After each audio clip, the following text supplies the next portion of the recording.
Good morning. Welcome in, Miss Al.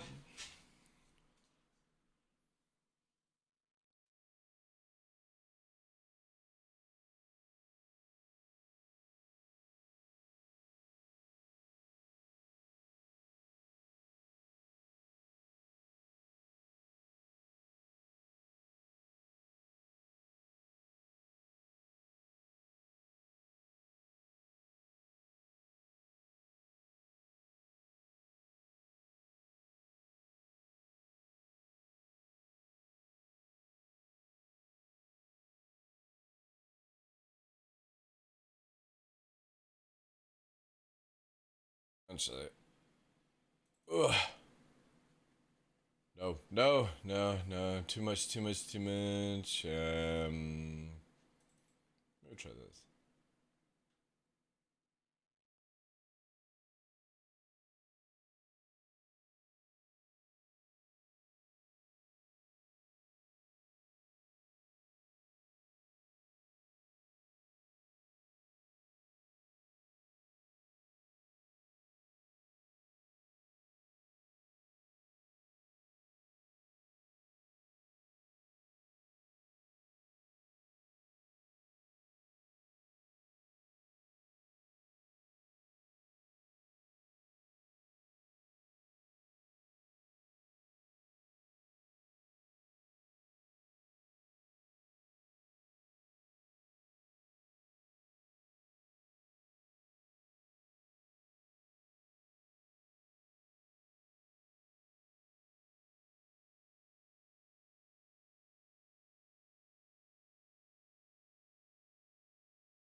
Yeah, it's been good, Miss Al.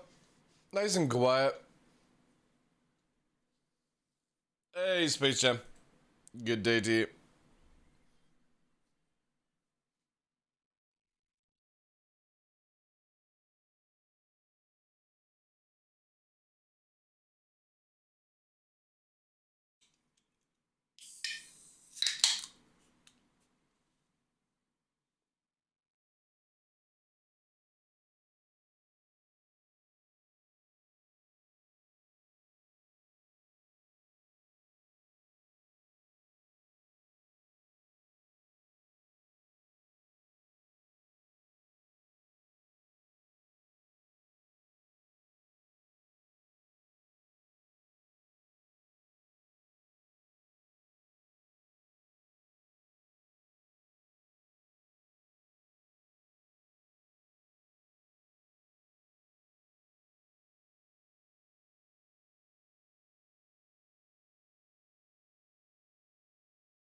Oh man.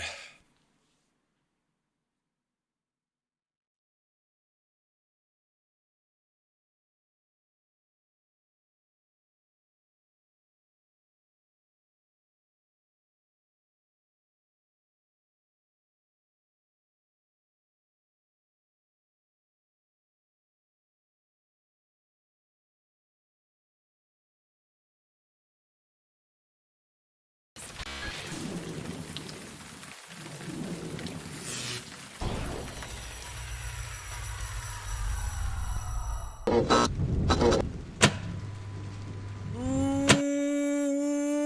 morning, ladies and gentlemen. Actually, really early morning for us. Welcome in. I'm your host, Michael TheDarkLaw, and welcome to another episode of The Darkness here on Twitch. I appreciate you all for being here. Welcome in. Saturday, 16th July 22, day 59 in a row. One more to go into that lovely 60 days. Oof. Pretty crazy, pretty crazy. I hope everyone's doing well. Hero, Colin, Space Jam, Michelle, everyone, welcome in, guys. PDU patch went out last night. Looking pretty good, actually. There's not many changes. I like the idea that the railgun's been buffed slightly, because the damage was a little bit weak. So, yeah. I would imagine next week is going to be live, because obviously, on Friday the 22nd, sorry, they're doing that Lego off with EVE Online, so I would imagine that's when we go live. But yeah, everything looks really good. We're getting there. And I believe it's more stable now as well. There's a jump time today at on the PTU at 4 my time. I don't know if I'll turn up to it, because like everyone's away doing other things for summer and stuff like that, so we'll see with that. Known issues are a few things. Nothing major like with the patch, which is pretty good. But nice. Ursa got tonkified. How moment, do I have apps Urkel? I take it they've got the updated patch. Let's have a look at the Ursa actually. What's the changes on it? But I hope everyone's well. It's gonna be quiet today. A lot of people will be at TwitchCon in Amsterdam.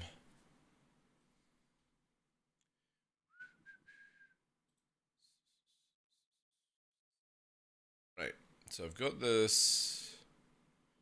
Can we do it? Ursa Rover. Alright, let's do.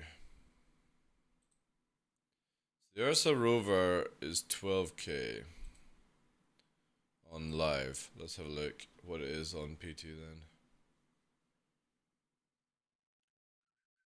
Alright, so it's nearly double. That's not bad actually. Nearly double now. Nice. Again, these land vehicles just shouldn't die in split seconds, so I agree with that kind of stuff. Obviously not to make it too tanky, but definitely they all needed HP boost.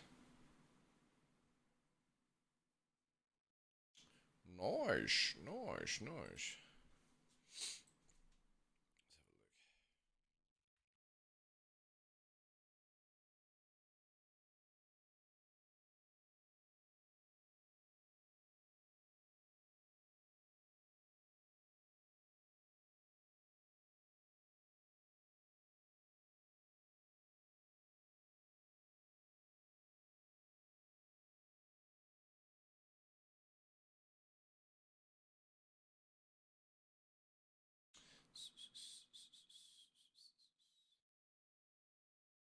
Morning Space 99. How you doing today, Chief? I watched back the VOD of the post racing discussion. You're 100% right. I imagine racing enthusiasts will go to the big channels, realize there's no racing content, end up on channels that deserve. I hope so. That was the biggest problem I had with that thread, is I just don't think it's fair. But whatever. That was yesterday, today is today. I'm just looking at this Met Office. London next week is meant to get to 39 degrees, man. Holy shit, I'm gonna be so good. My temperature in my area is 18 degrees next week, but literally London is 39 degrees Celsius. And they've got an extreme heat warning, and I'm like, 18 degrees. That's just about all I need, you know? That's crazy.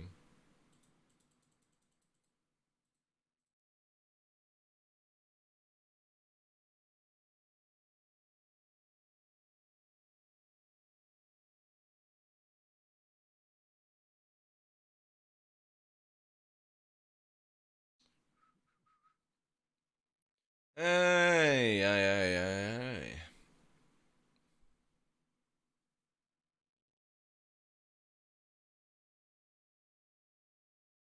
Oh man, I love memes. What's Southwest looking like? Sorry, I just closed it down. Let me find it again here. Southwest, so like Birmingham area 35, Plymouth 32, Manchester 34, and if you're going into Ireland 29, London 39 degrees,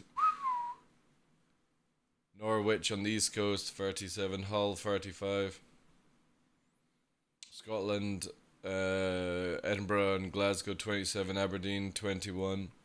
My area, 18. Oh, yeah. Nice sweet wind as well. Yeah, that'll be good.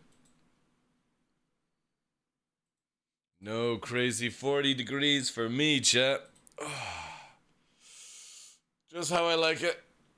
Nice and cool. Because I can't deal with hot heat. I think vehicles and ships will most likely be disabled, that completely destroyed. That completely destroyed in the future. Well, when they put in all like the armor kind of stuff and all that jazz, it'll be where we'll also have downstate at that stage.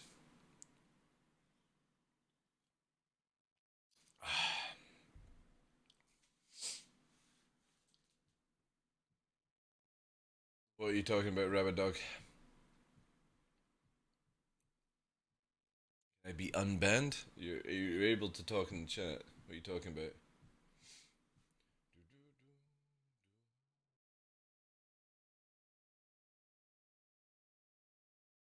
Yeah, once we get the downstate, I would imagine there's like a nice explosion, and then yeah.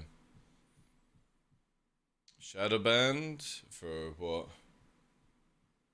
Why would you be shadow banned here? I don't give a fuck what happens on another content creator's channel. If you piss them off or anything like that, if that's the case, Rubber Dog, I don't give a shit. Just don't piss me off.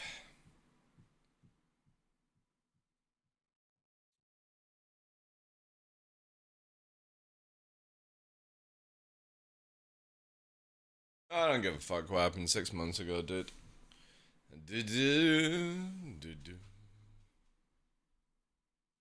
Again, I won't even remember, dude.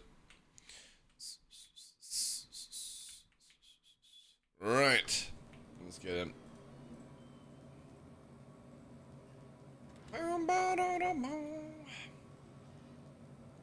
Ooh, but it's a nice cool day. We went out for a walk, and there's loads of like tourists in the village area, and not a single one of them was in the sort of like forest walk area kind of stuff, which was very bizarre. Water levels really low for like the river and jazz, so we managed to walk all the way down it, which was really dope. But yeah, nice and quiet, nice and quiet. Barbecue last night was a bit of a disaster. The disposable barbecue that just had no heat whatsoever, so kind of had to pre-cook everything in the air fryer quickly, and then whack on the barbecue just for a bit of, you know, taste and smell, but it was a bit annoying.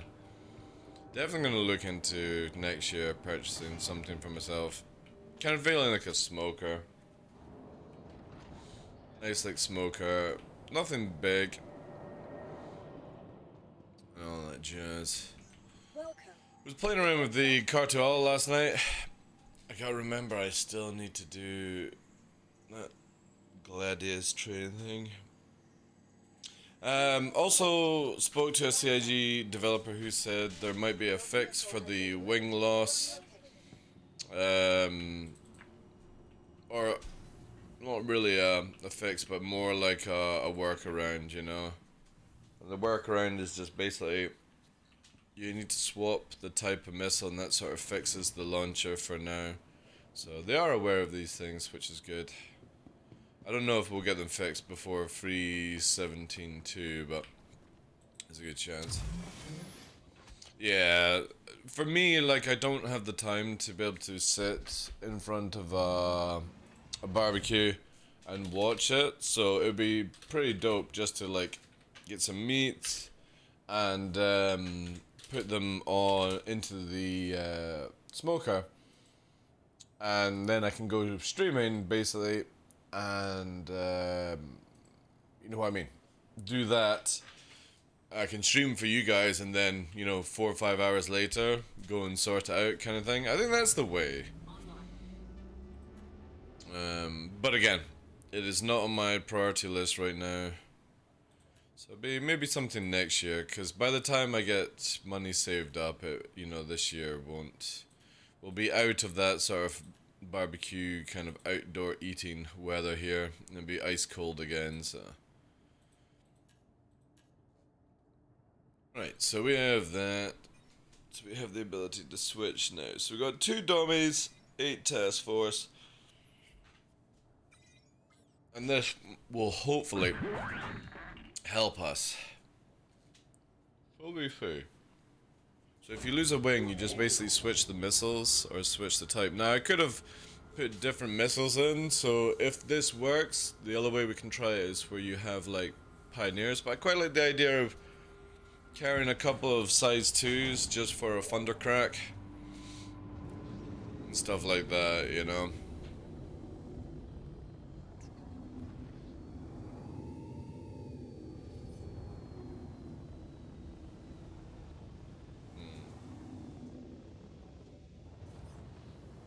An arrow as well.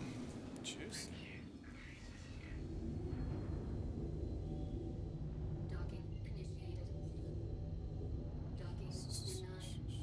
Docking denied.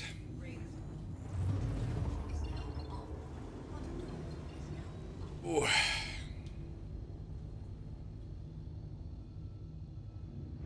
Smoke kippers? Nah, couldn't do that. For me, I don't know how you would call it. It's like, I'm not a big fish lover.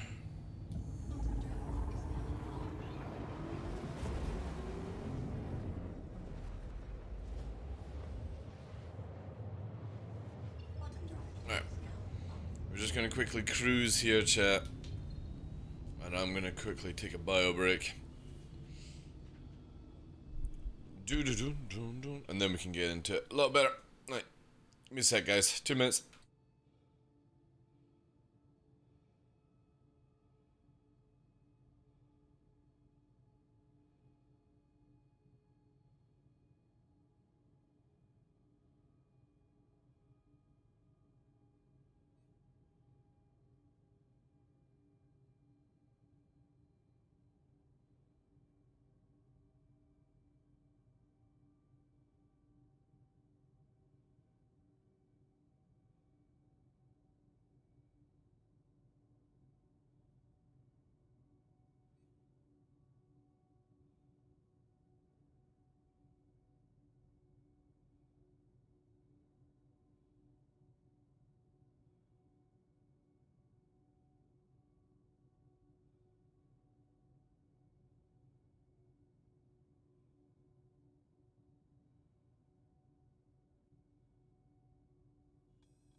That fucking song was dreadful.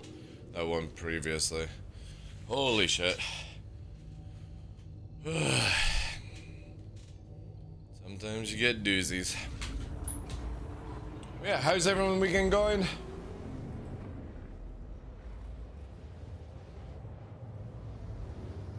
Again, if we can get live next week, that's gonna be really, really good. I was working out that I've got enough money when the game goes live to get a fully mil-spec Redeemer ready to go. A couple of arrows and a Pisces all set up, which means that yeah, then it's just, and then I'll need to do some shopping for like Eclipse Torps.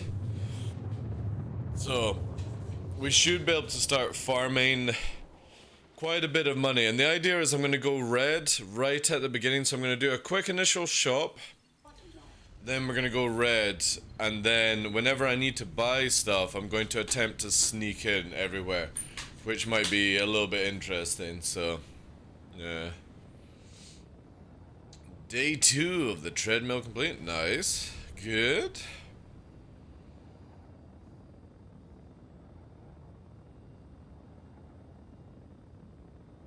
Alright, so Shubin is just up. Ooh, ooh, ooh, ooh.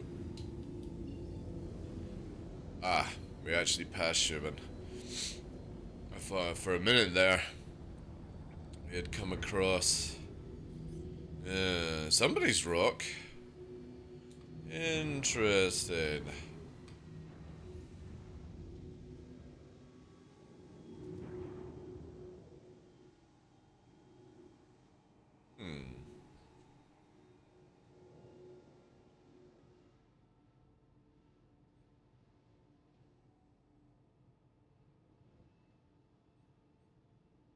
I have a feeling it's like logged off.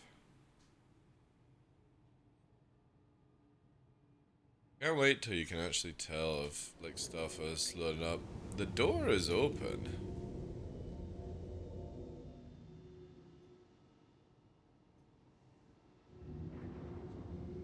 I can't see somebody literally. I know Burks did this where they did like you live at an outpost kind of situation. But I don't think many people will do that. I will see. If the rock is gone, there's a good chance that, you know, there's either people in the area or not. Be scanned. Maybe there's a ship roaming around and they're just dropping off and picking up. So we investigation.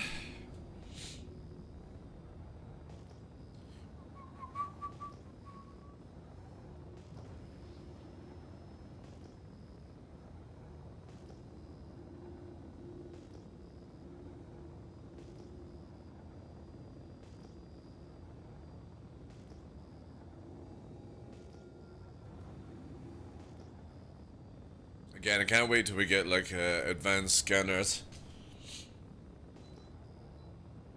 where we can sort of set up things a little bit more. You know, instead of being able to detect mining, I would like to prioritize like detection of vehicles or ships or something like that. I really hope they work on radar. A little bit more advanced would be lovely, jovely. Yeah, don't think we got anything. Ugh.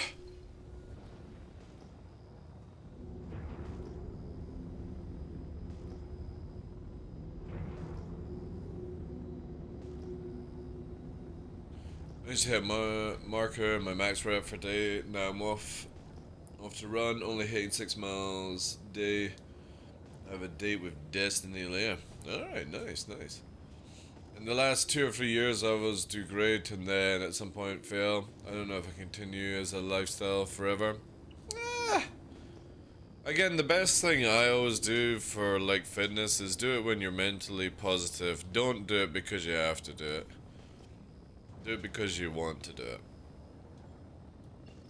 Forcing yourself to do things in life is just, you know, not the best. Quite a stuffy nose because of the hay fever again. Ugh.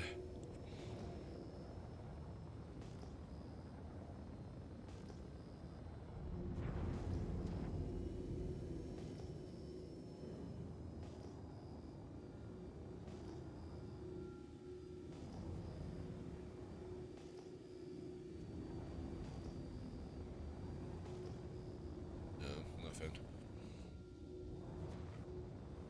It's even doing 2 miles and 25 push-ups and pull-ups a day will...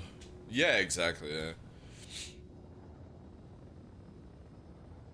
My basic ways is I've got like my weight set up over here to the left because obviously any major gym is too far away. And the way I try and do things is at a minimum per day I will do 20 push-ups, a few sit-ups, and I'll do my weight sets.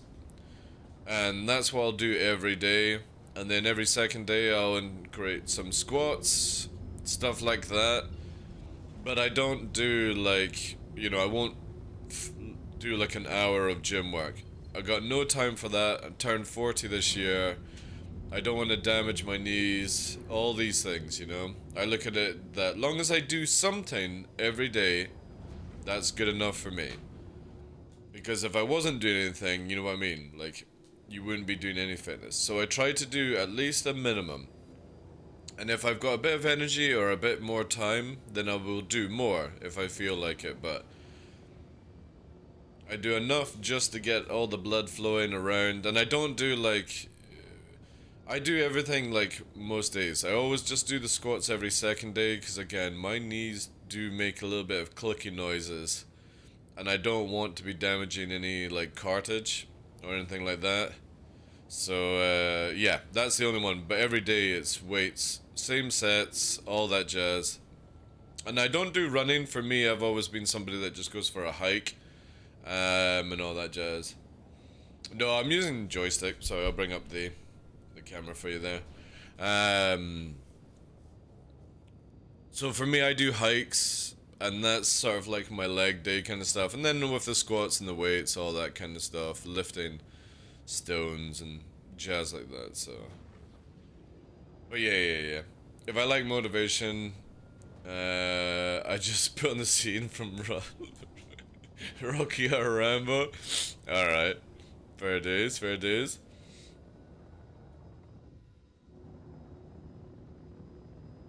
Wanted to today again. Like, don't always pressure yourself to do fitness. You have to be in a mental good state, a positive state for it, because you're like, why am I doing this? And then you'll be like, just be like, look, I'm trying to keep healthy. I'm trying to do some stuff. Just do something. You know what I mean? This is the way I always look at it. If you normally, like, say for example, you get up in the day and you're like, oh, I can't be bothered doing anything, just do like 5 press-ups, 10 press-ups, or something like that, Very basic shit. At least you do something, That's the best way to look at it.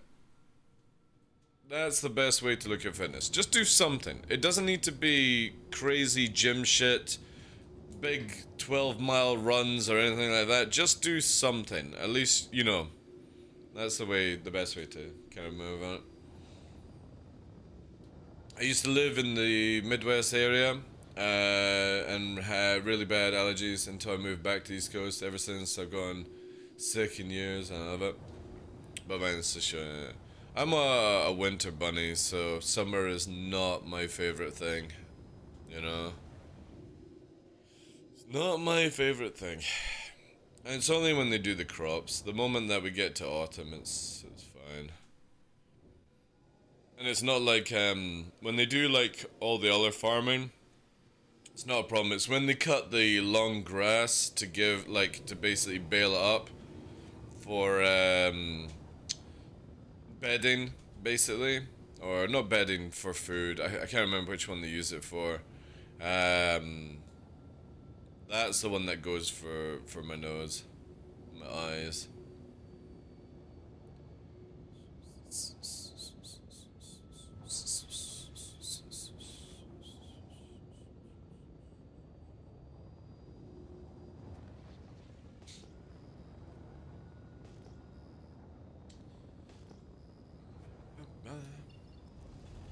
Looks like it's gonna be another quiet day. Again, this is where, like, I generally feel that a lot of people's motivation to play Star Citizen is all gone because they mentioned the wipe. You know? A lot of people are doing reputation grind, which I understand, but that's the beautiful thing about being a criminal. Is, well, you only have to get 6 levels and that's it, you know? There's nothing else to do.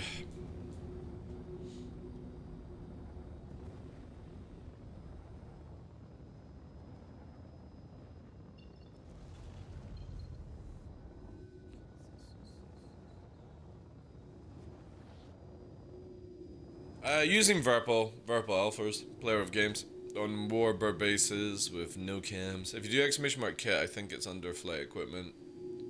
Yeah, I'm really ready for the wipe, Smudley. It's one of the things, you know what I mean? Like, the moment that CIG go, oh, by the way, guys, you're totally getting wiped, the moment it goes live, you're like, can you just put it live now, please? You know, that would be nice.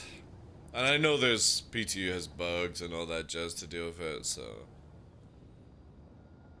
But it's very much just like, man, I don't want to do anything in the game, and I don't want to ruin all the stuff on PTU, you know? Yeah, space, no center cams, hero are just chef's kiss with Verpal.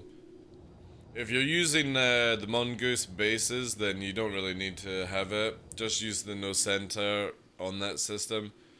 But Warbirds actually have a special no center space cam. If you're somebody who is going just with Star Citizen, then the Warbird bases are probably the best to go for. But if you're somebody who's like DCS World enthusiast, and you play a little bit of Star Citizen, then obviously Mongoose would be better. Morning Blasty, how you doing, Chief? Morning Puppeteer, how you doing? But yeah, for me it's just like, I want to get the wipe on, start farming up some money, go to the derelict reclaimer site, maybe set up some traps there, I don't know, you know. I just won't do much on PTU, because I was watching Detox last night, and he was like, you know, I need to stop playing P2 or I'm going to ruin it for live, and it's like, I don't know why a lot of people do this. For me, like, I only go into P2 to just test out a few things for CIG or myself. But anytime there is new content, I will not test it, because I want to do it in live, you know. Especially in First Wave, because there's hardly anyone that actually has access to First Wave, funnily enough. Ah, yeah, that's a good idea of him. How you doing, Chief?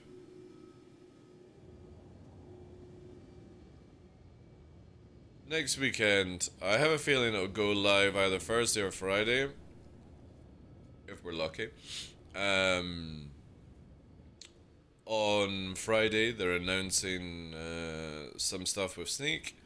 Also, we are getting the, what's it called? On the 22nd, CIG are going up against EVE Online for this Lego stuff. And apparently there's some gifts and stuff you guys can get for watching their shows, so. Yeah. Looks to be good, looks to be good. Hey, Tomato, good morning to you, Chief.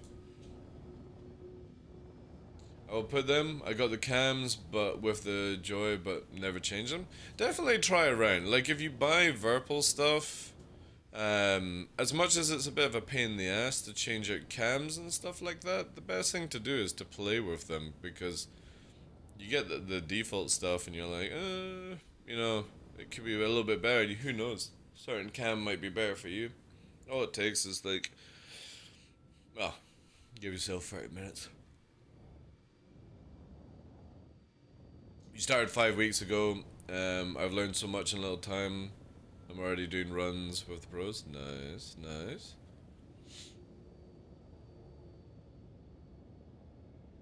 Again, I've got enough money to get the Redeemer up and running. 2 arrows and the Pisces. Pisces more for Jump Town. We've got the Centurion as well, which can be used. But I'm just looking forward to all my ships being deleted, because this is like going to be the biggest whine you'll ever hear from a content creator, but when CIG give me ships to give you guys, I have access to them, and for the past year, since the last wipe, every time CIG have given me a ship, and I've given it to you guys, it's still on my account to use on live. It's not in my hangar, on the website, but I've had access to it. So I literally have 20 ships that I don't own, that I don't want anything to do with, and they're stuck on my screen all the time, and I can't wait for the wipe to get rid of them.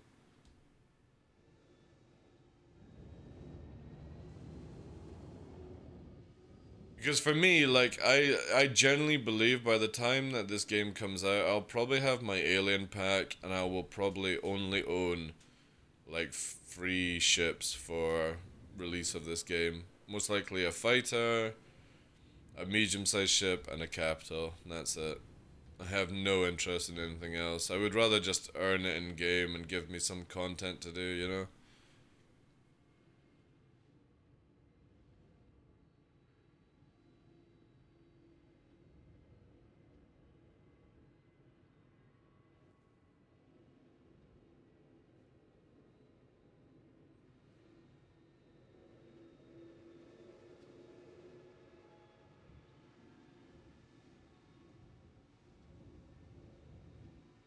Look at this rock just sticking out. Look at that. Man, it would be cool if like they had bridges in this game, you know, for land vehicles.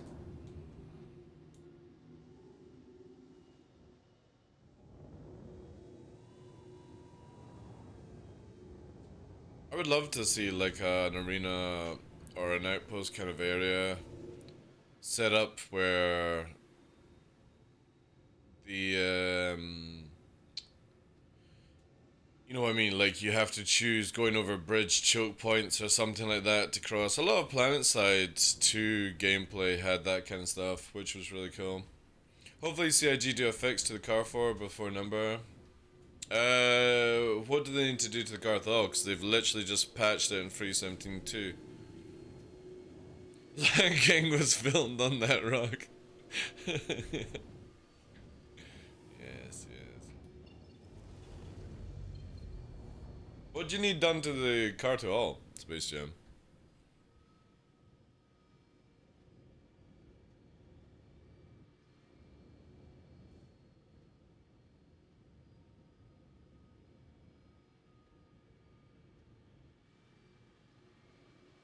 You can make a bridge with a caterpillar? That's very true.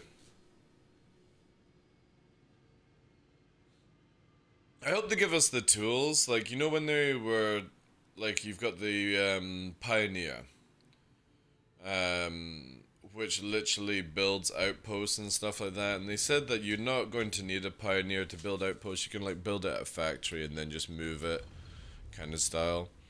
I would love it if they allow us to do, like, bridges and stuff like that. Maybe like a drawbridge where, say for example, your base is up here and you have a bridge that goes over to here, and then literally you can like raise half of it, which means that anyone invading by land has to go around. That would be kind of cool to see in the game. I hope we have stuff like that. Hey Tilma, good day. Did you watch SEL with Todd Pape? Nah. I watched the Nubifier's video. I get, like, for me, I appreciate Todd Pape taking his time to speak to the community and stuff like that, but I can't listen to hums and haws. I just basically want the juicy stuff, and Nubifier's videos give me the juicy stuff. And, yeah. They were talking about the Alt F4 mechanic coming very shortly, and I bet you that pissed off a lot of people, hearing it from the lead developer saying it's coming. Get rigged. Hey Church, how you doing? Kinda weird, a month ago you were laughing about me wishing bases, now we talk about it. What was I laughing about with bases? Wishing them with bases. Everyone wants bases. Are you just twisting my words?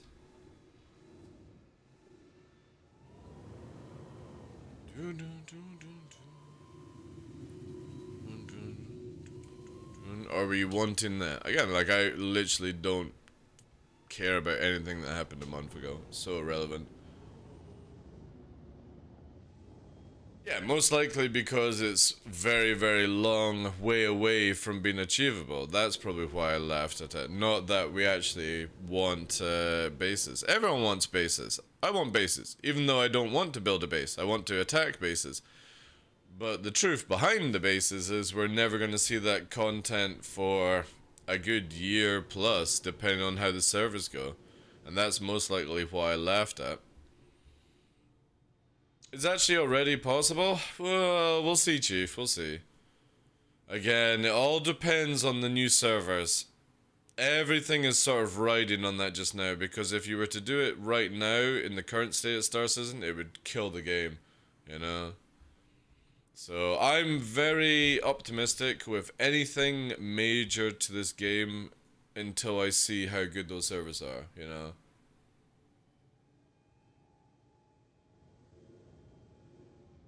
Yeah, servers are shit, yeah. That we all can agree upon. The servers are so shit. And I think it's just the infrastructure that you have with it, you know.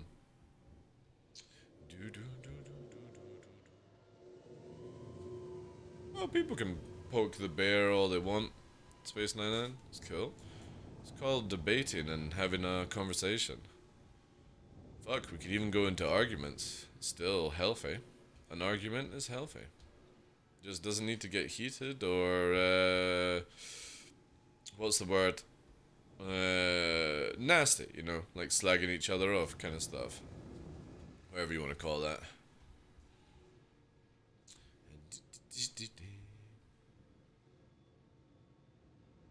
You scared of base building? I'm just very interested to see what the limitations of what you can actually do, you know? How are you feeling about Squadron 42? I'm not really a single player kind of campaign kind of enthusiast. It's the same with like, you know, everyone like getting excited about Starfield. I don't really play these games, you know? For me, I'm very sandbox, MMO kind of style, you know, the odd FPS shooter maybe. But yeah, like I'll play Squadron 42. Yeah, Last Oasis, yeah, stuff like that. Um, I'll play Squadron 42, but I'm not gonna go in there with my fucking Chris Roberts, ew, woo, woo, woo, woo, woo, fucking nonsense that you're gonna get with other content creators. I can't be bothered with it. It's like, pfft, you know. Video games just don't impress me these days now because most of the time it's just on rails and all that jazz, you know. It would take a lot to really impress me.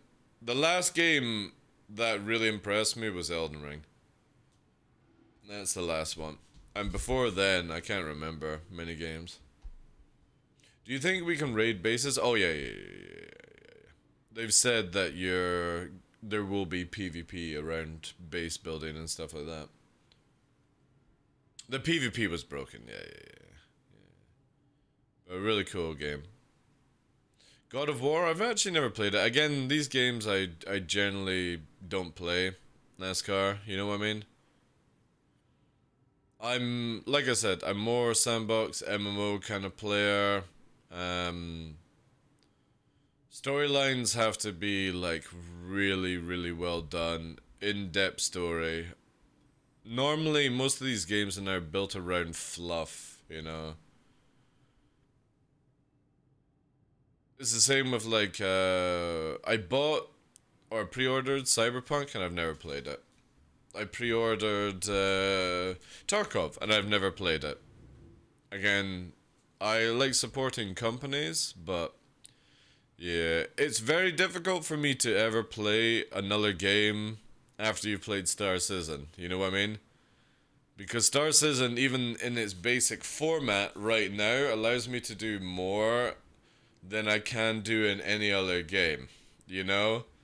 And I've been here since 2012. I've seen everything to do with Star Citizen right now, all the Citizen Cons, all that jazz. Obviously not been there in person, but every game I play with now, I'm like, I see the trailers, I'm like, oh wow, that looks good, you know? Okay, in-depth story, and then I watch, like, I may pre-order it and never play it, and, you know, then just refund on Steam or something like that, and I watch a content creator playing it, and they'll be like, oh my god, this game is so good, this is what I've been waiting for, and I'm like,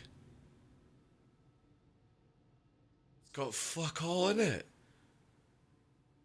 You're literally just sitting on a roller coaster and you think you're doing something amazing and it's just literally all programmed to be like that. You're just droning out, and that's where like gaming for me is gone now, where if I don't have a game like Star Citizen, I can't play anything. I can't focus my time on a game that forces you to go on a rail system, grind up those levels, all that jazz, you know what I mean? It's always these things. You know? But such is life, Chad, such is life.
For a warp, I think. Maybe not. Yeah, he's going for a warp.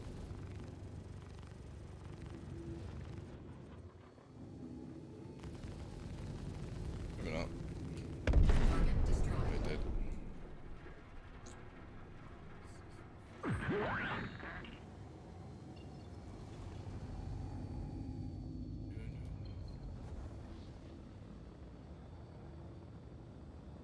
What's he doing? Vanguard stuff, I would guess. Hey, Strongbeard, how you doing? Justify, welcome in.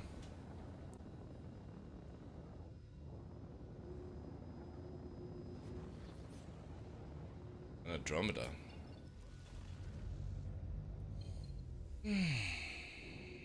14 I have time.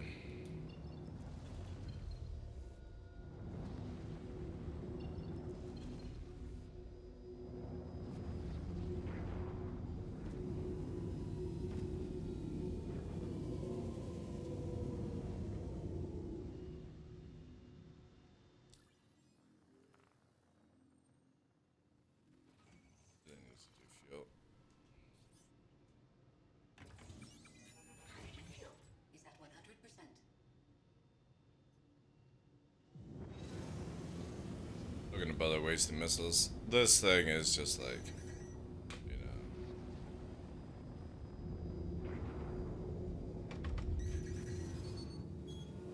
Cross section.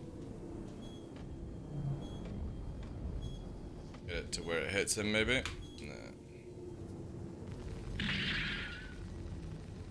Yeah, there we go. No gunner on a Connie.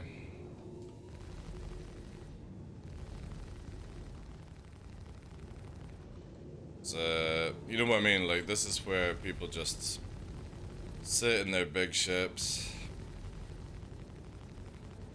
hide behind their HP. NPC farming just makes people so lazy. I mean,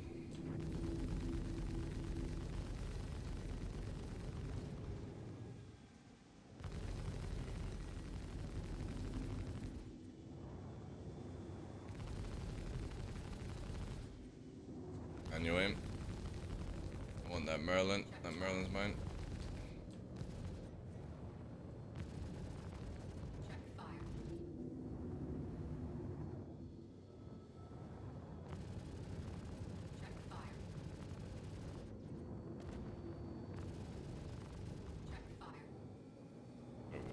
That's fine.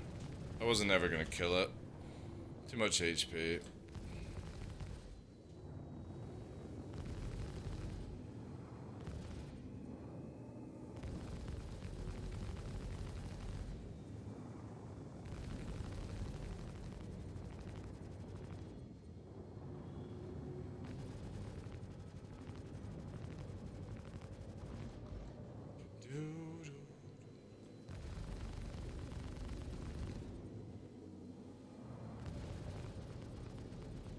I don't know what the fuck is going on here, chat. This is like taking damage for no reason now.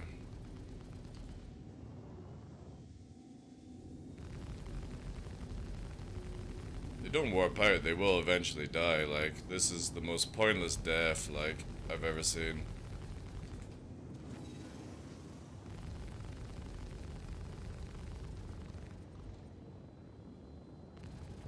Oh, it's gone into the gunner seat, chat.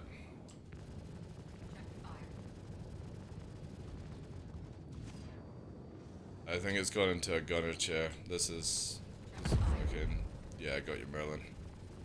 Thank you. Up turret is raising up, so we'll just go underneath.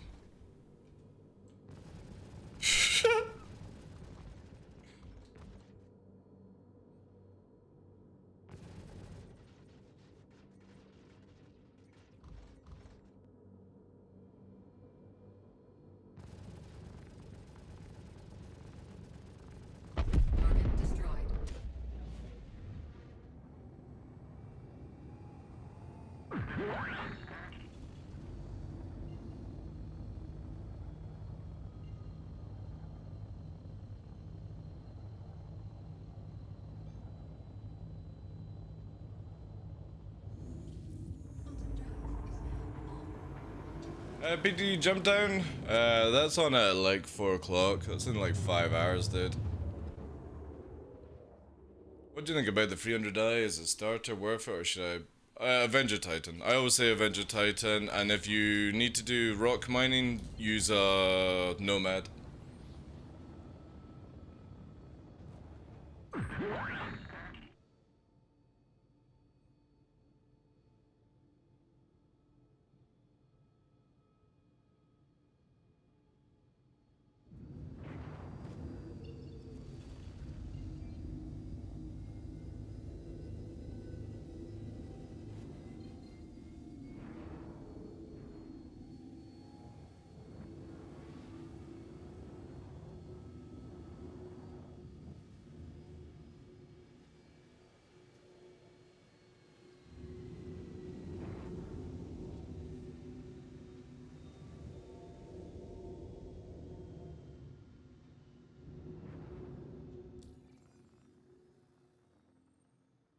Yeah, Avenger Titan. And if you're doing rock mining, do Nomad instead of Cutty. Cutty is just the worst right now. You make it look easy. Well, when somebody's flying in a straight line, trying to get into the turret of a Connie by themselves, anyone can do it, you know? Anyone can do what I just did. For me, like, I just don't understand why you would lose a Connie for the sake of 40k when you had all the time in the world to warp out, you know? I don't know why people do it. I got more respect for somebody that warps out than somebody that just flops around and dies, you know?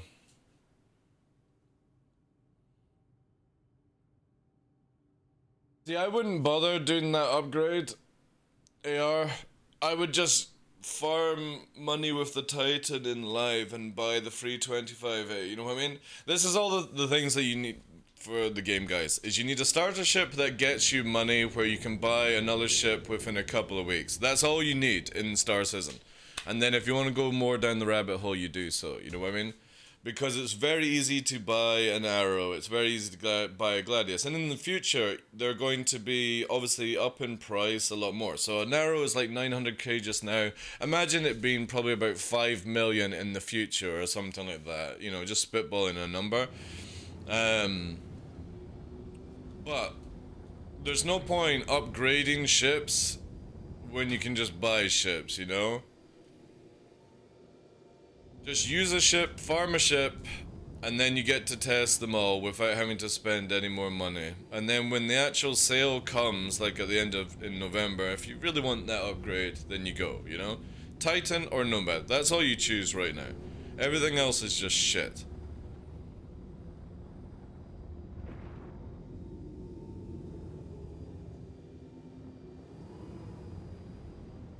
And with those two ships, you can literally make a lot of money within a couple of days, and then buy something else, you know?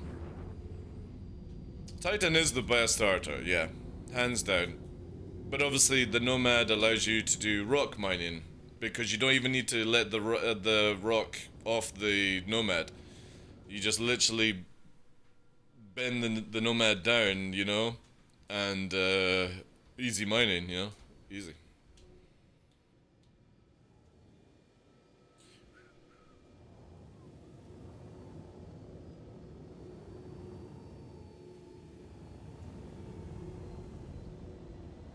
Oh, I mean, 2 bounty hunters, that's not bad. If they came at the same time, maybe. Yeah, the Titan is way better than 325A.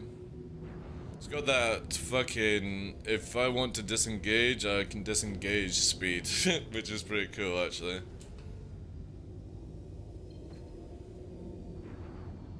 Only thing they care about is fighting, not serving. What do you mean? I think because there's a lot of people that are whining when you run away and make you look silly in chat. Essie is filling with bullies.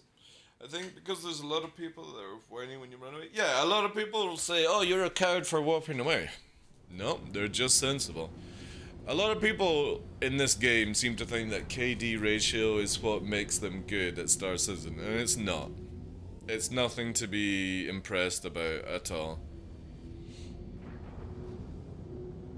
If you are going after a bounty, and you're a bounty hunter, and you are losing the fight, and you disengage, and you warp away and survive, you're just fucking smart.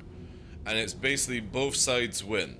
The criminal survives the engagement, and you survive a mistake that you made. It's like when people tap out in a ring, you know? Wrestling, boxing, you tap out, you're like, fuck, I'm getting absolutely clobbered here. Why the fuck would I want to be put into a grave, you know? You know, there's all these things.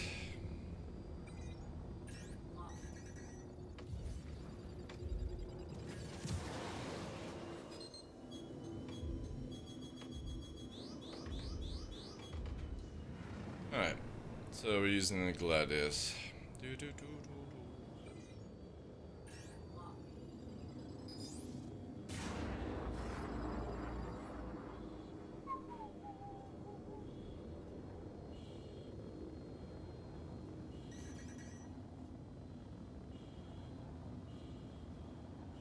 Secondary target.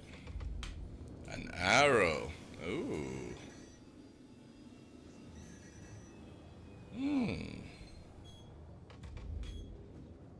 Let's drop this down. Let them waste their missiles.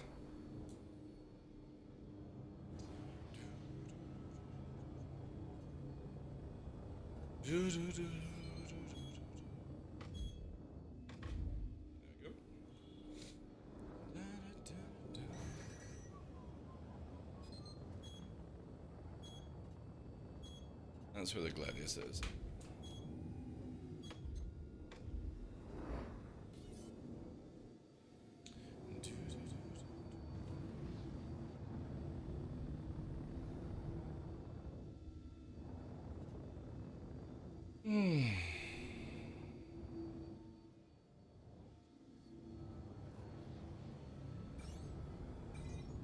I got rid of them, didn't I?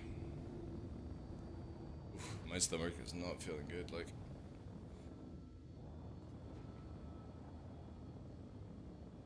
Okay, where's the arrow?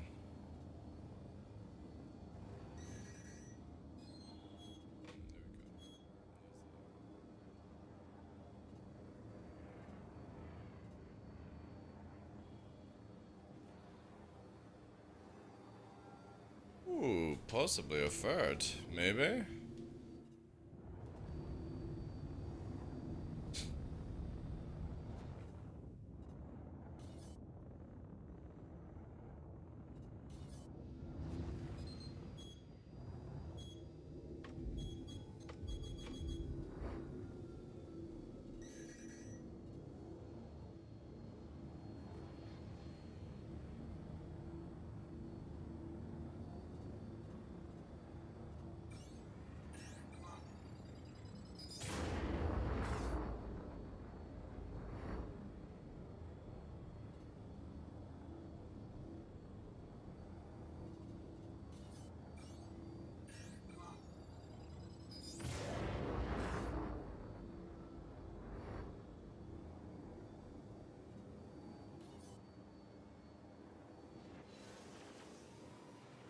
Oh shit. That's not good. That's really not good. How the fuck did I just insta blackout? Ugh.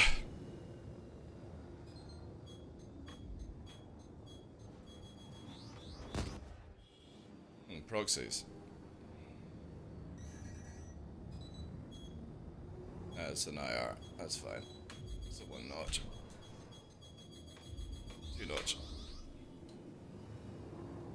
Run 14 left. Circle going.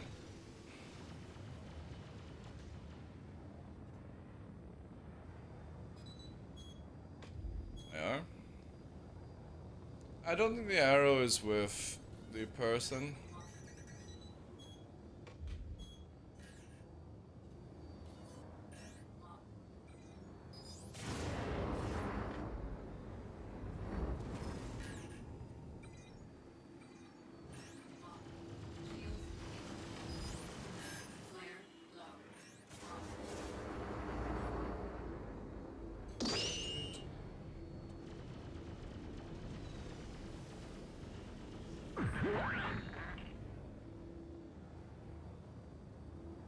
Oh, nice, nice. Well done, well done.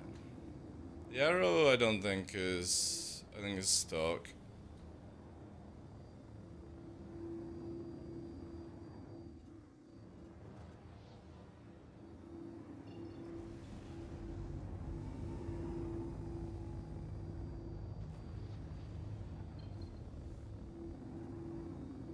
Alright.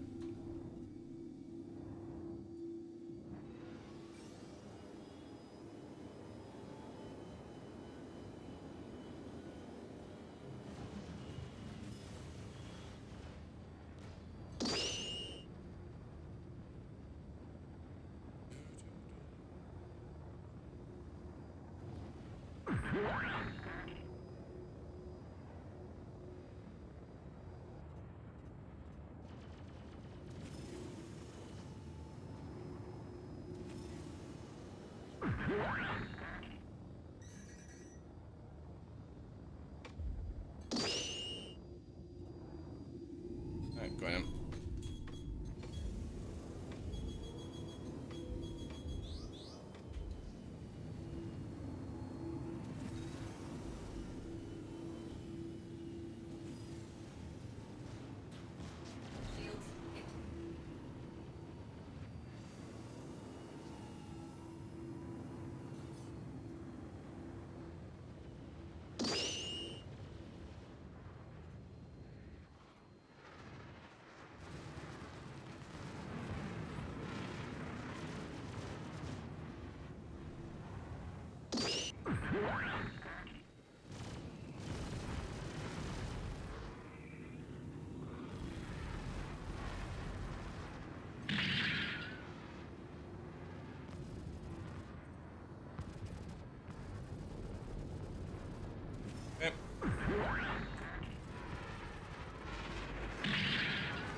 Yeah, damn, forgot about that.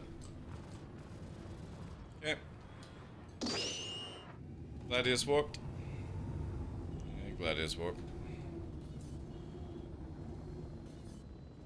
Went too high too fast.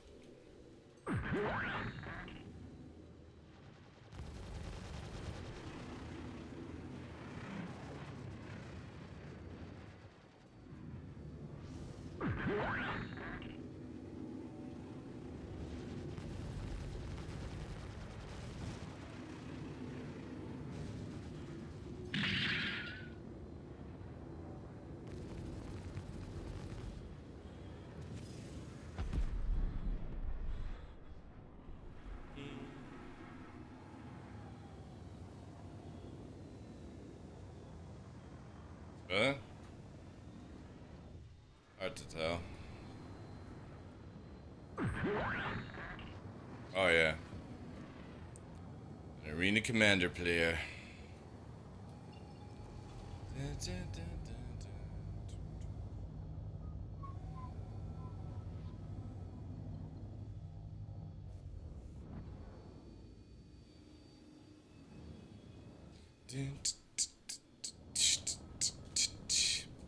Now that you're here, we can test this thing out for CIG. So let me go and rearm and then shoot off one of my wings. And let's see if we can fire missiles by swapping. Are we in space? Kinda like, feels like it, yeah.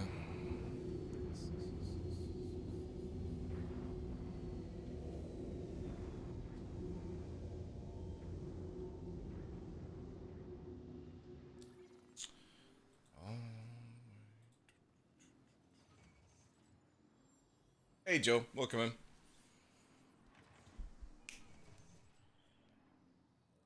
Holy moly. I know. Now I'm gonna take off, let me just see here. Right. Yeah, I'll take off my shields. If you could just shoot the left wing off, please.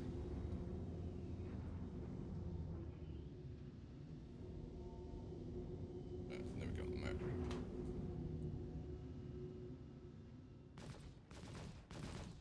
Shooting my main field. Just go closer, dude.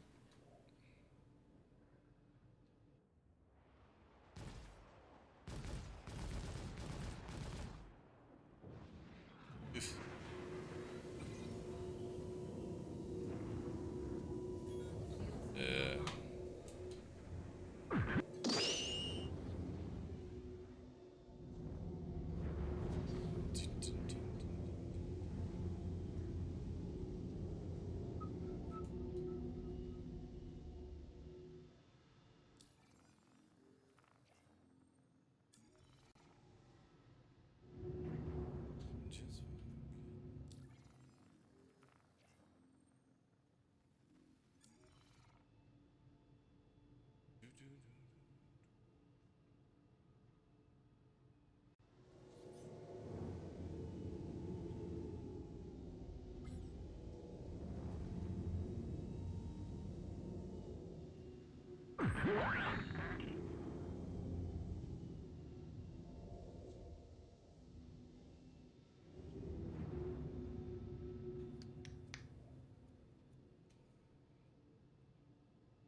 I'll be waiting for his arrow buddy to come back.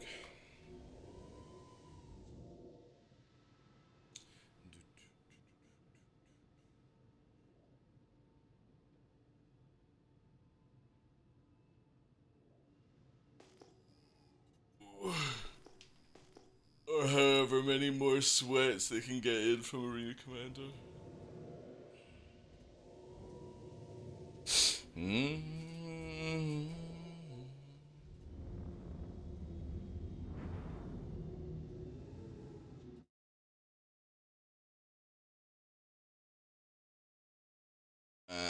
Fuck's sake.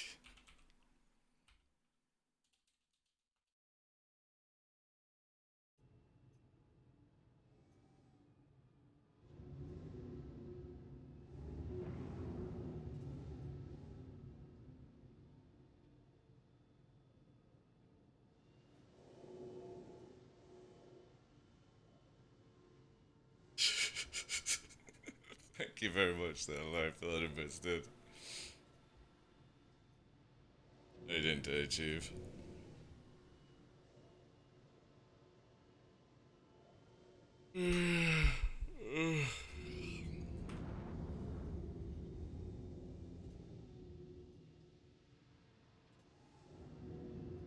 That's a plain wait. Guys, quickly get on the server!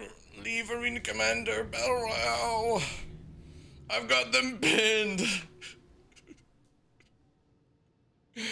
Oh dear. This is where we just go back to Grave Hacks. Yeah, let's go. Fuck him.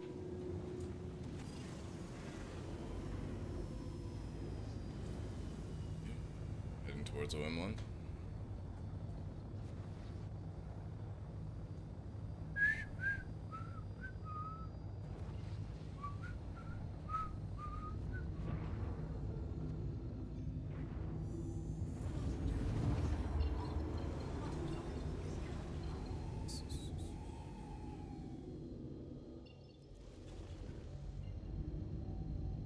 Hey, Reform, thank you very much for the 18 months, dude. Appreciate that.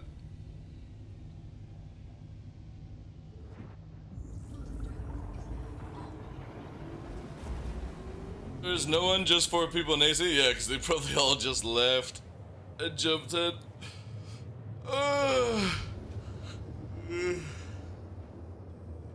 Divine Shine, yeah. Thank you very much, dude. How you doing today, Reformed?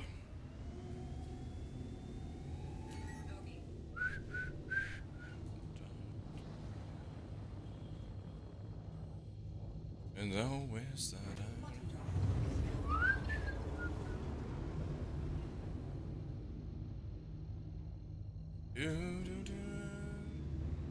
Hey, Kron. Good fight. I was not expecting the other bound down to come new. And then it got tough with your friend. Yeah. Normally does. When you got 2 fires chasing after you. I can't even spend time to engage the arrow. Which is what I wanted to kill. I wanted to kill the arrow and then fight you, but...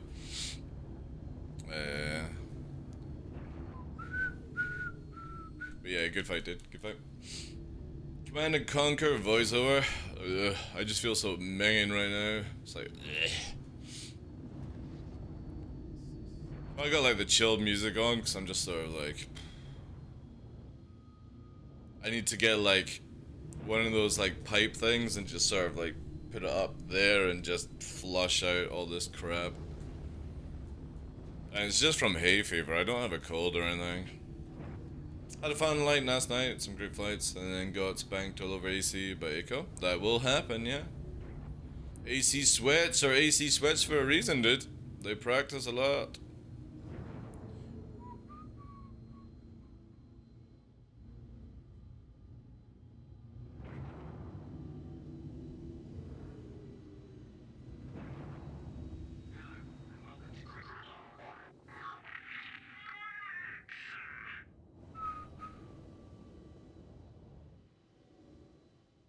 Oh, whilst we're here, let's do this test then. I'll shut my shield down. Oh yeah. Again, so just basically shoot off the left wing. This is to see if we can do a quick fix on the missile wing loss bug nonsense.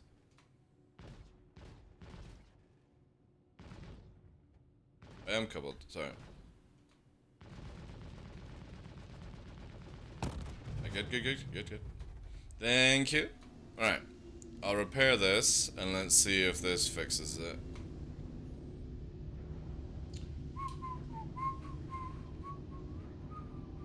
If anybody doesn't know the bug, basically if you lose a wing on an arrow or any ship, even if you repair the wing, get your missiles back and all that stuff, the launcher still doesn't fire. However, CIG have told me that there's a workaround which is basically switching out between missile types. But it doesn't have to be where you have to have size 2s. Like for me, I've got 2 size 2s and 8 size 1s. You can have literally just one IR missile and this will do it the same thing. So we're gonna see here. So if I rack and launch 2, only 1 fires. So if I change out the task force now and I rack 4, if this works, we'll fire 4. If it doesn't, we'll only fire 2.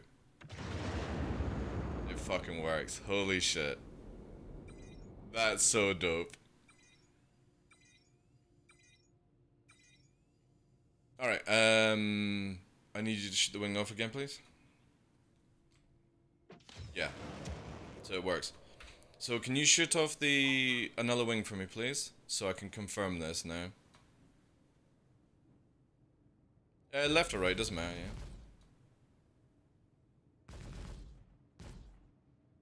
yeah. 30k maybe? Or have I just become god tier? Oh wait, there's another blue. Negative?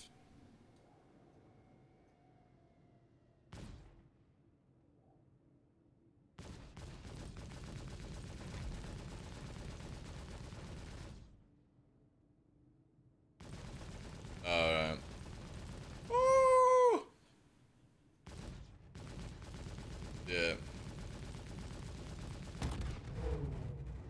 So, yeah. Give me 2 secs. Yeah. Reform, thank you very much for that 5 gifted bomb, dude. I appreciate you, you beautiful bastard, you. Sorry guys, we're quickly testing this shit out. Yeah, I mean, if it is confirmed, I'll instantly report it to CIG.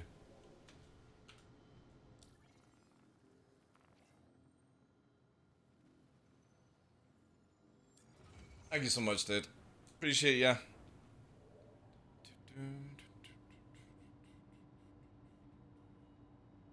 Alright.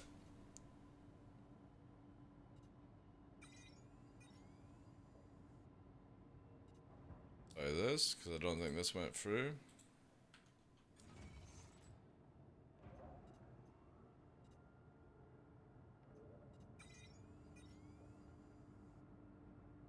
The only problem is I can't restock now.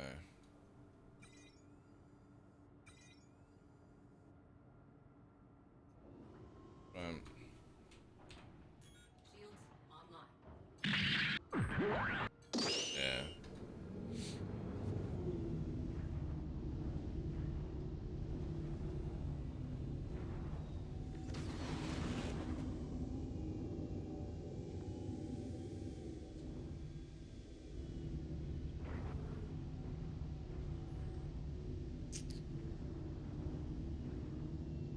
Oof, so laggy.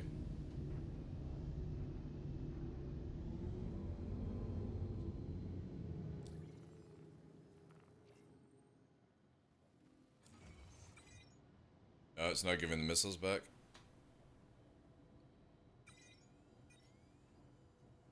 So it fixes...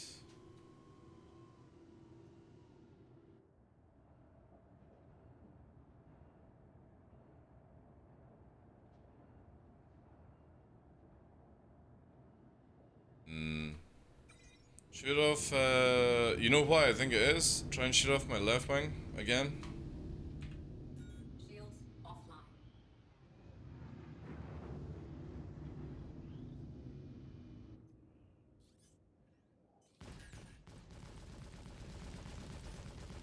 Shoot the right wing. I need to go in the armstone to cut here. Taking damage, yeah. Alright. So that's the problem then. That's why it's not working. The wings become non-existent.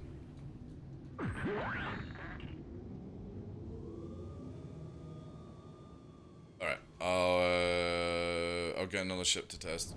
2 seconds.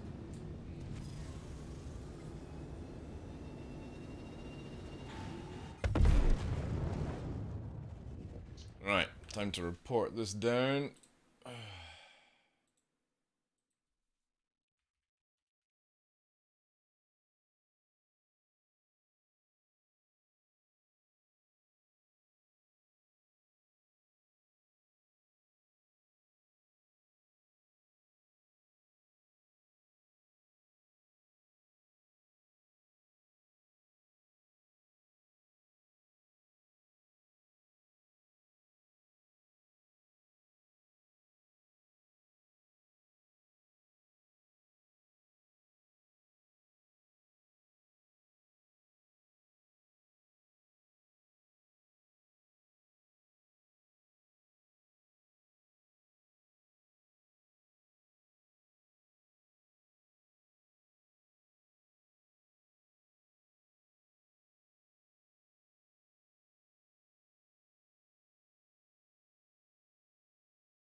Alright. I'll quickly spawn the other arrow. Let's see if it happens.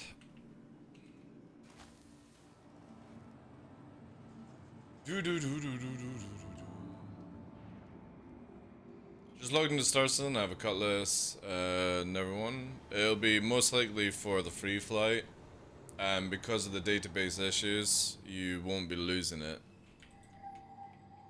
You'll lose it when we get the wipe. This is a really bad bug. It's lucky we found this one.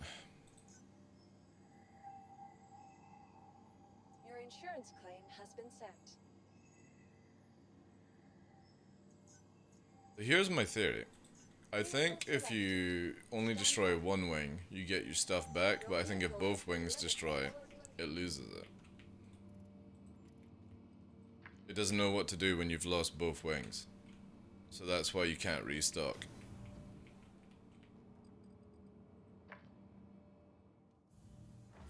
The idea is just basically shoot off the right wing, let me restock and fire, restock and fire, restock and fire.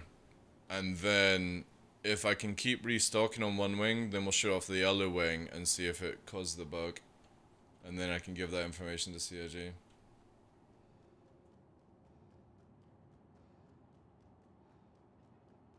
I guess the sweat will pay out in the end. If you go into Arena Commander and sweat it out, you massively improve your 1v1 sort of skills, Church, but that's it. That's it, dude. Arena Commander doesn't make you better in the PU. It just massively helps with like aim and stuff like that. Situational awareness is what wins, you know what I mean? Just quickly put this here. Because again, like you've got to look at with that last fight with the Gladius pilot and the Arrow, even though they're not on the same team, it's still technically 2 versus 1. And in Star Citizen, it's very, very difficult to fight a competent pilot like the Gladius was, whilst you've got another Chihuahua fucking shooting at you, you know? It's very difficult. It's, you know, even pros can't deal with 2 people shooting at the same time, you know? See, Star Citizen very much became like that.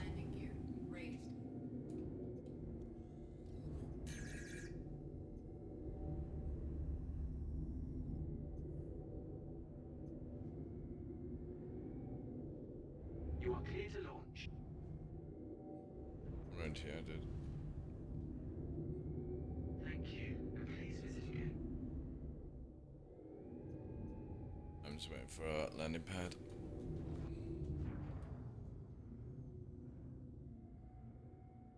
Just like Apex with more thing. Yeah, exactly. Alright, okay. Shield's going down. Take off the right one, please. And only the right one. So survival is the most important thing. Oh, thank you. Again, KD ratio means nothing in Star Citizen P. It means everything in like Arena Commander for the stats and all that jazz. It's why I just don't go into Arena Commander. I just don't see any point to it. I will only ever get sweaty at this game the moment that they make it where there's no change to flight model and all that jazz, you know?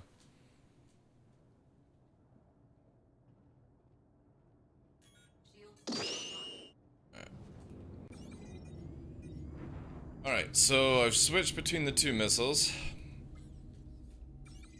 I will now fire two.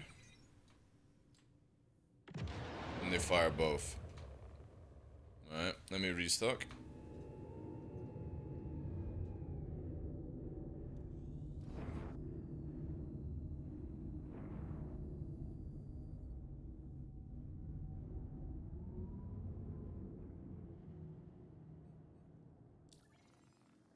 So let's see if we get both the Dominators back, chat.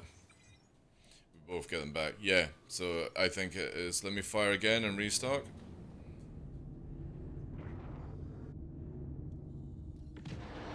That works. Right.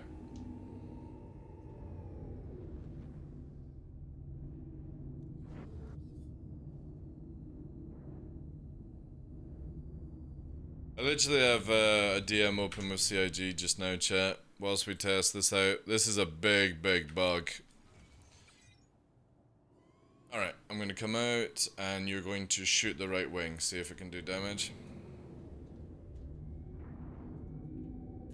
Shields offline. Yep.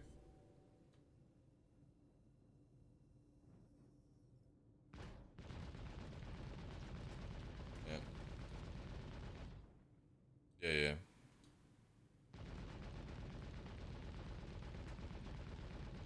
Yeah. Yeah.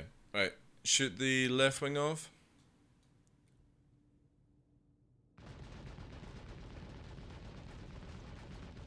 Thank you.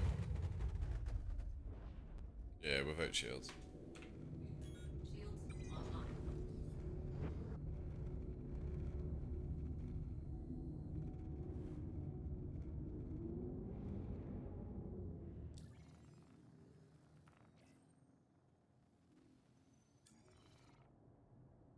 Alright, so I got two missiles back.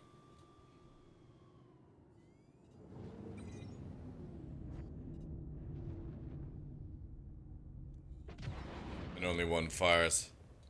Whoa, wait. Actually, wait. I didn't do the fix. Moment, let me see.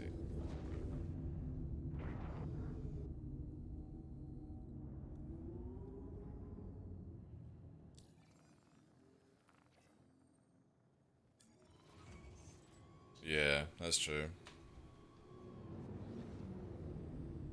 Right, so I'll switch between racking two. I can fire two. Yeah. Alright. Okay, so I've got feedback for CIG. Yeah. Shields offline.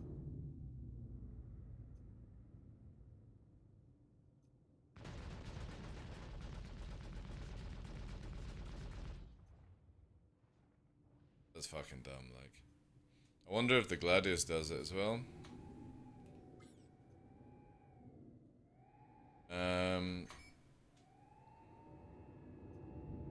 The thing, yeah, so what we're not gonna test is the,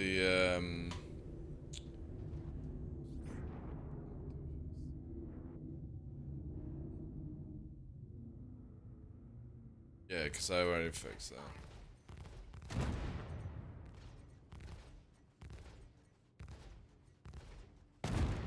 Alright, go and repair. Shields online. Yeah, you've lost an engine. Yeah, I know.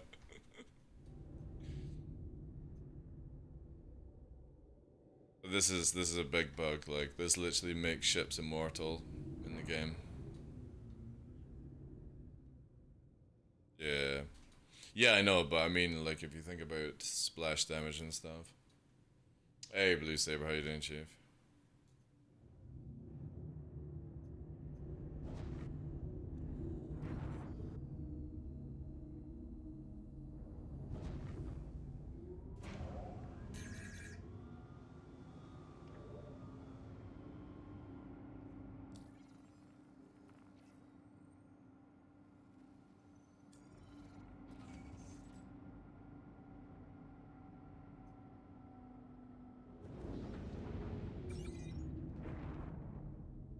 Oh, wait. It didn't rearm this time. Both missiles.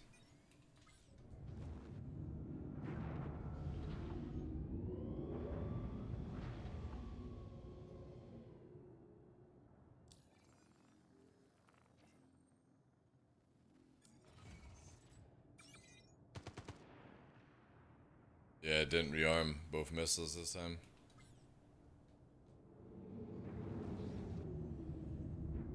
Yeah. So look here. You got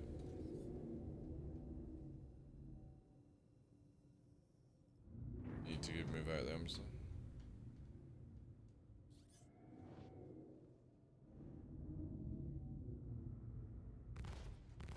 Mortal.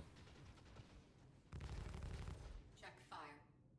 Yeah, you lose the engine. Yeah, I'll report that just now. Yeah, cheers for that.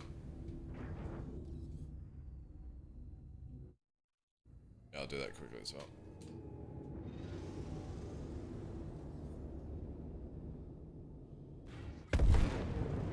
Fucking annoying bug, chap.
Okay, guys, I'm just typing this up for COG.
Yeah, yeah. I can type with one hand. There we go.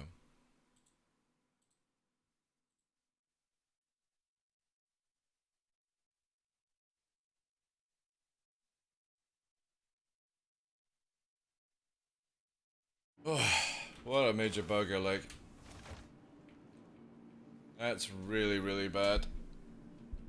So, anyone that flies Gladius, if you fully lose your wing, just self-destruct the ship and get a new ship, because even if you repair, you don't have the thrusters underneath. If you're on the Arrow, you can lose one wing, but if you want to restock, you have to switch between missiles. So, yeah, there is no workaround as far as I'm concerned. You just literally have to kill your ships. with this. To the ASOC Your wings will be invincible, but you don't have the ability to fire missiles, and if your wings will be invincible on the Gladius, but you don't have thrusters. This is really bad. So a lot of people will be like, oh, this is great, I've got invincibility. No, you don't. You literally don't have wings. They're just visibly there, but they're not there, if you know what I mean. That's really bad. Please visit us again. I think of something else to test. This is the, yeah, you give me a sec. I'm gonna launch it here. To the I'll ASOC reclaim it. vehicle retrieval system. Vanguard. Ooh. I think it's this little bug, dude. ASOC vehicle retrieval system. Your insurance claim has been set. Thank you. 3 minutes for it. Please visit us again. Yeah. Goodbye. I think it's the old bug where, The engine doesn't really come back. the engine doesn't really come back, yeah. No joke. Sometimes it probably explains why we can't kill some ships like a Vanguard that probably repaired Yeah. the engine. We're like, why is this thing not falling off?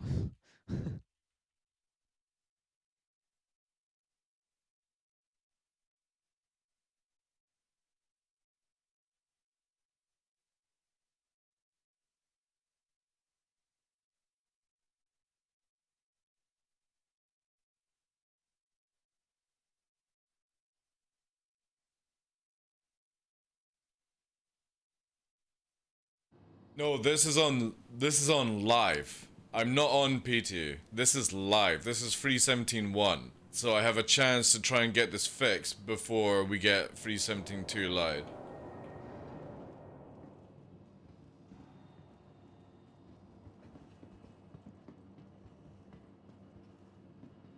Only reset fixes it? Can you spawn the same Gladius and see if you got the engine back? Oh, I already claimed it. Yeah, but are you in the same one? No, it's the other one. Yeah, can you spawn the other one, please? See if the thruster is there. After the claim, alright? Yeah, after the claim, yeah. Because Church is claiming that you have to reset to fix your Gladius, if it happens. I just want to get that confirmed.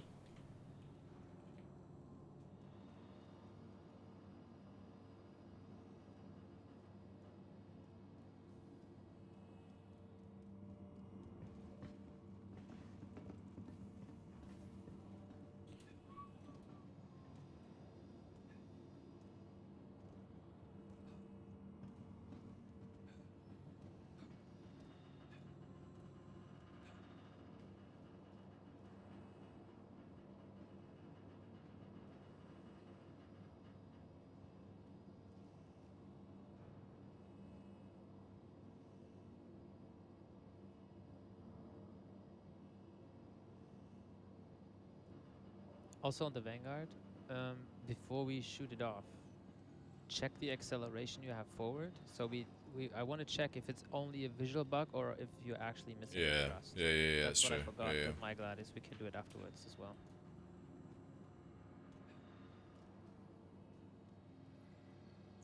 Then again, it's still because if it's only a visual bug, then it's even a major bug because you can make it invulnerable. Yeah. Please visit us again. Yeah. I have a feeling it's this old bug that we used to have has resurfaced in 317 and nobody's picked up on it.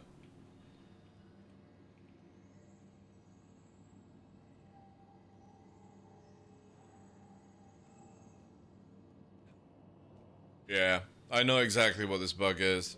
Oh, come on, game. Don't get me stuck on this shit terminal.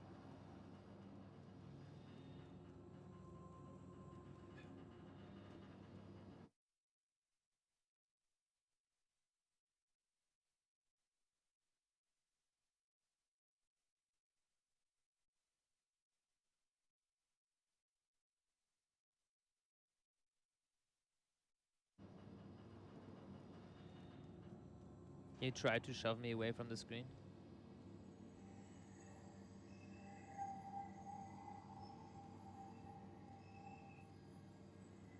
No. I stuck. can't push it.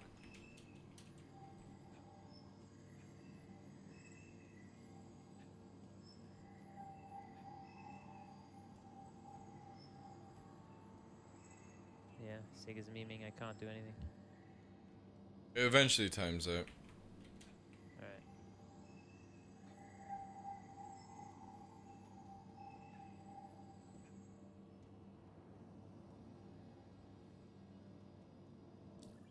Ah, nice. Welcome to the ASOP Vehicle Retrieval System. Vehicle selected. Stand by. Your vehicle has been delivered to the following location.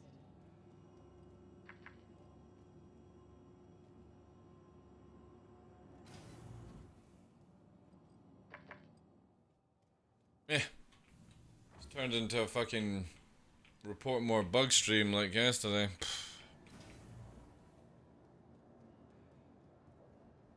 Right, confirm we got 2 engines.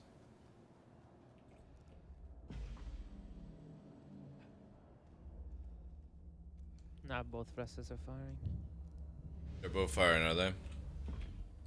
Yeah, it's fixed.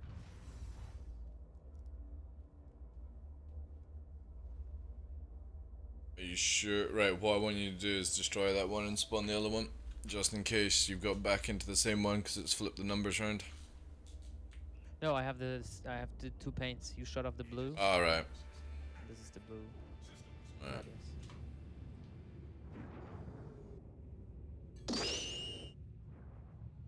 Alright. Lane 1 forward. The fucking doors.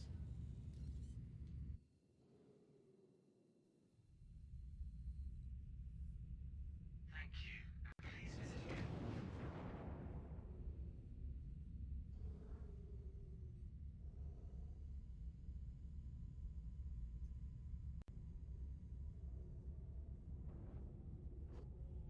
Where's proximity assist? It just keeps turning on.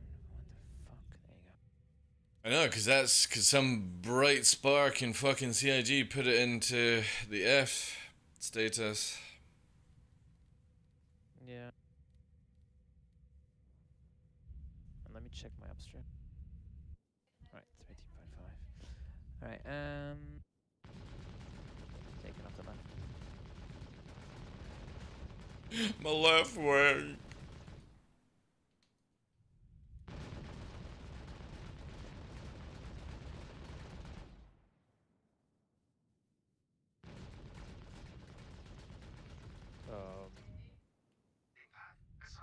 There you go. Oh, it's delayed. Wee! Oh, dude, I don't even think I can land. No joke. Yeah. Okay, this is gonna be interesting.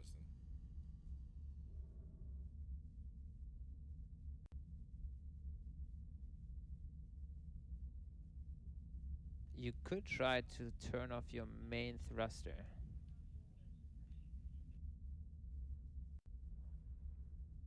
But I'm not sure which one is causing the issue. Oh, it's working. Slowly. So painful. Oh my god. Trying to work out which is up and down.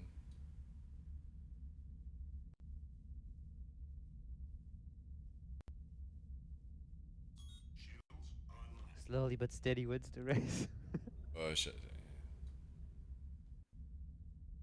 I can't go any faster, dude. If I go any faster, I'll just spin around.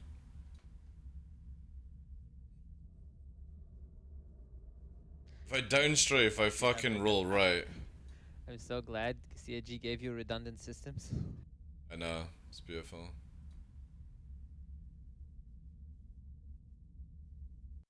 Yeah, if I downstrafe, I roll right. I need to counter it.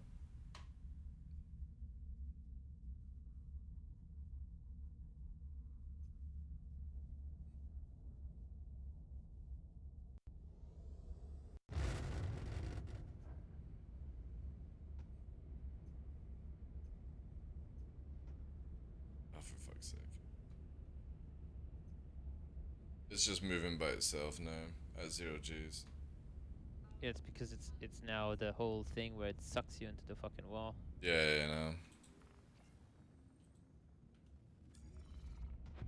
Oh my god, I'm probably gonna explode before.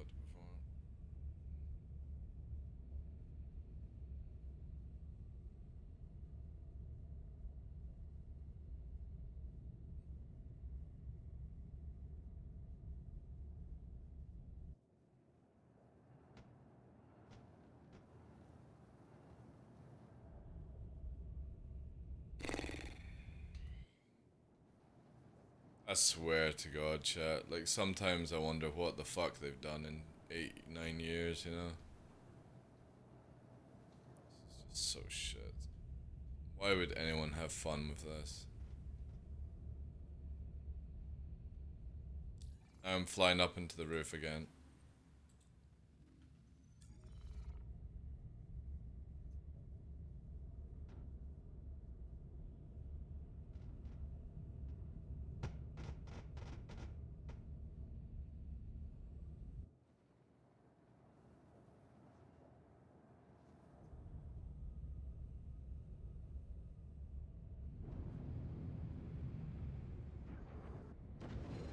Yeah, I still got the same G's. Is your engine visually on? Yeah. The top ones on the wings are not, though. They're not visibly on. But I think you still have the G's. It might be just a visual.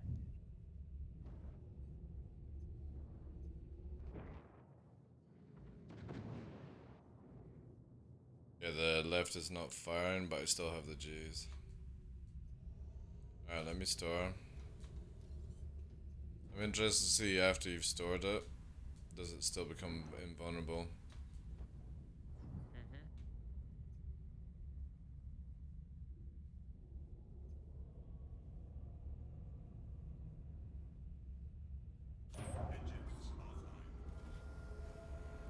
Loud and complete. Have a business to say.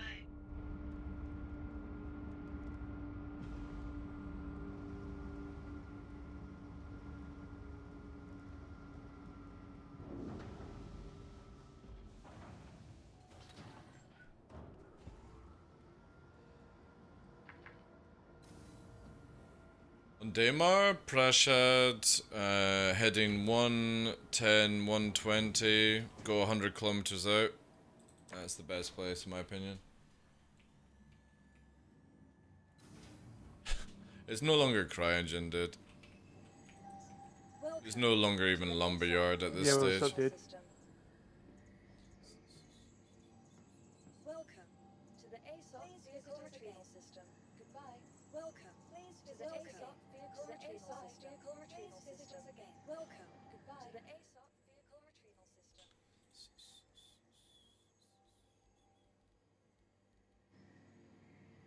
Your insurance claim has been moved to our storage. Welcome to the ASOP vehicle retrieval system. Vehicle selected.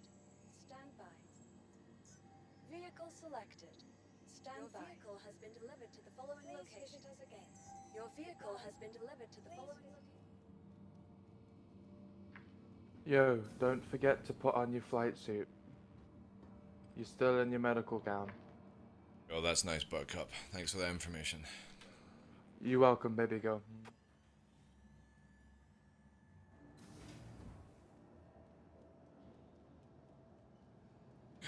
Yeah, dude, look. My fucking engine's going in the Vanguard. Right. Fly it out and see how many G's and shit you have. Yeah, nah.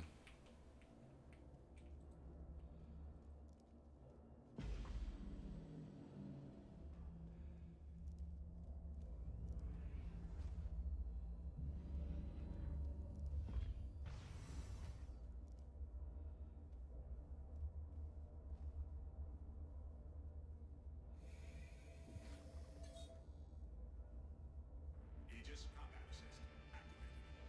Systems.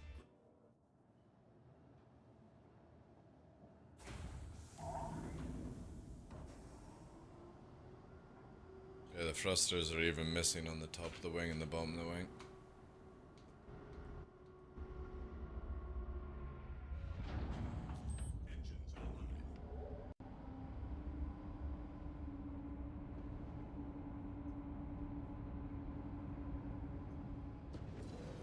it's lost. It's lost the G's. Uh, Shoot the wing off. Again. Let's try here.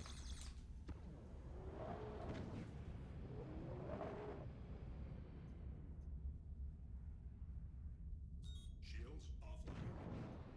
Thank you. Please visit again.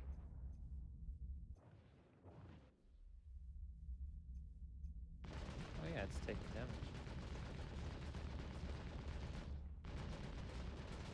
Maybe like restoring fixes the invulnerable bug. I have no idea, man. Want me to shoot it Yes. off? Yeah, shoot it off, please.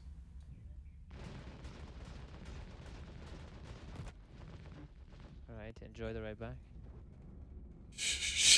Oh, Thank it's you. not doing anything. It's because now it's used to fucking. Yeah, because again, it doesn't know it's lost anything. Landing pad assigned.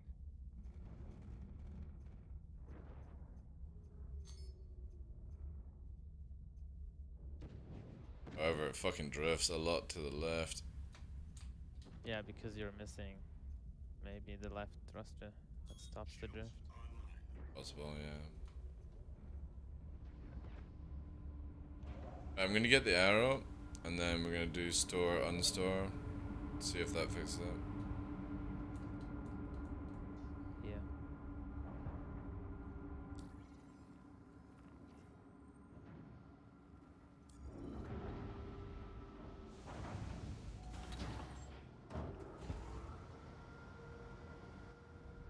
It's 100% its old bug. I've got the engine back.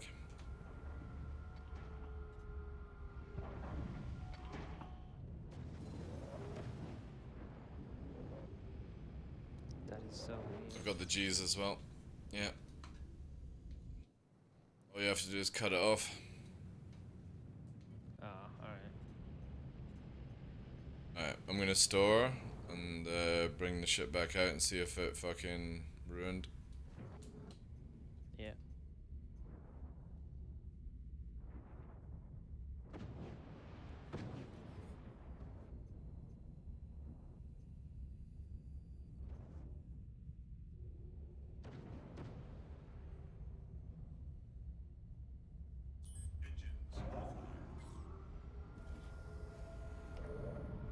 No, Bill. Testing out a bug for CIG, which is quite a major bug actually.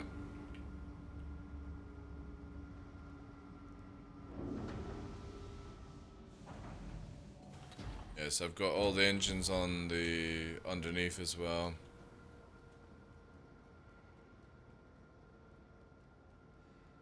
Alright.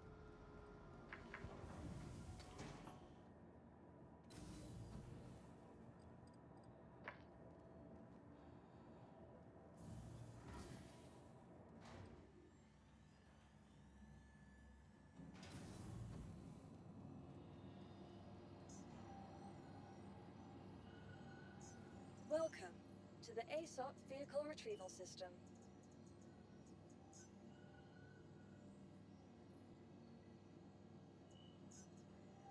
Oh shit. Welcome to the ASOP Vehicle Retrieval Vehicle System. Selected. Stand by. I'm doing well, dude. Your vehicle has been delivered to the following. Good. Yeah, good. Just practicing for when wipe happens. In what way? Alright, let's see if the engine's back. May have a remedy for people then. Nah. You gotta rip off the wing every time. Alright, let me type this up for CIG.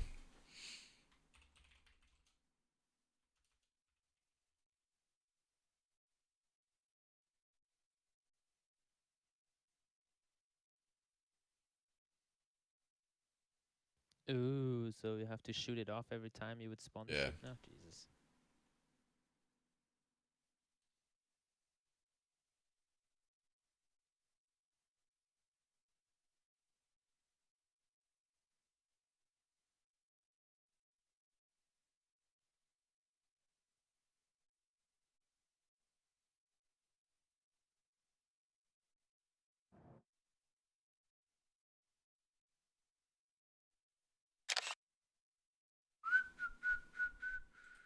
Sorry, I was sending this all to CIG just now, chat.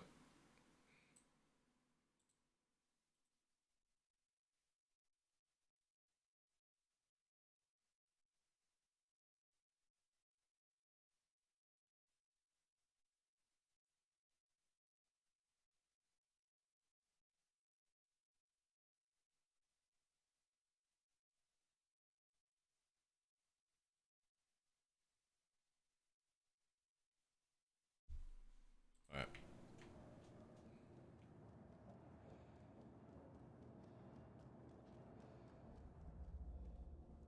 The engine repair bug is back in the game. This is 3.17.1. So the only way to fix this, I'm assuming, is fully killing ship. We're about to test that just now. I'm sending this directly straight to the vet team, who can maybe pass this on to the right people, so try and get this fixed ASAP, because this is really bad.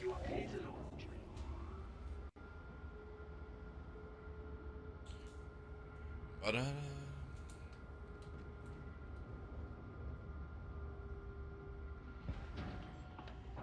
When you have the bug, well, that's what we're testing right now.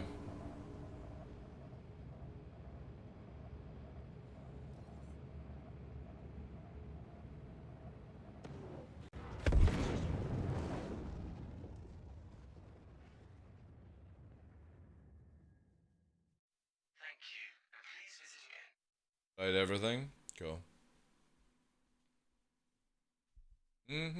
Did you record it? Did you film it? Did you send it to CIG? Happened when my colors just had empty spaceway engines, should have been fully destroyed. Have to, yeah.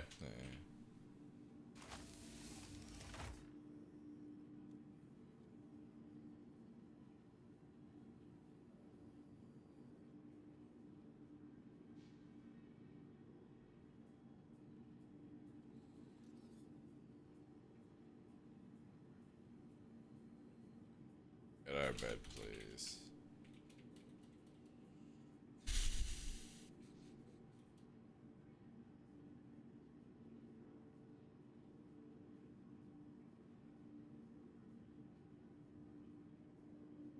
I can't even get out of bed right now. Nope, I just stood up like Jesus.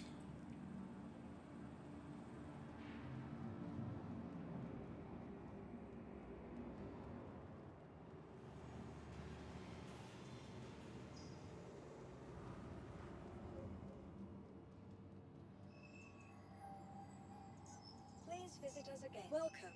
Goodbye. To the ASOP vehicle retrieval system.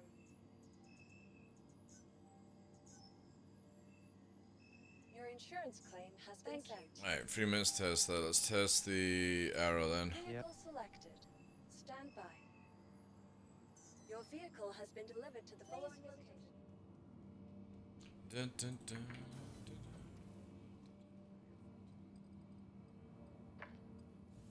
Hey, Star-Lord, how you doing?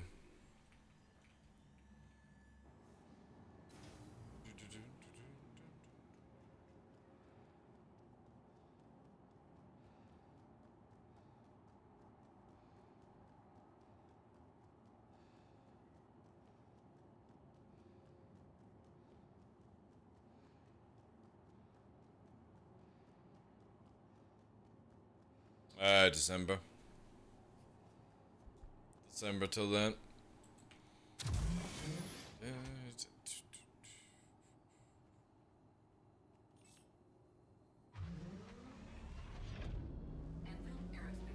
Yeah. You are clear to launch. You having a fight? No, sorry. Give me 1 sec. I'm talking to a guy on the phone. Give me like Alright. Yeah, no problem. 1 sec.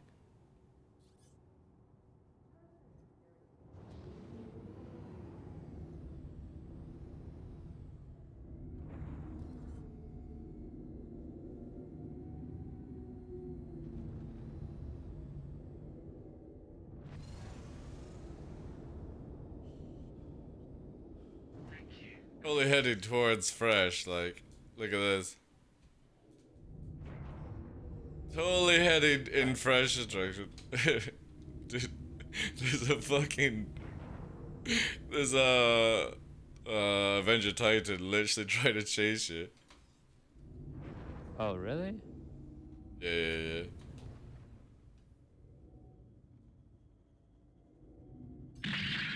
Alright, I'm coming back towards him. Look how unaware he is of you. Isn't that crazy?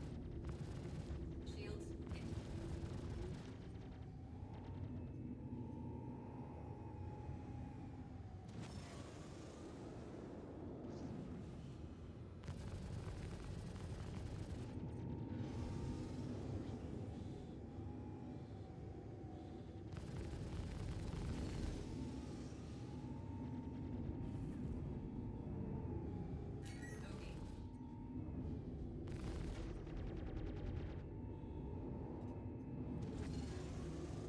OD. Hyperspeed. Engage!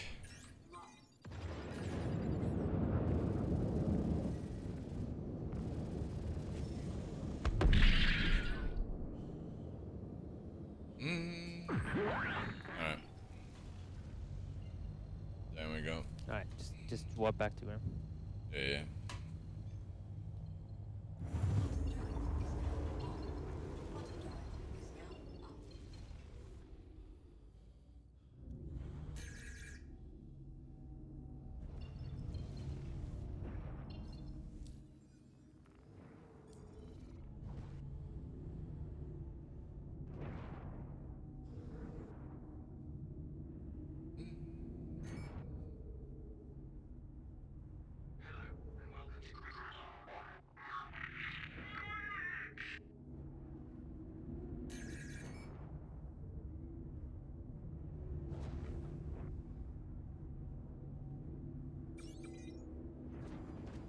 Alright. Shoot off one of the wings. Yeah. Alright. Shields offline.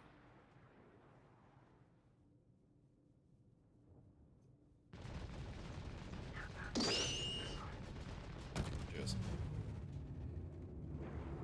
Somebody's coming for you.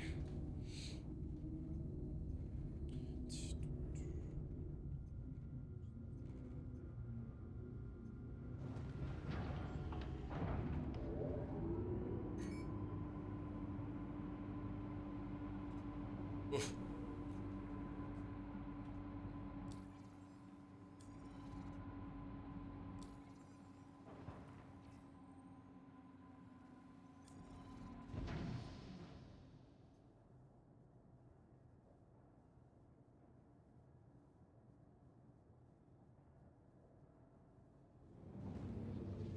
Alright, shoot left wing. Yeah, I'm coming.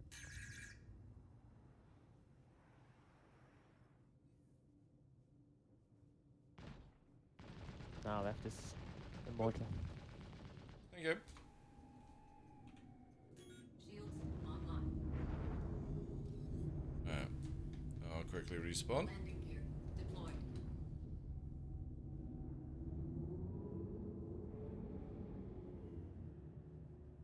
Engine offline.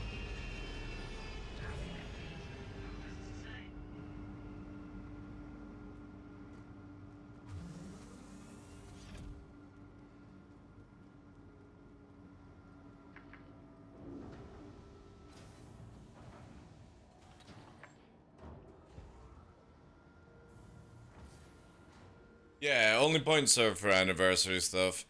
So mid-year, end of year, gives people who actually watch the show plenty of time to farm up those points, since pretty much everyone who won giveaways on the anniversary won it because of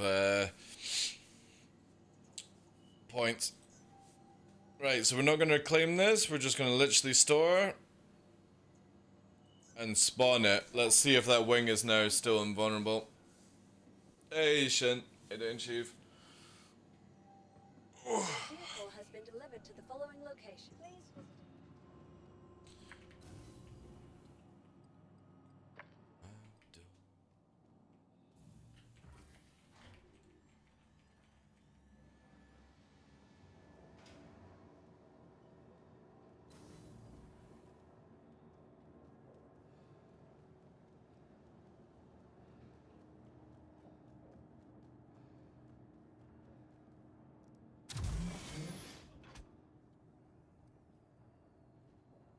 But that's why, like, when we damage people and they come back, it takes way longer to kill. Online. Probably, yeah. Engines online. You are clear to launch.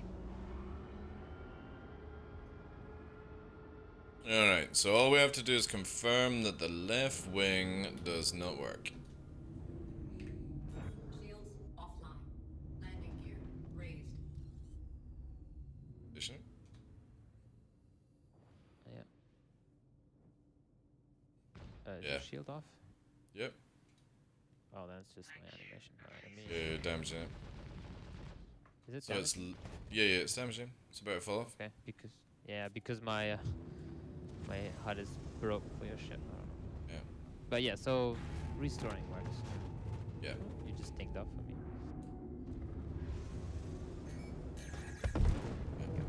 Anyway, but I'm gonna go now, so I think we tested everything, right? Yeah, I appreciate that, dude. Thank you. Alright. Have a great weekend. See ya. See you. Have fun. Thank you, bye.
No, it's not Maroon 5, dude.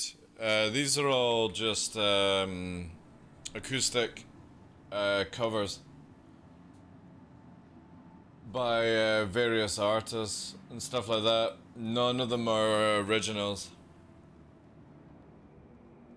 So that guy just literally sounds like what's his name from Maroon 5.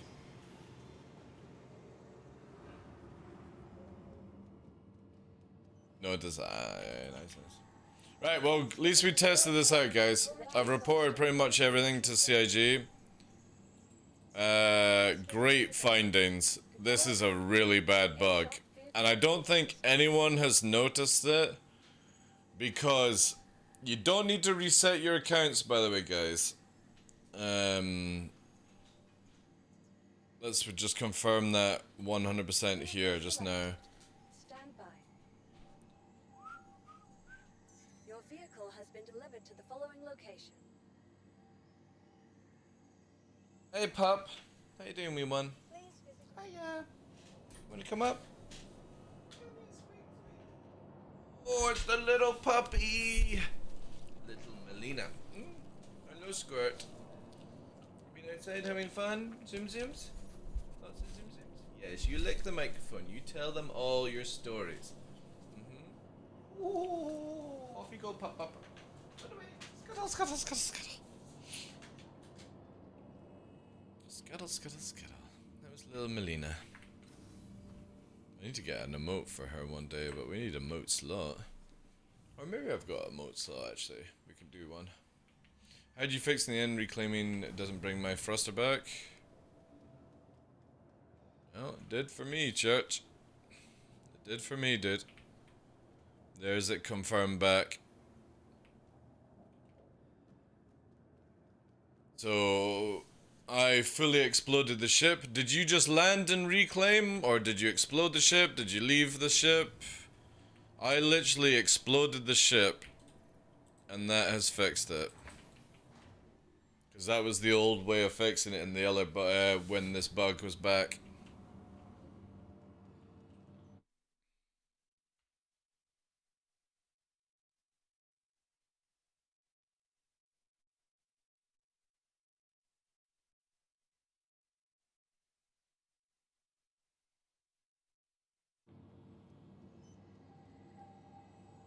But that jump time not running more frequently. This event is so healthy for my orc. Yeah, but you know that you're about to get wiped in 3.17.2, correct? Right?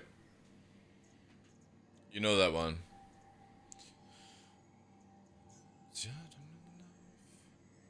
Yeah.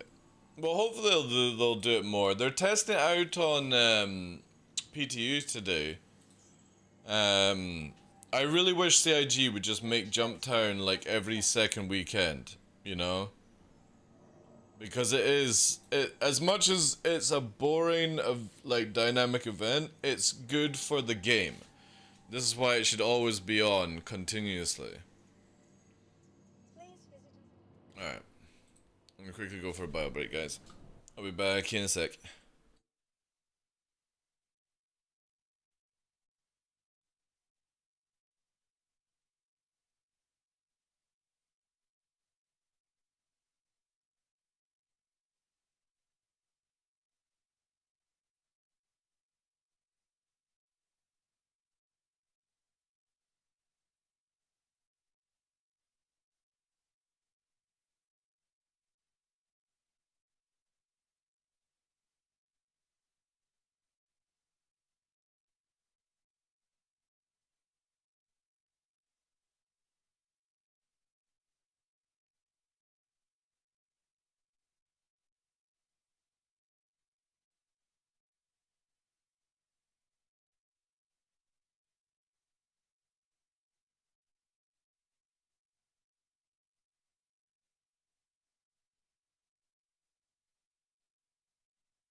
Right.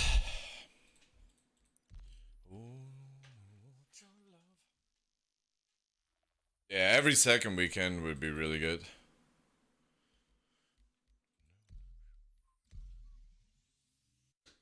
Rotating Ninetales and Jump Town every weekend would be nice. Ninetales is just worthless, though. Ninetales is worthless. They've got a new one coming out for 3.17.2, which is Siege of Orson, so why would they go to the ones that are boring? Xenofret Ninetales is just boring. Absolutely boring. Nobody turns up to them, it's a lag fest, it's just shit. So the best thing to do would be rotate Jump Town and the new Siege of Orison one. Because generally, Ninetales and Xenofret will be great in the future. They're definitely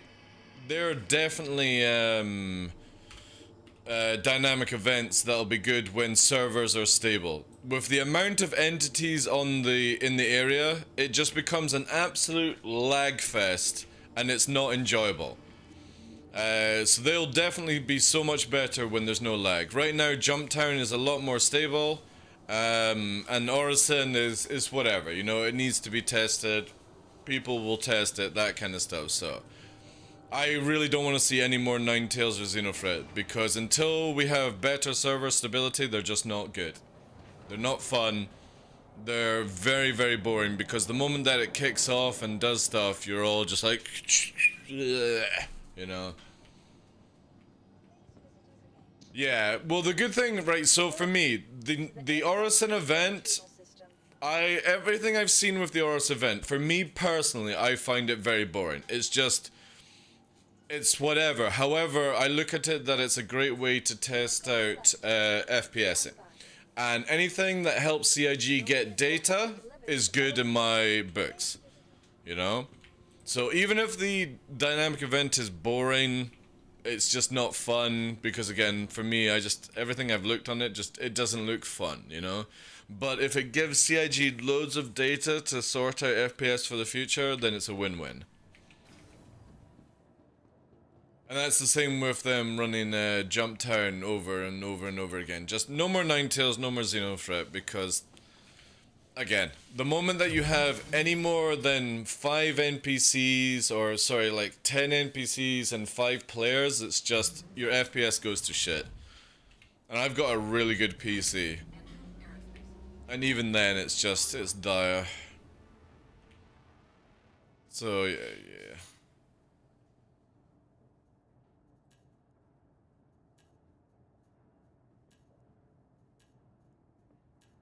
Right, so hopefully, he says with relish, this will be fixed.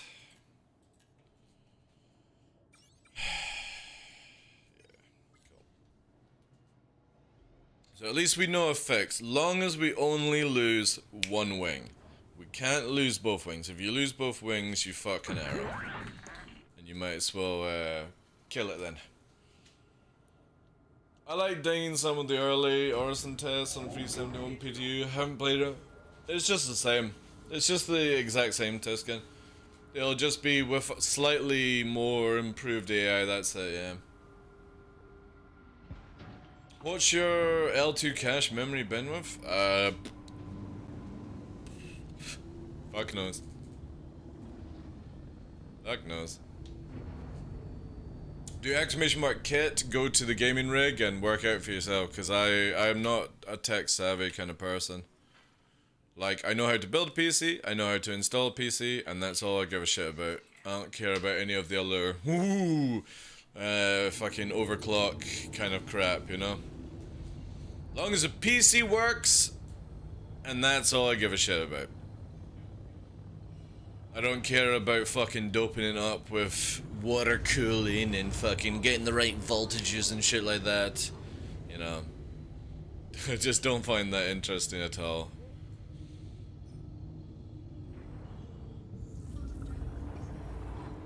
It's the same when people cover their fucking PCs and stickers and ornaments and shit like that. It's just like, fuck me, like, is that really what unathletic gamers have to do?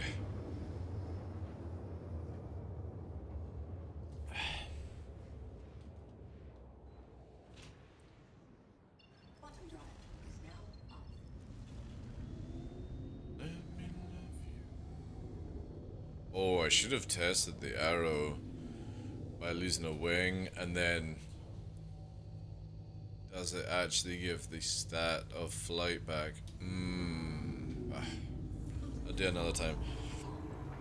I've literally bombarded CIG with enough information to give them a general idea of what's going on.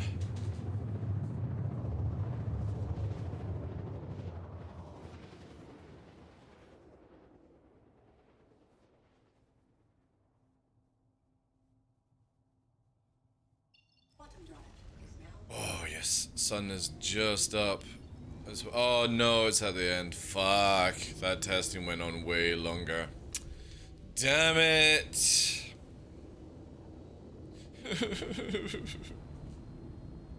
I don't have long left before it goes dark, yeah. Damn it. Ah well. If we manage to get this bug fixed for 3.17.2 live, then it'll be worth it. My PC is a straight white box with a window. The LEDs are programmed for to the temp. Nice. Again, like, you know what I mean? Like, when people build their dream PC and, you know, whatever, for me, I just get a case, put a PC inside it, and that is it, you know? Long as it works, that's all I give a shit about. If you're somebody that loves to, like, fluff up things, bejazzle, whatever you want to call it, that's cool beans, you know? It's just not for me, you know. I remember when PC cases, you couldn't even see inside. They were just a steel fucking thing you slid on top of them, you know.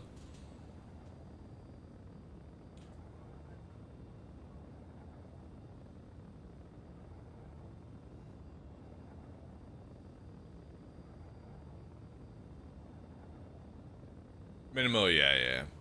Minimalistic is always my favorite. I don't understand when people have like basketball nets stuck to the side of their PC glass and they throw a fucking basketball and stuff like that. I've never understood that shit. Like, why? Why? Why the fuck do you do that? Why do you spend like $1,500, you know, on a PC and then you just start fucking throwing shit at it, you know?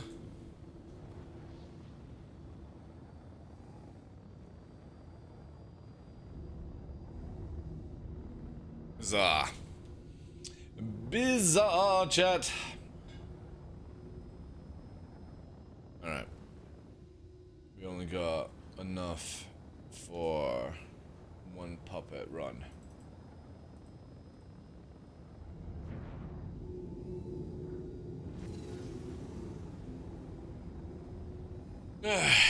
One puppet run. That's it.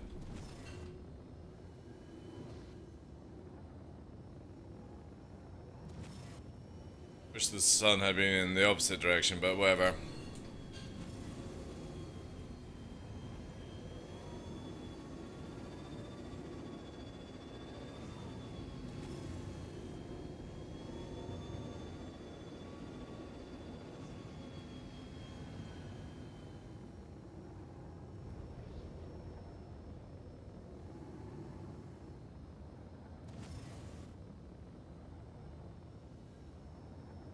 Oh, thank you.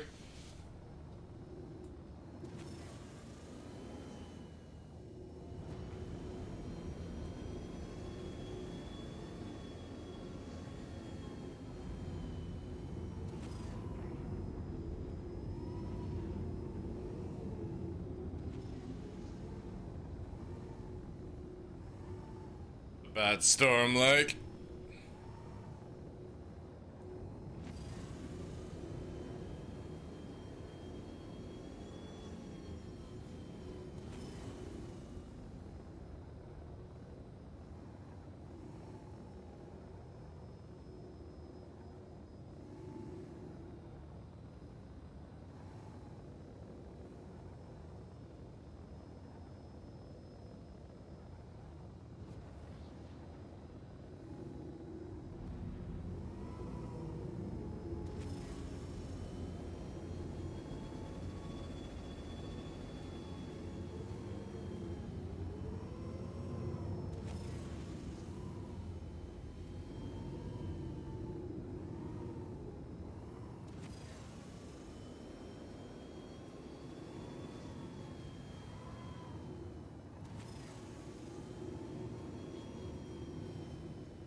Fucking sandstorm is kicking up like.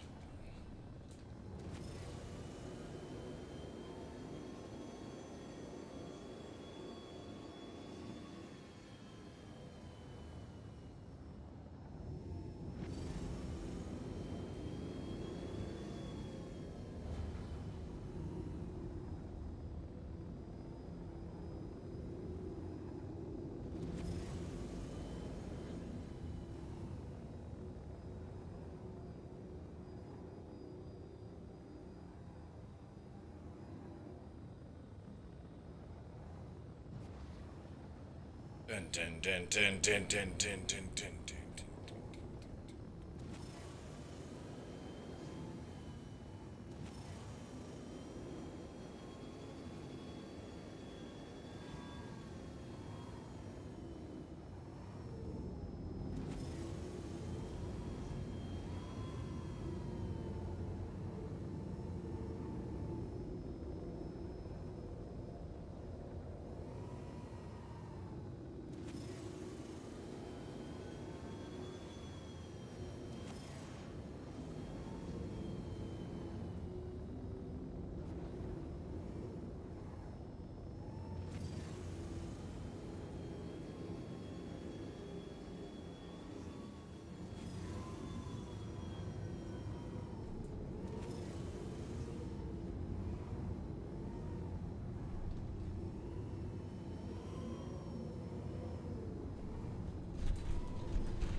It's down.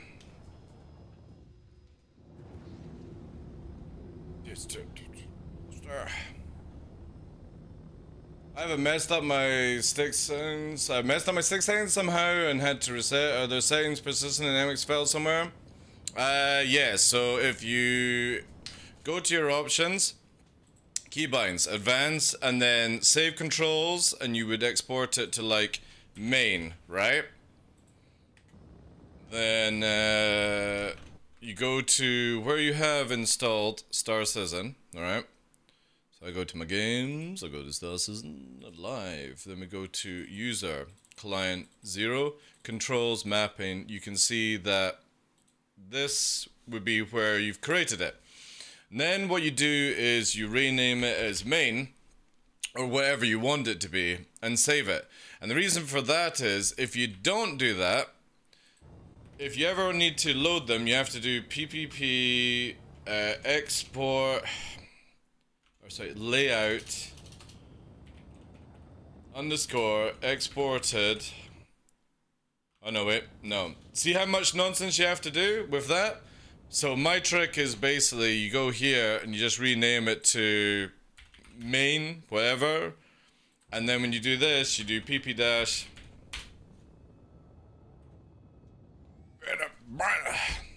That's how you save it.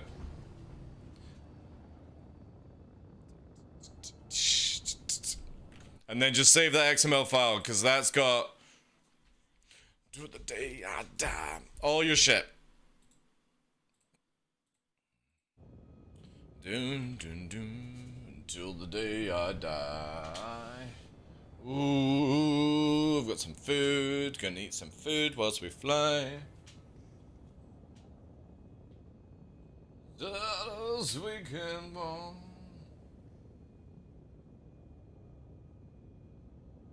Oops. Oh. Crap.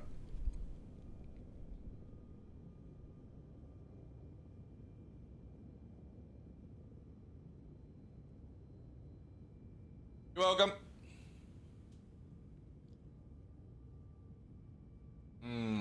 Nom nom nom.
Num num num num.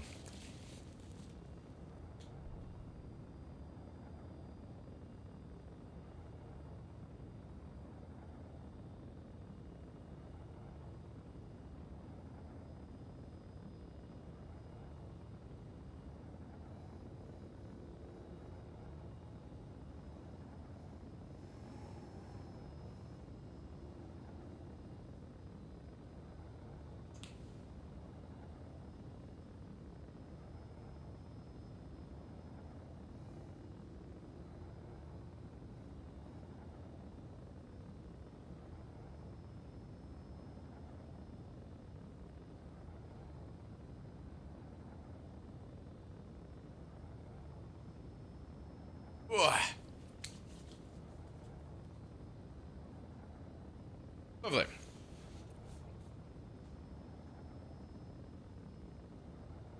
Till the day I die. Ooh.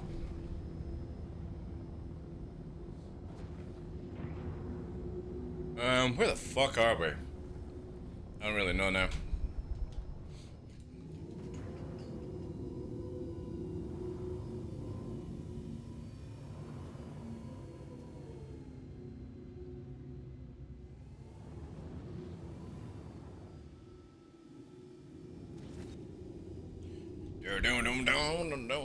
Nice cup of tea.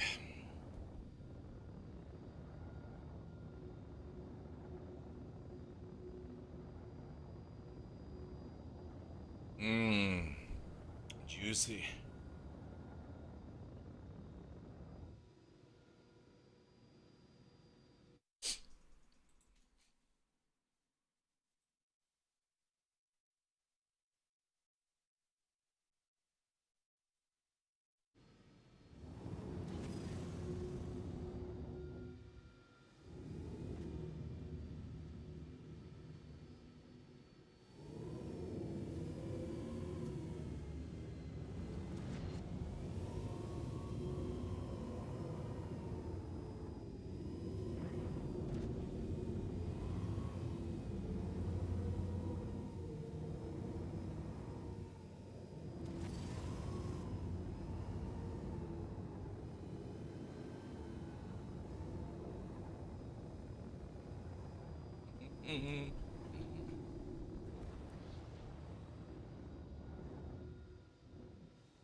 Oh.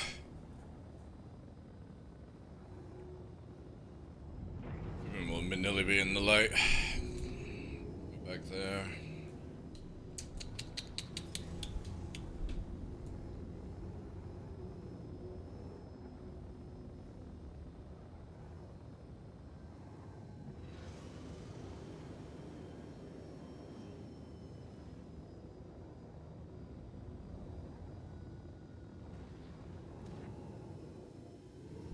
Ooh.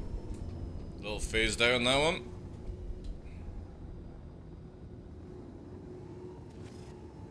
Ooh. An arrow. Why did it go into there?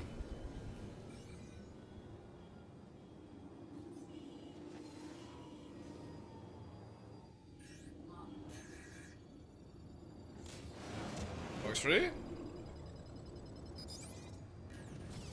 Fired free flares?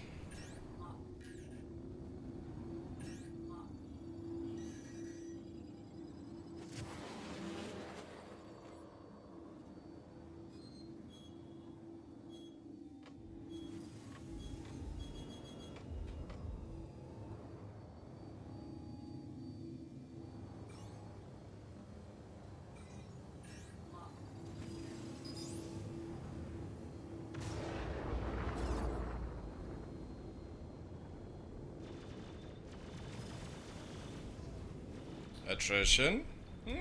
More arena commander today.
I did.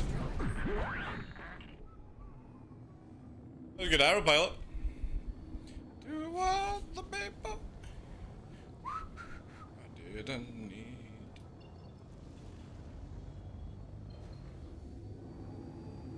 If I will try to do why I... Such a fucking banger, this.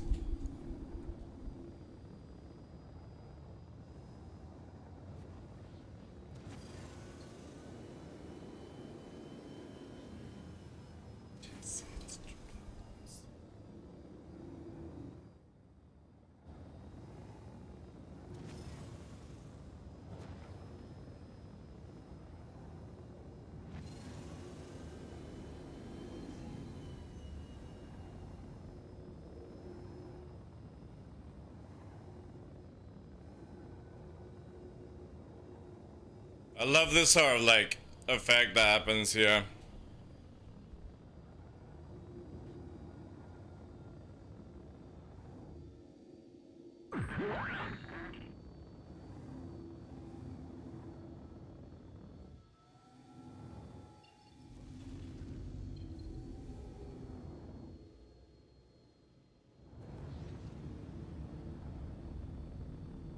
Dun, dun, dun.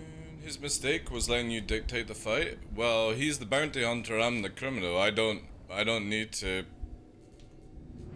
You know what I mean? Like... That's generally the rule of flight in the first place, you know?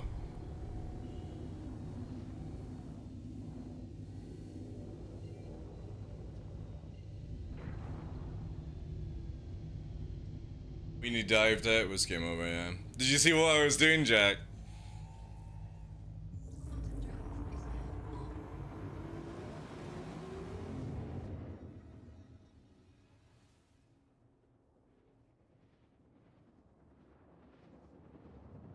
No.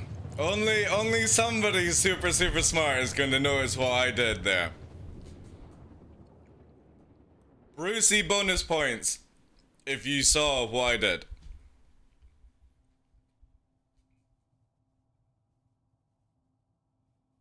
And only somebody that understands 1 and 2 circle fights will understand it.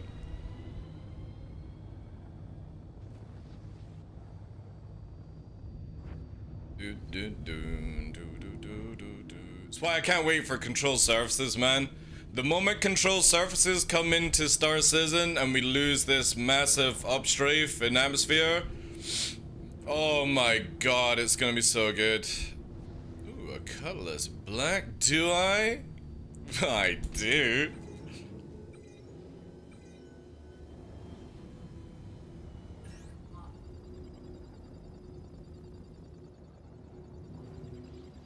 For Fox Freak.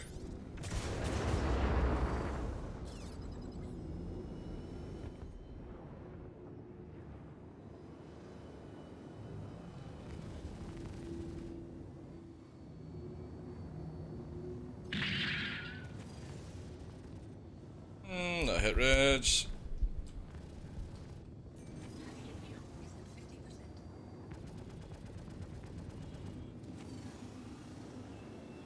Oh, they're diving down.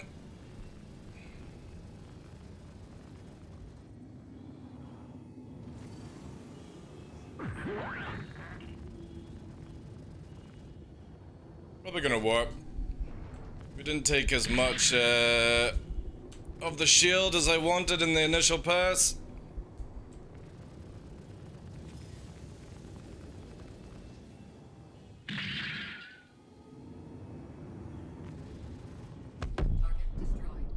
I did. I think I got maybe a little distracted on where they had to warp. Went so high though.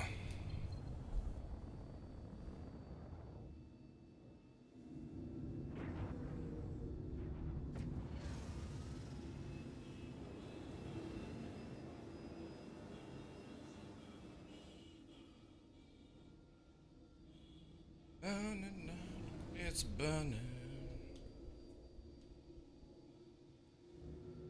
6 months complete. Nice, nice. Oh, a bit of PvP, Space Jam. We did a lot of reporting a really major bug to CIG about engines and wings becoming invulnerable when you lose them and all that jazz, so CIG are aware of it. TDL killed a skilled aero pilot? Yeah. Very skilled. But definitely Arena Commander. The moment you start hearing attritions in the PU, you're like, yeah. Definitely Arena Commander. Because if people don't know, attritions are the easiest to EMP and shut down. They have fuck all distortion resistance. So it's always an Arena Commander pilot that uses attritions. Because anyone that, like myself, that plays the PU, it's Panthers. Or Bearing, because they have the highest EMP resistance. I saw just not understanding. Alright, cool. We'll keep it that way then. Squadron 42, I'd rather watch than play, honestly. Well, we'll definitely be doing a playthrough of Squadron 42. Definitely. I probably won't put it on the hardest difficulty unless there's like some sort of cool armor reward or something like that, you know?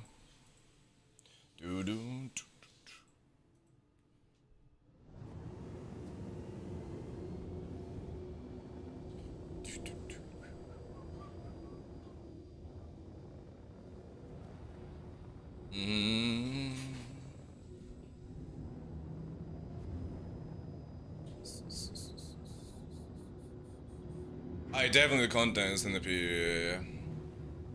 It was meant, so originally they said we're going to add in a multiplayer co-op mode and some of you can be the Vandal and some of you can be the UE. It's going to be just full single player now. And I really don't, I'm not a big single player kind of guy, you know, sandbox, MMOs is my forte and flight games. But I'll play it, you know what I mean? It's like one of these things where I want to play it, I want to see what all the time spent achieves and all that jazz, so yeah.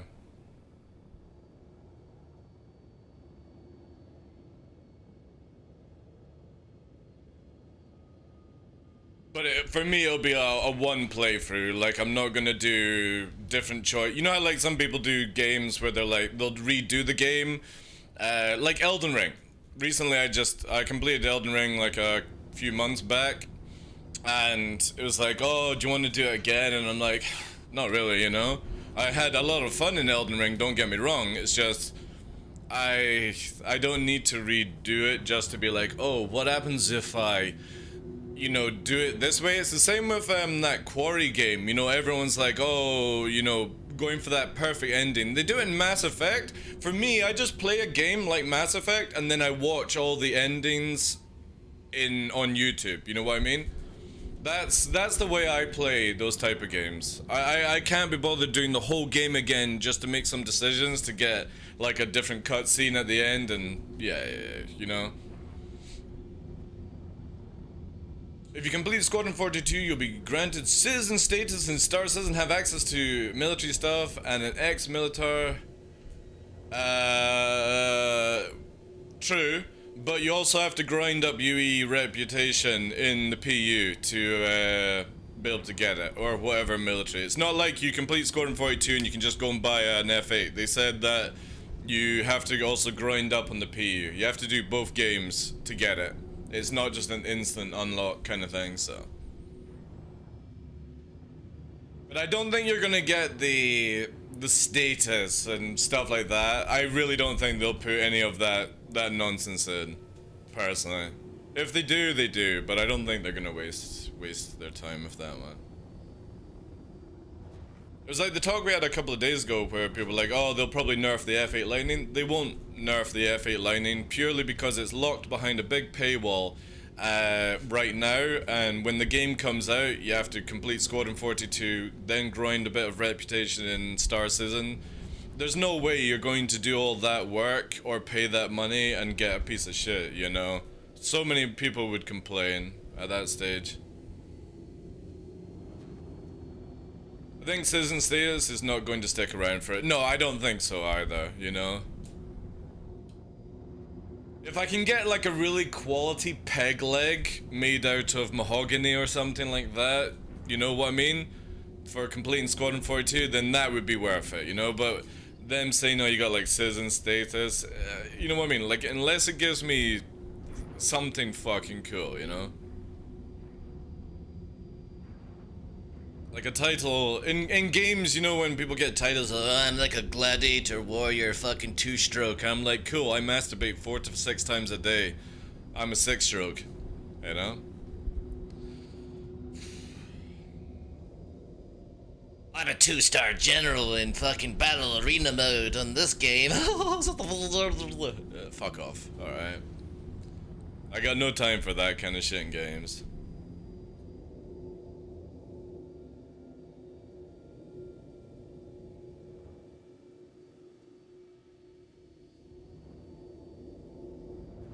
Do we change the rack? There we go. I think you just become a veteran and get access to subpar medical care. I wonder who that should dig towards.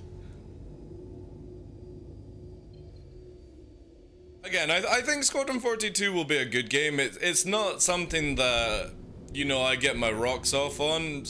The idea of Star Citizen, the sandbox, the server meshing, the orgs versus org battles, the teams versus teams, capturing somebody's outpost, pillaging, trading, mining, salvaging, that whole idea is what really keeps me glued to this sort of company, and the status of like Star Citizen and Squadron 42 is that's what means the most to me, is that sort of, once the game comes out to a certain degree, you know, you can do a lot of cool things. Salvaging is going to be a huge game changer, I think. Because people like myself who don't really do pirating, more just like killing, it means that somebody can come and salvage and make money off that instead of it just being like a and that's the end of it kind of thing. Because loot is cool, I suppose, but it's not like unless you're going to make a lot of money from loot and stealing people's stuff, it's like, why would I even bother, you know? So hopefully all that stuff kind of changes. But salvaging, I think, is one of the jobs that I'm most interested, not for myself, but for people to interact with me, where I'm like, yo, I just killed a cutlass, it was mining. I don't give a shit about anything else, but you can do all the salvaging, you know? 10%. Send it my way, you know? Booyah, there you go. Pays for like fuel and missiles or something like that, you know? Cool beans, yeah? That's what I look forward to.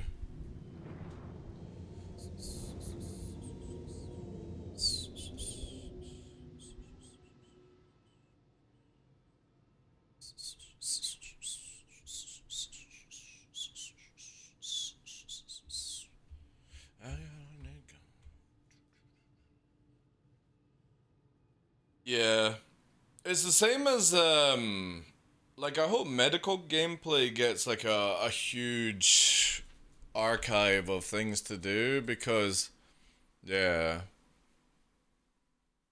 I would like Greg, I don't care, like, you know what I mean? Like, music is music.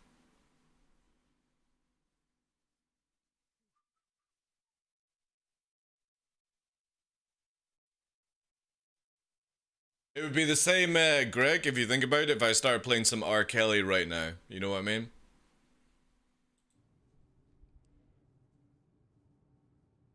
Oh, my Apollo? Yeah, I'm looking forward to, again, more medical stuff.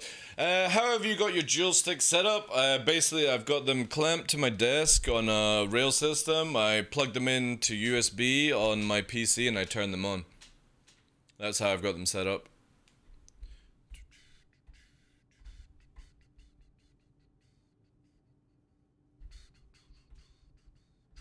But yeah, medical, salvaging. I hope trading comes back fast and furious in 318.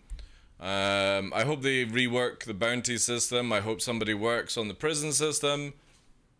You know, I got the fancy one too. I don't mind being a field medic. I'm good at it. What was the fancy one? The triage one. What was that one called? Or was it called triage?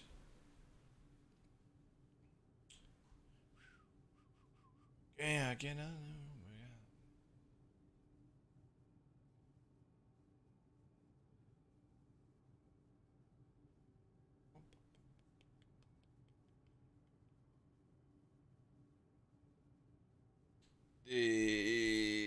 Oh, is it called the medivac? I thought it was called triage. Yeah, I thought the triage was the big it was like more armored or something like that. Maybe I'm wrong. Again, it's the Apollo is one of these like RSI ships that I think they should have brought out way earlier, especially with medical gameplay. I think they should have built the Apollo for it. Because, no joke, it's one of the nicest RSI looking ships, like for multi-crew. I think it's so much nicer looking than the Connie. Oh, Medivac is the white, right, okay, right. Cheers, Rollo. Cheers for that, dude.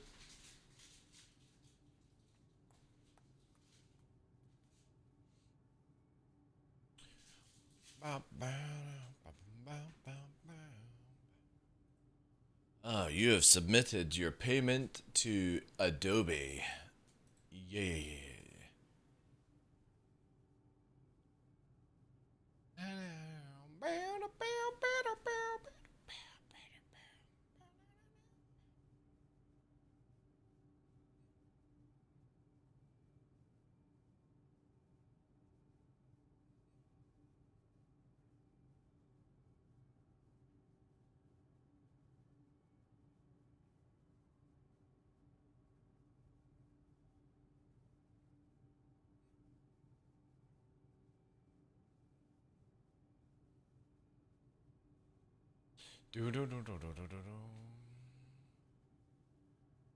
Oh, itchy eyes kicking.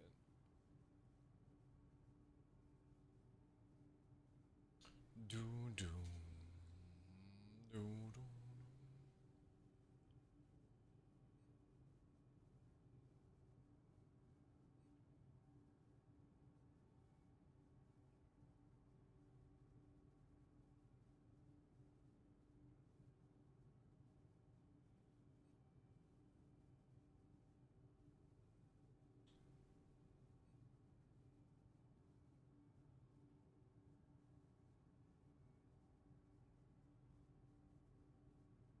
You have the red one because faster. Which is the one that is it the white one or the red one that has the more armor or something like that? Which is more the combat variant. Meant to be like sort of front line kind of one instead.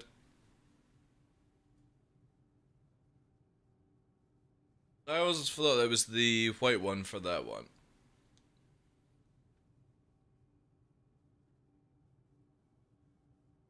But yeah, Cyberwolf, jokes aside, I have Verpo Alphas. If you need to know the way I've got them layout, just exclamation mark flight, and that will give you the stuff there.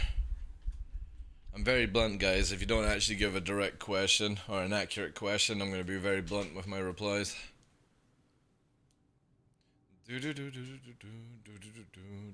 I don't think price will be a problem for them with all different priced game packages. Oh, you mean where inflation comes out? Yeah.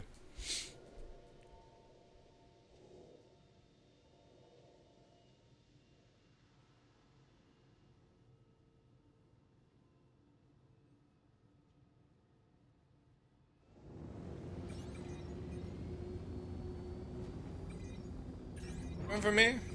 Oh yeah, you are. Right section, notch.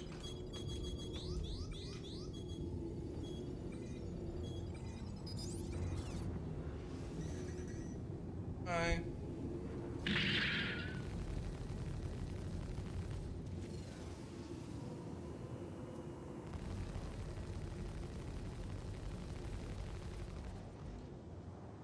Shield's gone down, that's what we want.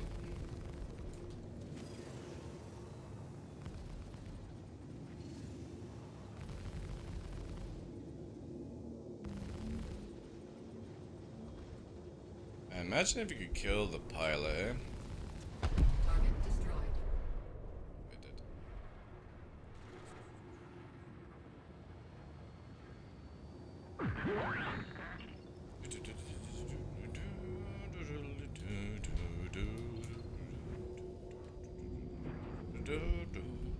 I actually had the wrong things, right?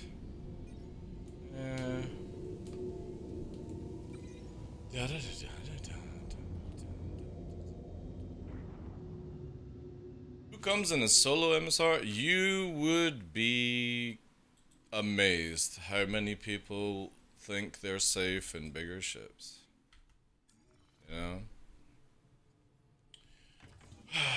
It's a lot, actually.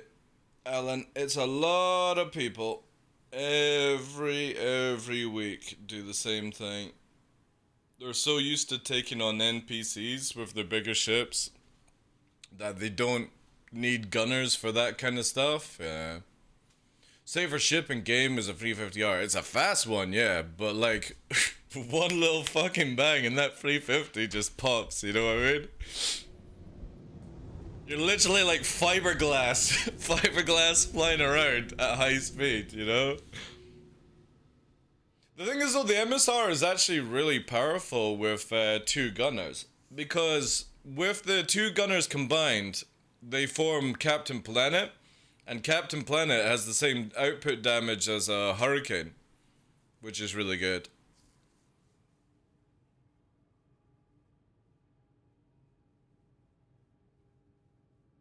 Oh, Donkey, we had it earlier in the, like, there was one time where in 3-4 I would sit in my 600i at Jumptown, original Jumptown, and literally with the free size 5 cannons, I could snipe fighters at 6k, no joke. I was that accurate with the thing, because everything just worked back then. So basically, you would see fighters flying towards me, and like literally about 6k, I would be just leading the shot, and I wouldn't even aim at the pip, I'd just go blap. And you'd see the shells fly out, and they got smacked. There was one guy that made a thread on Reddit about it. He goes, it's very, you know, what's the word? It's very concerning when you get one shot by a 600i from 6 kilometers away. It's like, yeah, because I sniped you. I led the shots, and you went straight into them. It's nothing to do with like that, because they could have just done some maneuvers, but they're flying out in a straight line, and I just went weep. Fucking sniped it.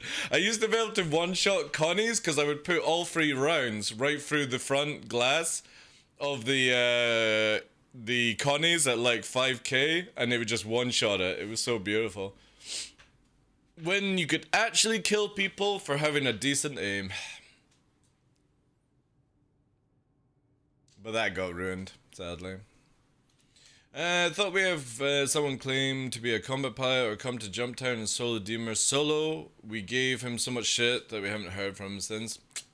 People do it, dude. People hide behind their Redeemer. The worst is when you see a solo Hammerhead and they're just firing their missiles. You know what I mean? But that's fun when you just... Alright boys, send in the Eclipse that's sitting off grid, you know? And it comes in and it's like, whee, turfs away, and blows up.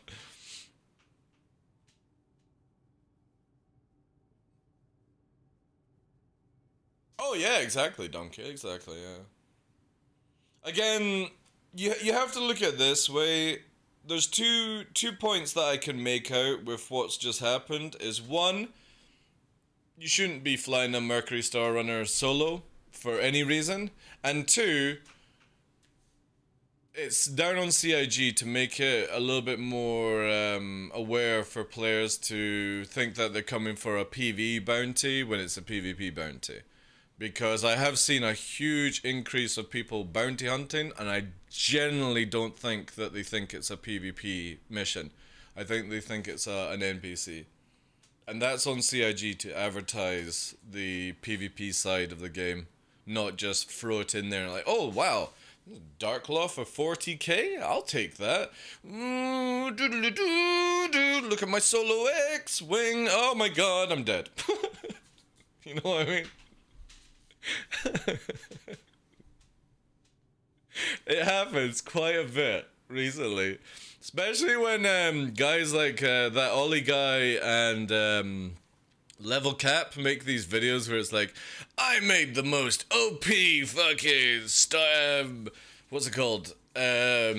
Scorpius. I took on 6 NPCs by myself. You can as well for a mere, look at my referral code in their chat.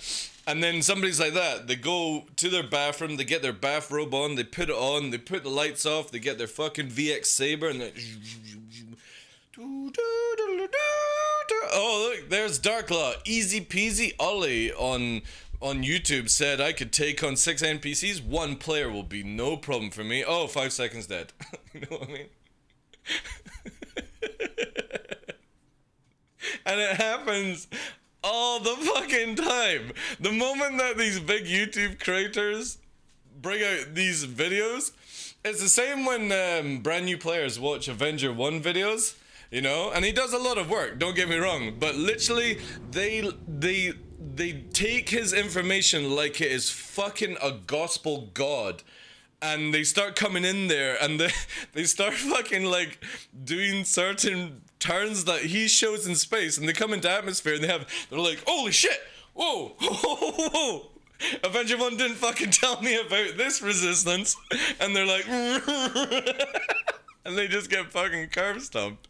And it's always when these guys bring out a video, like 1 or 2 days later, somebody turns up after the exact video has been out and stuff. It was funny, man. It's good stuff. What do you think about the new Banu Defender as a fighter? Is it below average? It's like all medium and heavy ships right now. CIG just really don't have the manpower to do anything about it just now. You know what? The corkscrew will save you. See, you know the annoying thing about the corkscrew, guys, is it's just a barrel roll. That's all it is. It's called a barrel roll. That's all it is. People are fucking corkscrewing like they're corkscrewing into the fucking planet. It's like, jeez. Just do a simple barrel roll and there you go. When did you stop wearing the white shirt and tie? When I got a sponsorship that pays me monthly. Night Ghost. And the fact that I'm losing weight, gaining muscle mass, I don't want to keep buying shirts. But we actually moved from a white shirt into a black shirt with red tie for a while. But yeah. It's a 1% barrel roll. Again, I like Avenger 1 videos. They're good. It helps out new players and stuff like that. But if you ever read some of the comments, they are literally... Oh my god, Avengers told me to suicide into DarkLaw. I shall do it in his honor, you know? I am Kylo Ren. I mean, you know what I mean? It's just like... You can almost spot it a couple of days. Like his latest one, it was like 10v1 and he's in an arrow and he's flying around atmosphere and I'm like, you're in an arrow, why don't you just out-radius them? You know, they're all in Gladiuses chasing after you. Why don't you just out-radius fight them? And he's fucking going further up into atmosphere, which makes the Gladius better, you know? It's like, you're in an arrow, go lower. It's better lower. But he's like, fucking going higher and higher, you know? You don't do that versus Gladiuses. I find your content and tapes way easier to understand. It's good fun to watch. I'm just a meme, you know? I used to watch you all the time and recently been trying to find you but couldn't remember your name. Then you didn't obviously watch me a lot, you know? Because if you did, you would have remembered my name. All I remember was the shirt and tie, then I saw your name, Plain Stars, and was like, maybe. Nice dude. You look amazing, thank you. If you remember back to the white shirt, I was fat as fuck. Absolutely fat motherfucker. And obviously getting on in the years, but we are slimming right down. I appreciate the comment, dude. I need to start doing videos in Atmosphere because a lot of the time, a lot of people don't realize how they're losing to me. They might be amazing in Arena Commander, but under certain maneuvers in Atmosphere, if you don't know how to fight like a jet fighter, you're not going to win at times. Because I'm not just going to sit in a rate nose-to-nose arena commander style and fight you that way. Because that's my weakness. I don't fight in space. I fight in atmosphere. And in atmosphere, you have to fly and fight like a jet fighter. Or it just doesn't work. That's why I hate when we go up into atmosphere for a fight, because it just gets faster and faster. I'm looking forward to when CIG slow ships down for space. I don't think they'll slow it down in atmosphere, there's no point. But the moment that you get higher and higher up, hopefully they'll knock it down a bit. Because it is a little bit memey how fast people can go. He does do atmosphere a bit. Like if we watch this, right? This is the let me just go back to the menu here whilst we're doing this. Let's watch some A1, right? Avenger 1. There he is. 18,000 subscribers. My goodness. This one here. This is 10 versus 1. And he's got the 2-pass rule. That's pretty good, actually. Like, I think that's a really good rule to have. This is 10 versus him, right? And I will instantly point out 2 things that I saw in this video that he makes a mistake, and he keeps bringing people higher and higher into space because he is a space combatant. You know, he doesn't really do that much in arena atmosphere, but this is the rookie mistake, even for somebody like Avenger 1, where he's got arrows chasing after him, right?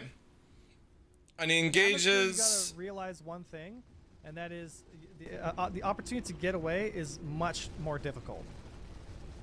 So, and also like your angles of attack are slightly reduced, right? So, like here I'm in full pitch, right? And I'm in full pitch, and you look at my top speed. I'll link the video. Yeah, it's a good video, but he does do a lot of mistakes for somebody who is a really good pilot. I'm topping out at like 300-400, so I got to be really careful with the distance here. It looks like they're all filtering in. Obviously, that guy came in way too soon.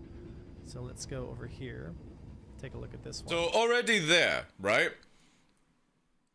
This is the biggest mistake to ever do when you're versing loads of people bombing towards you, is he's literally cut his speed by half. You don't hard turn in atmosphere. This is called stalling in Star Citizen. So he's massively dropped his speed down, and now he's taking momentum getting up. What he should have done is just go into the radius fight, which is the 2-circle formation, which is just get that nice circling speed coming up. But he is turning. And again, massively loses speed here, gonna need our boost because saved up. obviously in atmosphere, he's gonna nail on this guy. And he passes. Now this is a good thing. He gets his speed up. He goes straight. He doesn't go for a turn like most people do. He's up to 500-600 meters a second. But he is yawing so hard in atmosphere. And the moment you are over 400 meters a second, do not yaw. Don't yaw. Bank and roll. And he is yawing because you can see the nose is bent down here. So this is the second mistake. Is that instead of he is flying Star Citizen Arena Commander style, where in space you can do all these things, in atmosphere you don't do them. He is literally causing so much drag and lower speed that he could have been booming around and he could get behind these guys without any hesitation. Coming this way. Because they will be yawing and causing drag and bottlenosing and all that stuff. So he uses the arrow here, and he's going into the vertical, right? But then he sort of like disengages of this. We would be honored if you would join. There's the vertical now, so he's done for an S roll, but again he loses all that speed. Look, he literally goes down to like, I think that says 90 meters a second, and there was no reason to lose all this energy. A couple of them to engage here, and then go for a straggler. Well, because as he drags them up, and they're getting faster and faster, because they probably can't slow. Most of the fleet would have flown past him as he just simply picks off that one person. Drop a mag on him. Right, let him pass me. And see here, again, you've just literally lost all your speed to try and go back on somebody. This method of fighting in Star Citizen, and when you're outnumbered, you don't ever need to put yourself into this situation. Just keep your vertical, your horizontal speeds up, and just close the circles. To shield power. but he's gone through, right? So Because again, if you saw that, if you saw the fight with that other arrow, I did mention, did anyone spot what I did to defeat somebody that's clearly better at 1v1 than I am? And it's now I have to literally attempt to disengage made at low them speed. manipulate into a certain pattern. So keep myself nice and flat. Again with the EM missiles. There we go. And he doesn't need to keep himself flat. What he doesn't understand is that you can literally circle around these guys at 2k and they can't fucking hit you in atmosphere.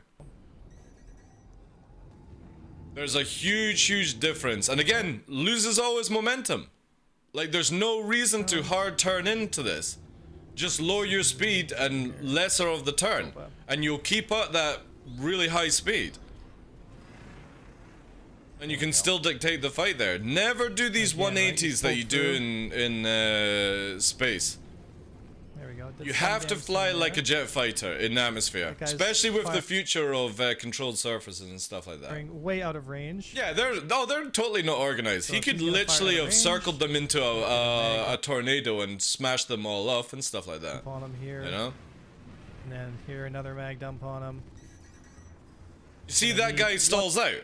He literally stalls out. In this fight, there's a clear indication of stalling in Star Citizen. Watch this guy come in here. Let me see there. Flies past. Gonna need Turns too one more hard. Turn. I believe I could fly. And then it'll gain speed again, you know? There's one down. Again, another EM drop. I want to get some speed here. He also doesn't need to Wanna put him drop 3 behind me? flares for these missiles as well. He only needs to drop 2 in atmosphere. Because the This guy's close. you should really have his emission Here's the stats first mag. up on his dial. First Like, mag all hits. Gonna have another EM drop. He's gonna there's again, guy stalls. Like, this guy should have kept with the rotation and dived down, but he literally turns 180 and stalls try out and the run. ship. I want to stay on him. See, look, stalled. No speed, More EM capitalized on that shit. And the arrow, again, this is the only problem I had with this video was Avenger 1 gets higher and higher and higher, which makes people faster and faster and faster. And last And he mag. literally has the best tool for the job at staying low to the Another EM ground. drop, Plus, and I'm out of boost. with them firing missiles, he could have used the environment to just smack Greedy off for the the missiles kill, by greedy for the notching. kill. Now, he just recently brought out a video about notching, which is a good one. Because it'll slow my speed down 'Cause too much and I'm going to notching- get caught in the So there he brawl, goes. but He he's hurt dives bad. down, right? So what I want to do is I want to drag him. Because again, you don't want to go higher up in the gladiator. Like when you're versing gladiators, you're gonna right? stick inside the brawl basically, and once you're inside the brawl, you're pretty much guaranteed to get blasted. So see how many of them Right, so you fly wanna keep your past? speed up But here. again, This guy's- he loses his speed. He talks about you want to keep your speed up, but he literally shit cans his speed to 118 meters a second. This is not what you do in atmosphere when you're versing multiple people, you know? You do. He literally says keep your speed up, and he kills his speed every single turn. All right, so you He's want to down to look. keep your speed up. He said keep your speed up. He's down to 60 meters the a brawl, second pretty much inside guaranteed. the fight. To get blasted. And he doesn't need to. He could be fucking soaring around these guys at 300 meters a second. They couldn't do a fucking thing to what to them. Right, so you want to keep your speed up here. This guy's gonna go past me. Let them all go past me. And this will be so much This better in guy the I think future is where wrong. people will have to learn how to jet And fight he's hurt. That was my last versus target. space flight, you know? So while they're dodging through me again, Again, he doesn't need to drop free. This is a bad system that I've noticed he does. You don't need to drop free flares for every single missile. It's an IR. You have very low IR. And especially on Daymar, which is hot, actually creates a natural IR flare. If people didn't know this, especially if you're heading towards the sun. He only needs to drop 1 flare to get an IR off him. I might have one He's more turn on him over-flaring. if he comes back around, and he is. Big mistake. Oh, last We would mag. be honored. There it is. Another one down. And I want to keep my acceleration as high as I can here. Get my shields up. Get it down, and then drag start him, radius drag them. him. You don't need to drag them. See, you don't need to drag in a straight line. Again, this is where learning the radius fight is super thing, you know? While I wish notching is a thing in this, it's false. You are dodging nothing else. What do you mean? You can notch in this game, Puppeteer. You can notch at the very last second to make a missile miss you. So if that's an EM drop, I'm going to have to... Okay, it's not, so I'm going to fire one flare. He said he drops one flare, but he drops three. You know what I mean? This is sometimes which I notice with Avenger 1, is he's giving you the right information vocally, but he doesn't do it himself. He literally says, drop one flare, because he knows it's an IR missile. He's going in a straight line, but he dropped three. Doesn't want to switch my flares, though. Then he says, this is where you should never have this notched up unless you know everyone is firing ENs at you. Always have one and just pre-flare every time you hear the beep beep beep. You want to take them out one at a time.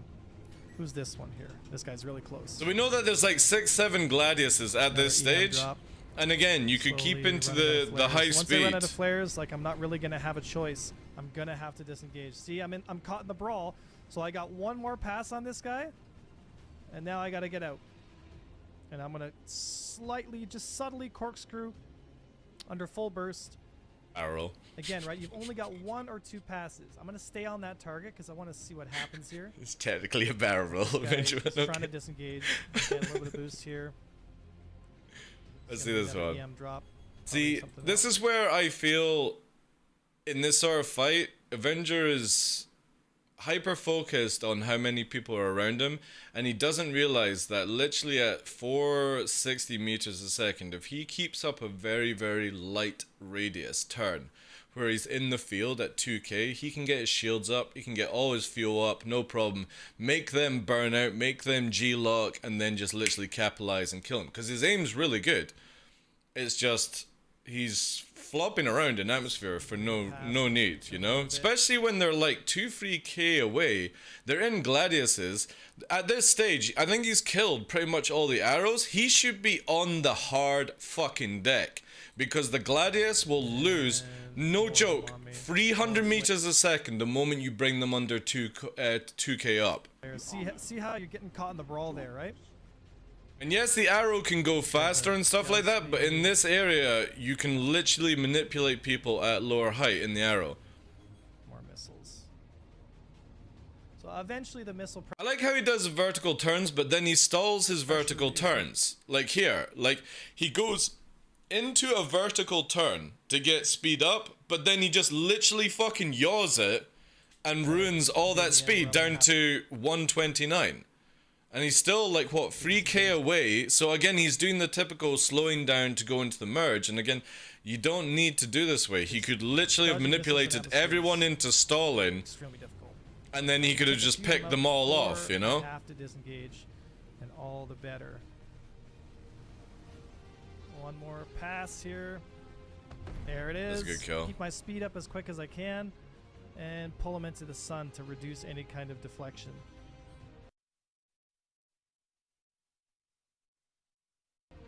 And I want to get my shields up. Right. As he gets fucking riddled with rounds. Again, he's in an arrow. Fucking hit the hard deck. Hit the hard deck. You're versing Gladiuses. Alright, so I've got one on me. Could have got his shields up and take less damage. Yeah, Stop fucking space fighting. You're in atmosphere. You're in an arrow. Why the fuck are you like 10, 15 kilometers up? You should be 2k down, Avenger. You could absolutely shit on these kids. A little dangerous, like dodging through the group In Star Citizen. of them here, but some right. Turns bring him back in. Dive, Like sir, dive. Really Get down on that deck. Single size one shield. It doesn't matter. You literally have the ability to radius fight these motherfuckers. They can't do it. I need to do atmosphere played with Avenger 1. I am going to turn Avenger 1 into a mean machine in in atmosphere. It's quite a few. Again, don't turn in no further. Down. Down, boy. Down. Look, no. No. You could have dragged them. They're so hyper-focused on you. You could have had them smashing into the ground. They're Gladius. They're not going to pull out of a fucking negative dive. Literally flying towards them. No. That's me. They're all booming and zooming. They literally would have been artillery shots on the ground, you know? You're a service player, so you both have different approaches? Yeah. I know. I'm memeing on this. Because again, Avenger 1 is a good player, but he's not utilizing what he could do in atmosphere. It's going back to that whole space fight kind of nonsense, you know? And you've got to remember that the moment they put the new surfaces in, you can't do this shit. And he could literally have killed maybe 3 or 4 of them with the way they're flying by just literally circling them in atmosphere. In this turn here, again, right? Just wasting time. If I can get him on that pass, I can He's get him. done 6 versus 1 in atmosphere before. Dude, if you think this is impressive, right? It's not. These guys are fucking potatoes. If they couldn't capitalize on some of these turns, alright? Avenger 1's a very good pilot, but he's not fighting anyone of any skill level, dude. Not that I have to disengage. That's how he does 10 versus 1 in Star Citizen. Sorry to bust bubbles on that one. Speed up, see if I can get them to follow me. Which obviously they're following me, but... This is not atmosphere flying either. This is literally flying in space. Because you're so high up that it changes into the space model. The difference is it's just slower. That's all it is. But he's still booming at 800 meters a second. Here.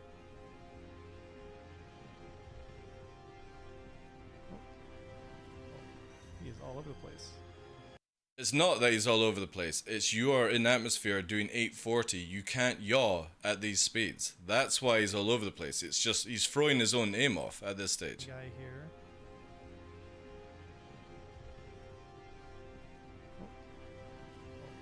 He is all. You can literally see the yaw movement. The pip is going like that. The Gladius pilot you were up against the other day was on point. I feel he would have wiped A1. No. Avenger 1 is really good, right?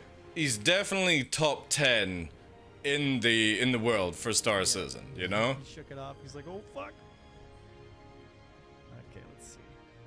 No, Avenger 1's really good, dude. Same guy, different guy. He's just not used to fighting in atmosphere. Smooth on the gun run here. Apply all the damage. He's gonna come to me now. Back up. Might even be able to kill this guy in one run. He's gonna give me a top profile. He should never do that. Never do that. Good. And see, this is the mistake of the Gladius pilot here.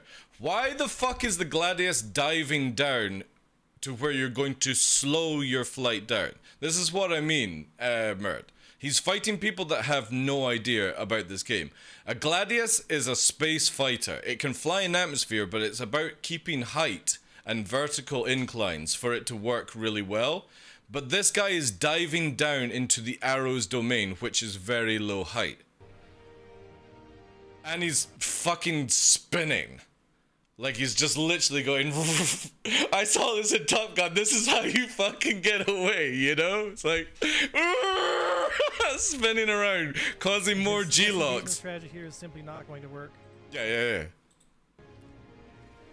But then he goes vertical, and this is where the arrow would struggle, but... ahead of your target because the lead...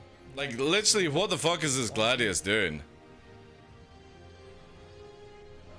I'm taking damage from a third party, but I want the kill badly. There it is!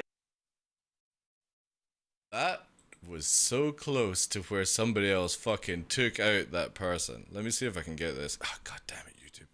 I can't remember what the controls are for this stuff. Damage from a third party. Watch this! Another Gladius nearly fucking crashes into this. Not this one here, right? Watch this fucking bullet just fly past. Look! Oh, fuck! Yeah, where is it? Oh, This God. is a great opportunity. How did it skip? There we go. There we go. I'm only pressing spacebar. Damage from a third party, but I want the kill badly. Look at this guy. Like a fucking. I came in like a wrecking ball.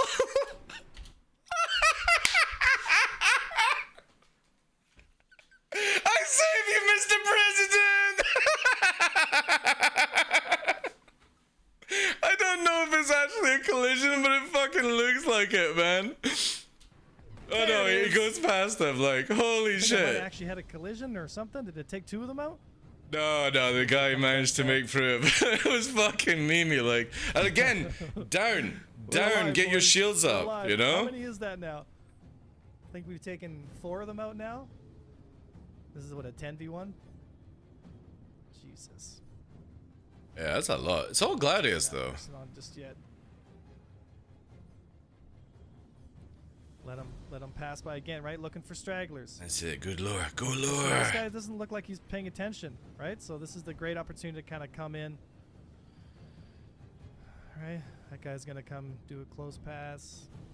This is where decouple would also be really good for Avenger 1 because you lose a lot of momentum when he's turning. So when he does his PvP stuff, couple mode. Okay, did some damage But when to he's hurt. passing people, just a slight bit of decouple will massively allow him to keep his speeds up whilst being able to do the same sort of things that he's used to. Around. More missiles. Let's see here. That's a lot of fucking fighters.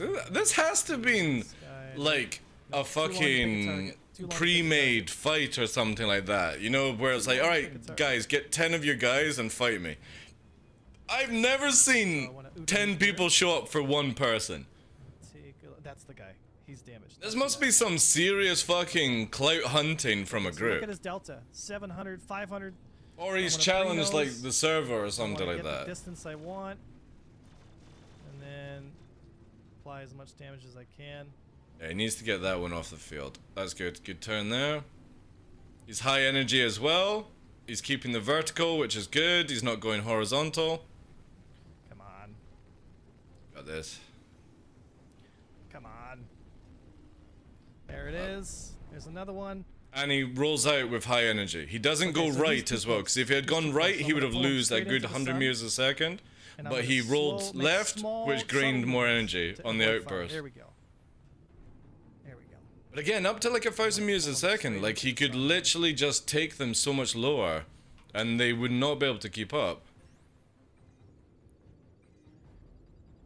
Let's hope this works.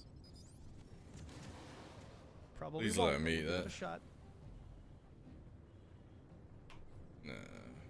See, space missiles is just, it's so annoying because of like a slight delay that you A lot get. of them close by, right? You're not going to survive the ball very long. See how they're close they are together, right? The distance is everything. And you got to pick that up very quickly. And you got to do it even faster in something like an arrow. Because the arrow is going to be Hello. consistently, constantly. Just getting go it shut low, down very quickly. please. Go Guys are low. separated. Oh, got one on me. Time to get out. Because I've seen a few of his fights And you like find- 1v1 in reducing atmosphere, too, like, you gotta be and he doesn't careful crash off that, the ground. So yeah, bring them into bring it back 2k down. ceiling. They literally will lose so much of their speed, and you don't in the arrow. Yeah, so she's flat. That's why. Let's she's see, keep slowly going. getting Dive. distance. Dive. I actually didn't even check to see if this was copyright free music, but whatever. But now I'm flat as well, so now it's just top speed. That's it. Down into the dust. Again, right? Look at them all cruising right behind them. They are hot on the ass. Decouple, nose up, plane it, full afterburner, and watch them smash into the ground. Kill like 2 or 3 of them. Just watching them fucking be a bullet into the ground. Shake off the G's on the side here. See, they're pulling G's too, right? So. Alright, let's see here. This is a good height now. A little bit lower, because he's still doing like 1200. It's a flat ass planet. Oh, here we go. We got some mountains over there. All right, let's see here. He brought them in on an angle, if you saw that, you know? So I don't have much health in my ship, so I'm very crippled here. It's gonna. Oh, yeah. Right, so now he's using this. Like, why didn't he use this at the beginning? This is like where the arrow dominates. Again, the yaw flying. This is the biggest mistake I noticed Avenger 1. He yaw flies in atmosphere at these high speeds, and you shouldn't do that. See, this is yawing right now. Watch him snap back. That's a yaw snapback happening right now. That's not the pilot flying that, by the way. See, That's because he's come in and yaw there. atmosphere pulls my nose around. Because you don't yaw. If he didn't yaw, he would be fine. He would have never had the snapback. And he's struggling. You can see him struggling. You have to roll and pitch the moment you go over 300 meters a second, or you cause drag. I'm gonna just easily corkscrew like this. Nice. Should have taken them lower. Don't yaw! Don't yaw! So much speed loss. Speed loss gone.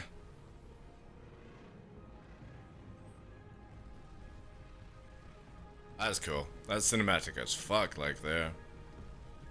Oh, it's so many at close range. Look at that. Gladius can't do shit, you know? Ah, gone now. Just too many.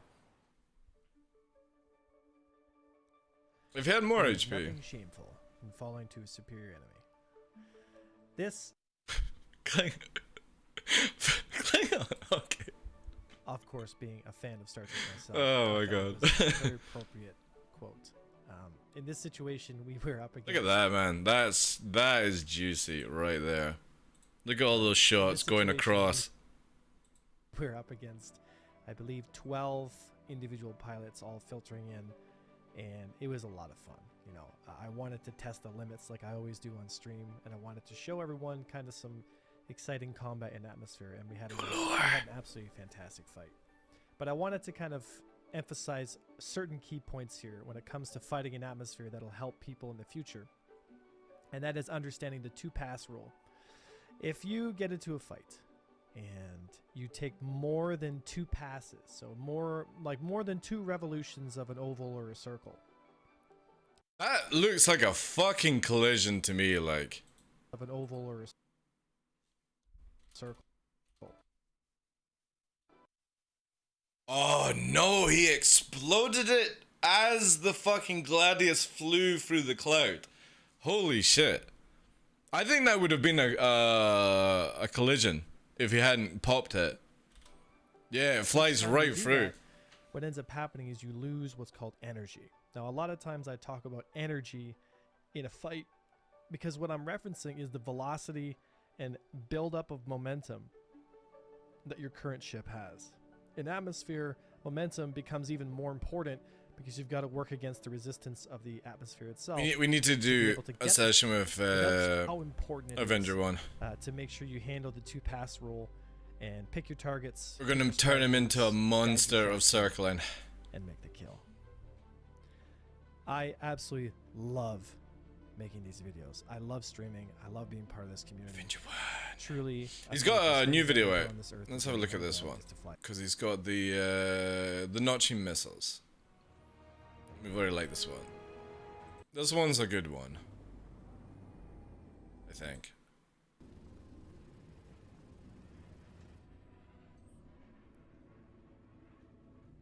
Because obviously it's not a true notching. Yeah. Chase it. We're gonna It's have the one same pass on mentality. here, but he is probably gonna. Yeah, he's gone. Yep. Saber's coming back. Saber's back. I'm on the Saber hard. Yep.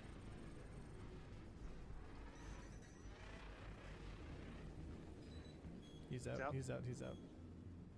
Okay, we're out of decoys. Oh boy. Okay, I'm gonna get some the speed here. Yeah, give us a lot of speed. I'll try and like maybe see if I can snipe some of the missiles.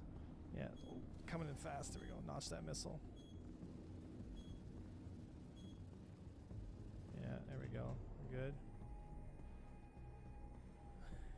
Come on, boys. Come on. Saber's coming back in. I'm gonna keep. Let's see here. Saber's Gladius. at 5,000. Gladius is 2. Lulu. I want to kill that Saber. Saber's on an intercept. Here we go. Come on, baby. Go, go, go, go, go. And wait for the notch. And notch. Okay, we're good. This is not notching. This is just dodging at the last second. Notching is you have to go 90 degrees on a missile to make it fly past you. That's the only thing I would say with this one. This is not notching. This is just simply dodging. Not like when a missile is flying towards you, a notch is literally where you will go 90 degrees to confuse radar, and what you're wanting is basically for it to fly past you like that.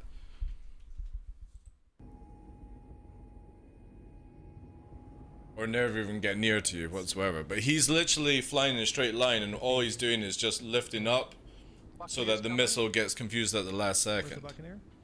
12 o'clock now. Oh, actually, no, it's 6 o'clock. My bad. 6 o'clock. It's behind us. Okay, go for the Saber. If only noise would actually work, you know.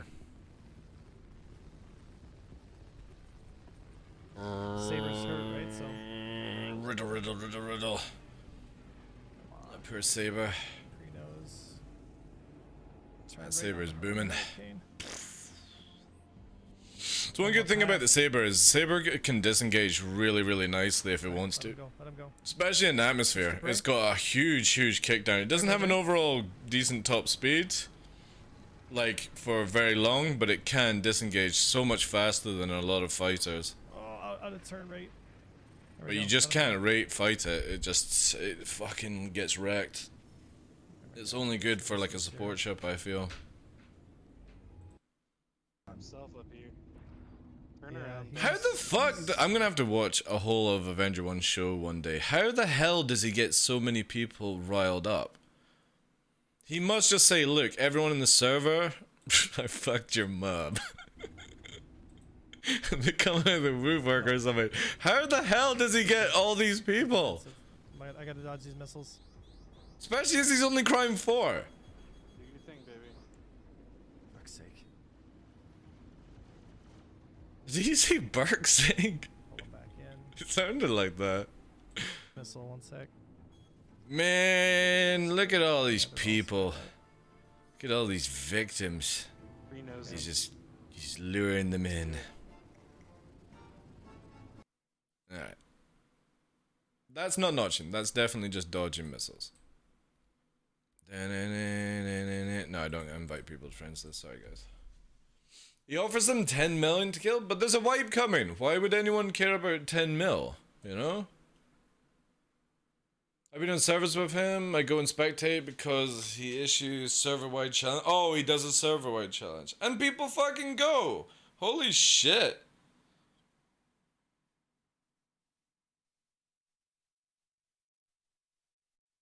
And 10 mil. Right, fuck. We're gonna have to start offering 50 mil. 50 million, guys! I don't have it. Put a fucking IOU down. What do we have? God damn it. So 10 million actually attracts people. That's crazy. RSI on Twitter right now. Which ship is the most fun for running low-flying maneuvers? Where are they? Where are they? How dare they? Let's have a look. Let's see what fucking people post. Where is it here? Back in black.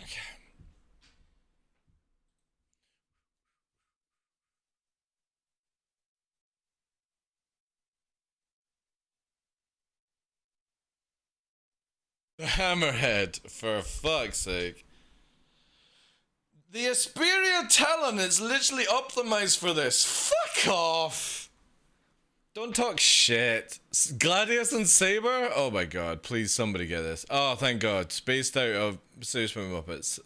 Somebody with sense here. This one gets a vote up. M50? Not anymore, really. Space Marines body armor when? Why? Why is that even mentioned? I still maintain that the Pisces rocks at low flying. Now that said, I'm totally a master of low flying and I kept my speed below it gets section more chance to alright. That's fair enough. Yes, this one is right. Correct. Where the fuck did, like, they must use like some sort of blurring for that, like Photoshop blurring. That's kind of cool image actually. I'm not even gonna reply. I could use 10 million to play around with pre-wipe, being you. I wish I had 10 million. I can't offer 10 million, sadly. The fuck? Why did I use my Moby Glass to open the door?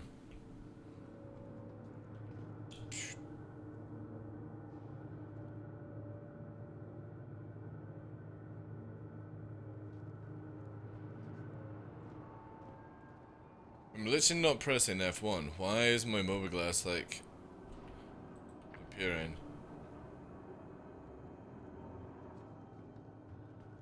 Hope that doesn't happen in combat.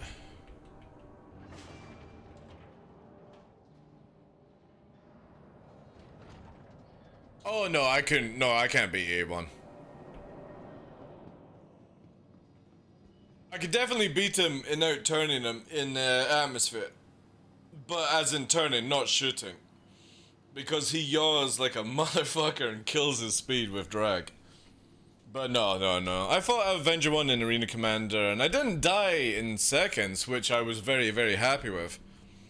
I think that's the only time though. No.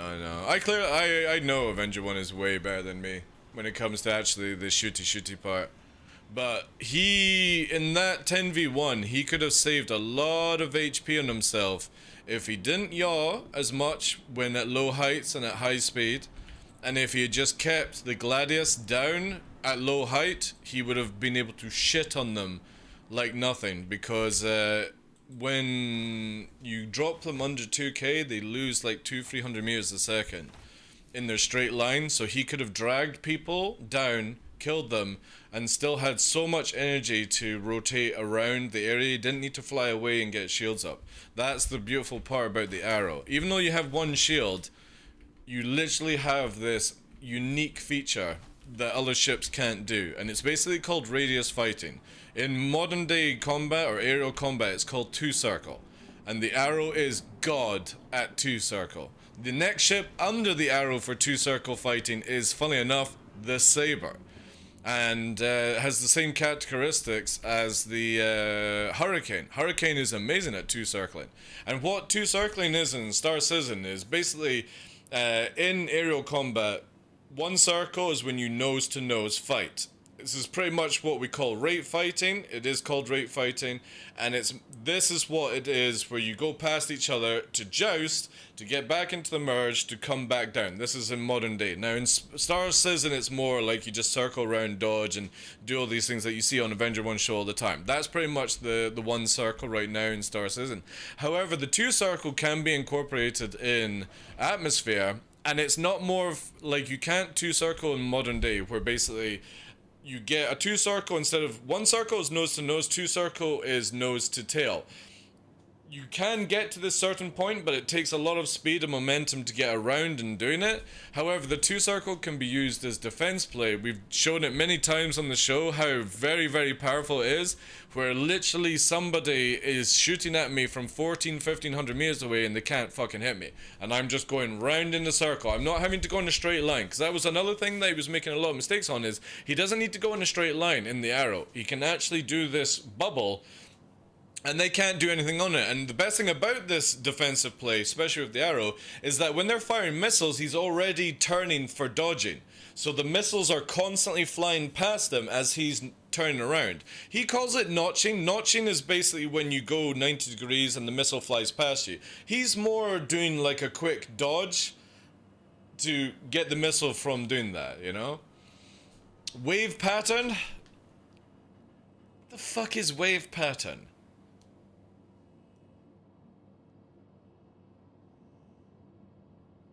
What's wave pattern? I see, Merlin. What the fuck is wave pattern?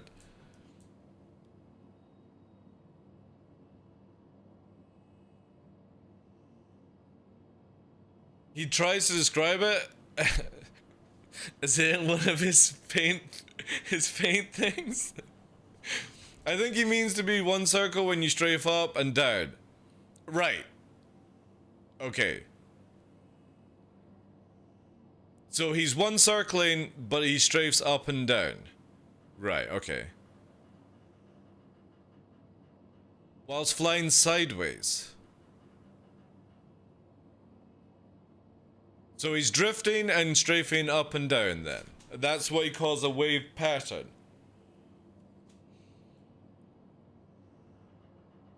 Wave pattern is making tiny waves. Well, I can tell you right now, you can't do that in atmosphere.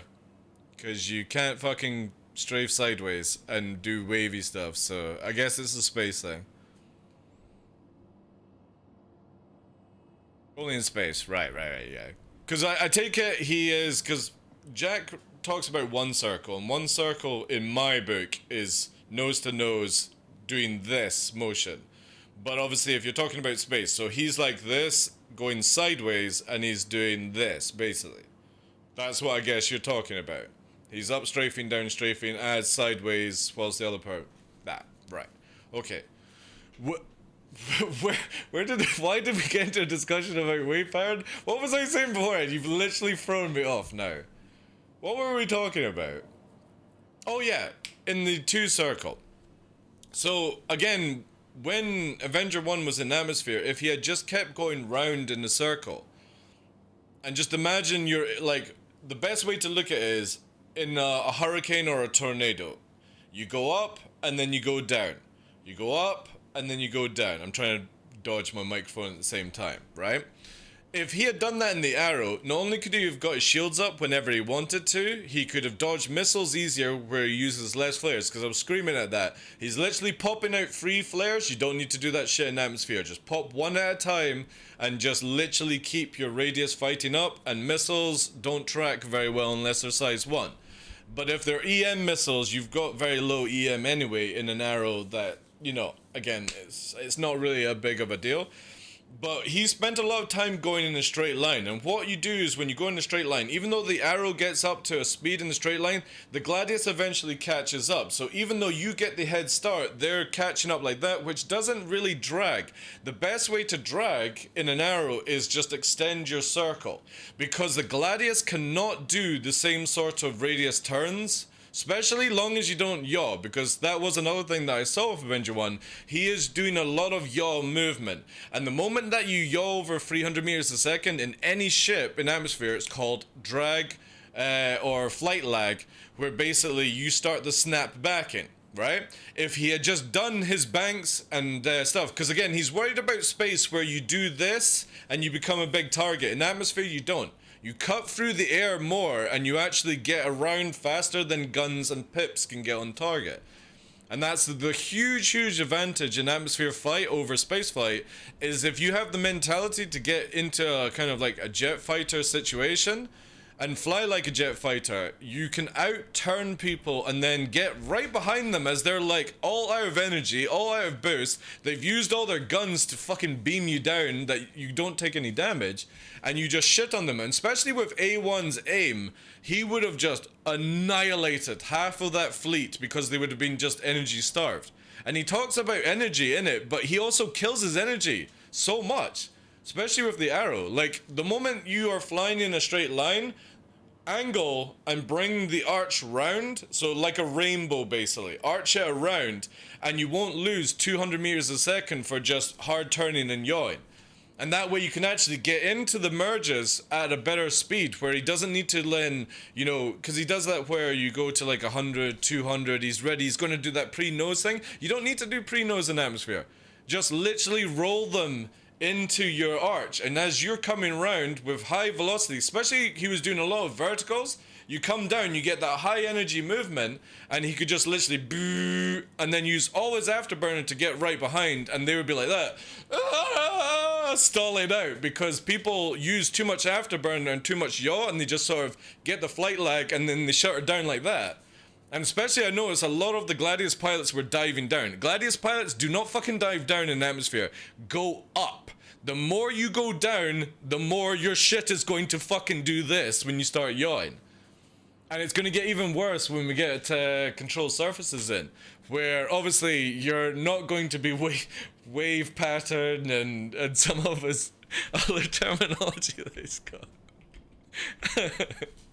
Oh man, he's an absolute gem, like. Wave pattern. Oh my god, and his fucking paint, man. I've caught his shows a few times where he's got the paint out and I'm just like, fucking dude, can you not afford to get some fucking what's it called, GIMP or something like that? Get proper fucking software. There's so many open softwares that he could be using as well, like yeah, you've got to fly like a jet fighter. But again, with that video, absolutely awesome that he can fight against that many people, but I definitely feel that if he could just learn to not yaw at high speed, and he learnt 2-circle radius as defensive play, he would have never had a red hull, in my opinion.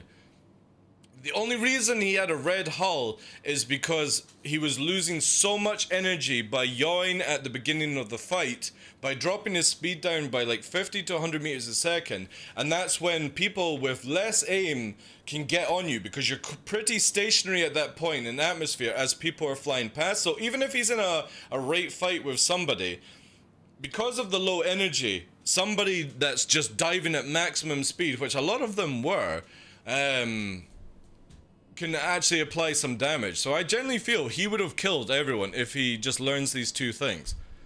And it's a really important thing.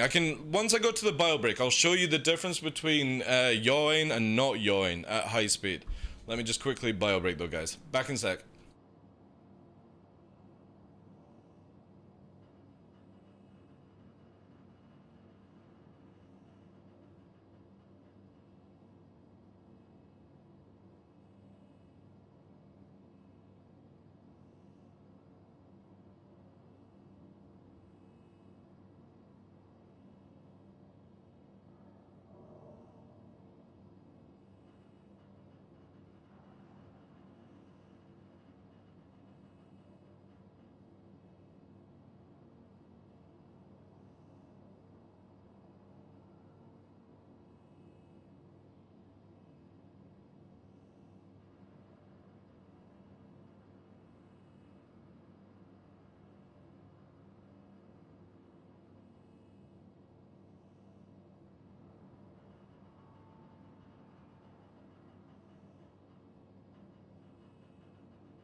Oh, so much better.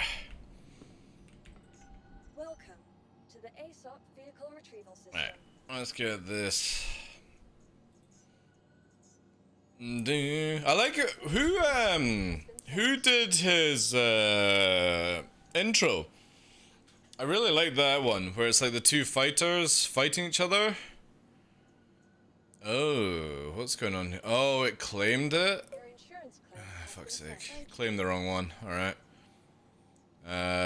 have to claim that. Your insurance claim. This swapping numbers, like, it's super dodgy at times. What's the crack? How you doing, Dublin? Goodbye. Free tutorial, love it. Exactly. I can't show you the feet, but obviously just imagine my pedals are my yaw.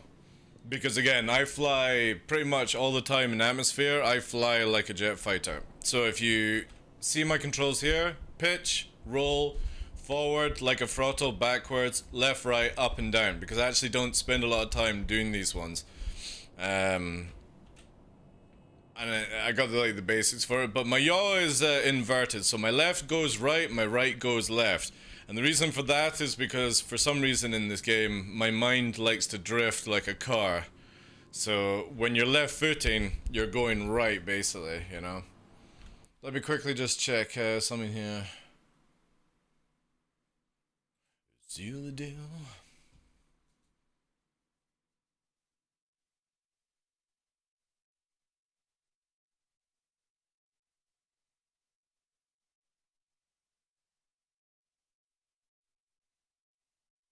Nice, nice.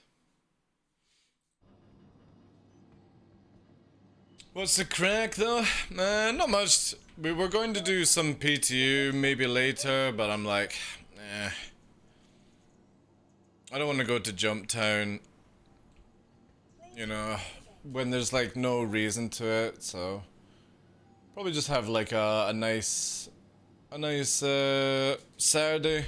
Tomorrow marks 60 days in a row streaming, which is pretty good. I'm trying to do 6 months in a row, which might be a bit challenging.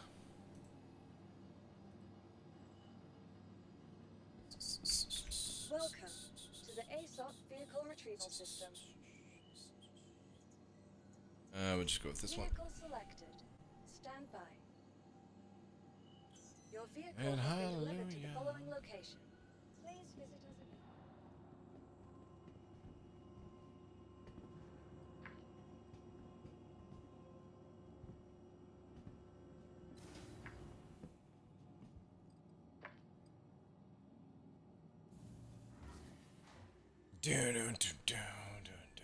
Ugh.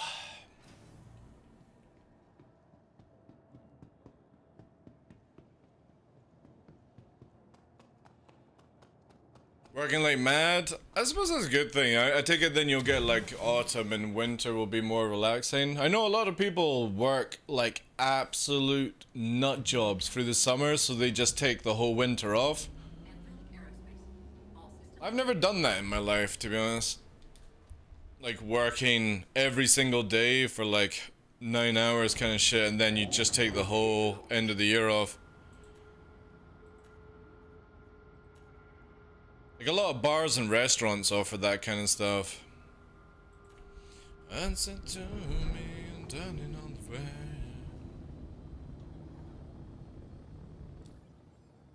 Alright.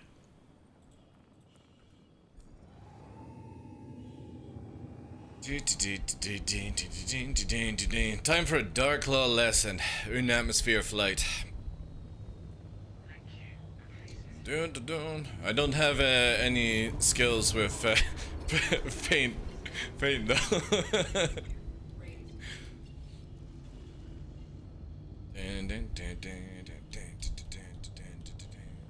It would be the same all the time. I got a new job, not at the airport anymore. Alright, that's fair enough then, yeah. Avenger, like, me and Avenger still need to, he keeps harping on about this, and it's mainly my fault because of, well, not really my fault. I've got a young puppy in the house for like the past 4 weeks, so it's just not been where I can be focused, but I really want to do a session with Avenger 1, because what we can do, he can teach me space combat, and I can teach him atmosphere flight. Not fight, flight. And then he can do his magic to spur up a server. That would be kind of cool. Because I will never say I'm a better combatant than Avenger 1. He is just fucking leaps and bounds higher than me, but I can definitely say I can fly better in atmosphere than him. But that's because I do a lot of low flying, you know. But we'll show you here. This is the difference between where he should have utilized the arrow's ability. And the arrow's ability is just literally, it has so much circling power, you know. Never say never. No. I don't do enough PvP to, like, here's the way I will only ever get to his sort of level is if server meshing comes in and I've got Bounty Hunter coming after me, because I don't like Arena Commander. If Arena Commander had an atmosphere version, I would be all over that. But you know what I mean? I don't like space combat until they get rid of this fucking looking at each other combat. For me, it just bores me. I like to literally outmaneuver somebody, get behind them, and just beam them down, you know? Again, I fly more like a jet fighter. Space combat for me is just one of these things where I don't think I will ever enjoy it until you can actually massively outmaneuver people, you know? Low flying is my fun, especially with friends tagging on. Yeah. Problem is my flight style just, it's not good for like multiple people. You have to like slow down massively. Anyway, we're heading out here. So this is what we're gonna do. This is the difference between flight lag, drag, all these things in atmosphere. So right now we're going to lock our speeds down, you can see here, to lock to the maximum SEM speed, which in an arrow is roughly about 200, give or take. The higher you go, the higher it will go, yada yada yada. But we're staying between the ceiling is 2k right now to the hard deck. And you see as we're moving in a straight line, and I yaw, right? You can literally 360 around, but as you see this, we go from going from 200 meters a second, and again I'm going to show you there, just so it's 197, and watch how fast we go when we yaw. There's drag being incorporated, and then eventually, because we straighten off and stop yawing, it goes back to speed. Now when you take off the clamp and you go over 300 meters a second, now we're going to watch the TVI. So watch this area here, and when I start yawing, snap back, snap back, snap back. It's not my hands doing this. This is what yaw is causing, and this is called flight lag. So the faster that you go, the more that flight lag pushes back on you. You literally can't yaw at high speed, but you're actually slowing yourselves down. If you see here, and I'll pull back on the speed, the moment you keep doing it, or flight lag, let me just take this back again. Watch the speedometer near my head, right? It's getting up to speed, but it's like pulsing, right? See it pulsing? It kind of like jerks. And this is where a lot of the time people get caught in high speed or circling because they are yawing to try and cut in. Yawing is great. So say for example, you are trying to turn on somebody. A lot of the time people will yaw. But when you do this, you bottlenose your nose, pushing you down to the ground, and it slows you right down. We're now yaw fighting basically, strafing and yawing. And we see we only do about 100 meters a second. Now if you actually don't yaw and you roll, you can see that we hold 300 meters a second, 200 meters a second. So it's the same sort of mentality that you can have, but I am doing 100 meters more second than Avenger, and if I pull right back on the throttle, obviously I'm still over 150. It's the moment you incorporate yaw and you turn in, there it goes, under 150 down to 80 meters a second by just adding in yaw into the fight. So in atmosphere, if you actually fly more like a jet fighter, you can still do these turns, but long as you don't yaw and you just upstrafe, downstrafe, so you could even probably incorporate some sort of wave technique as he's talking about. But you can see here, I'm saying at 300 meters a second, I've got so much speed until I actually bring the nose down, and I still haven't yawed. And I'm still up 200 meters a second, 100 more by just pulling back on the pitch until I fully stall her out. And this is where we call it a stall, is when you literally pull so much that you drop speed. They're down to 30, right? That would be a stall. Now in Star Citizen you don't fall to the ground unless you're in decouple. But you can make people stall out. So a lot of people like to fly in decouple, right?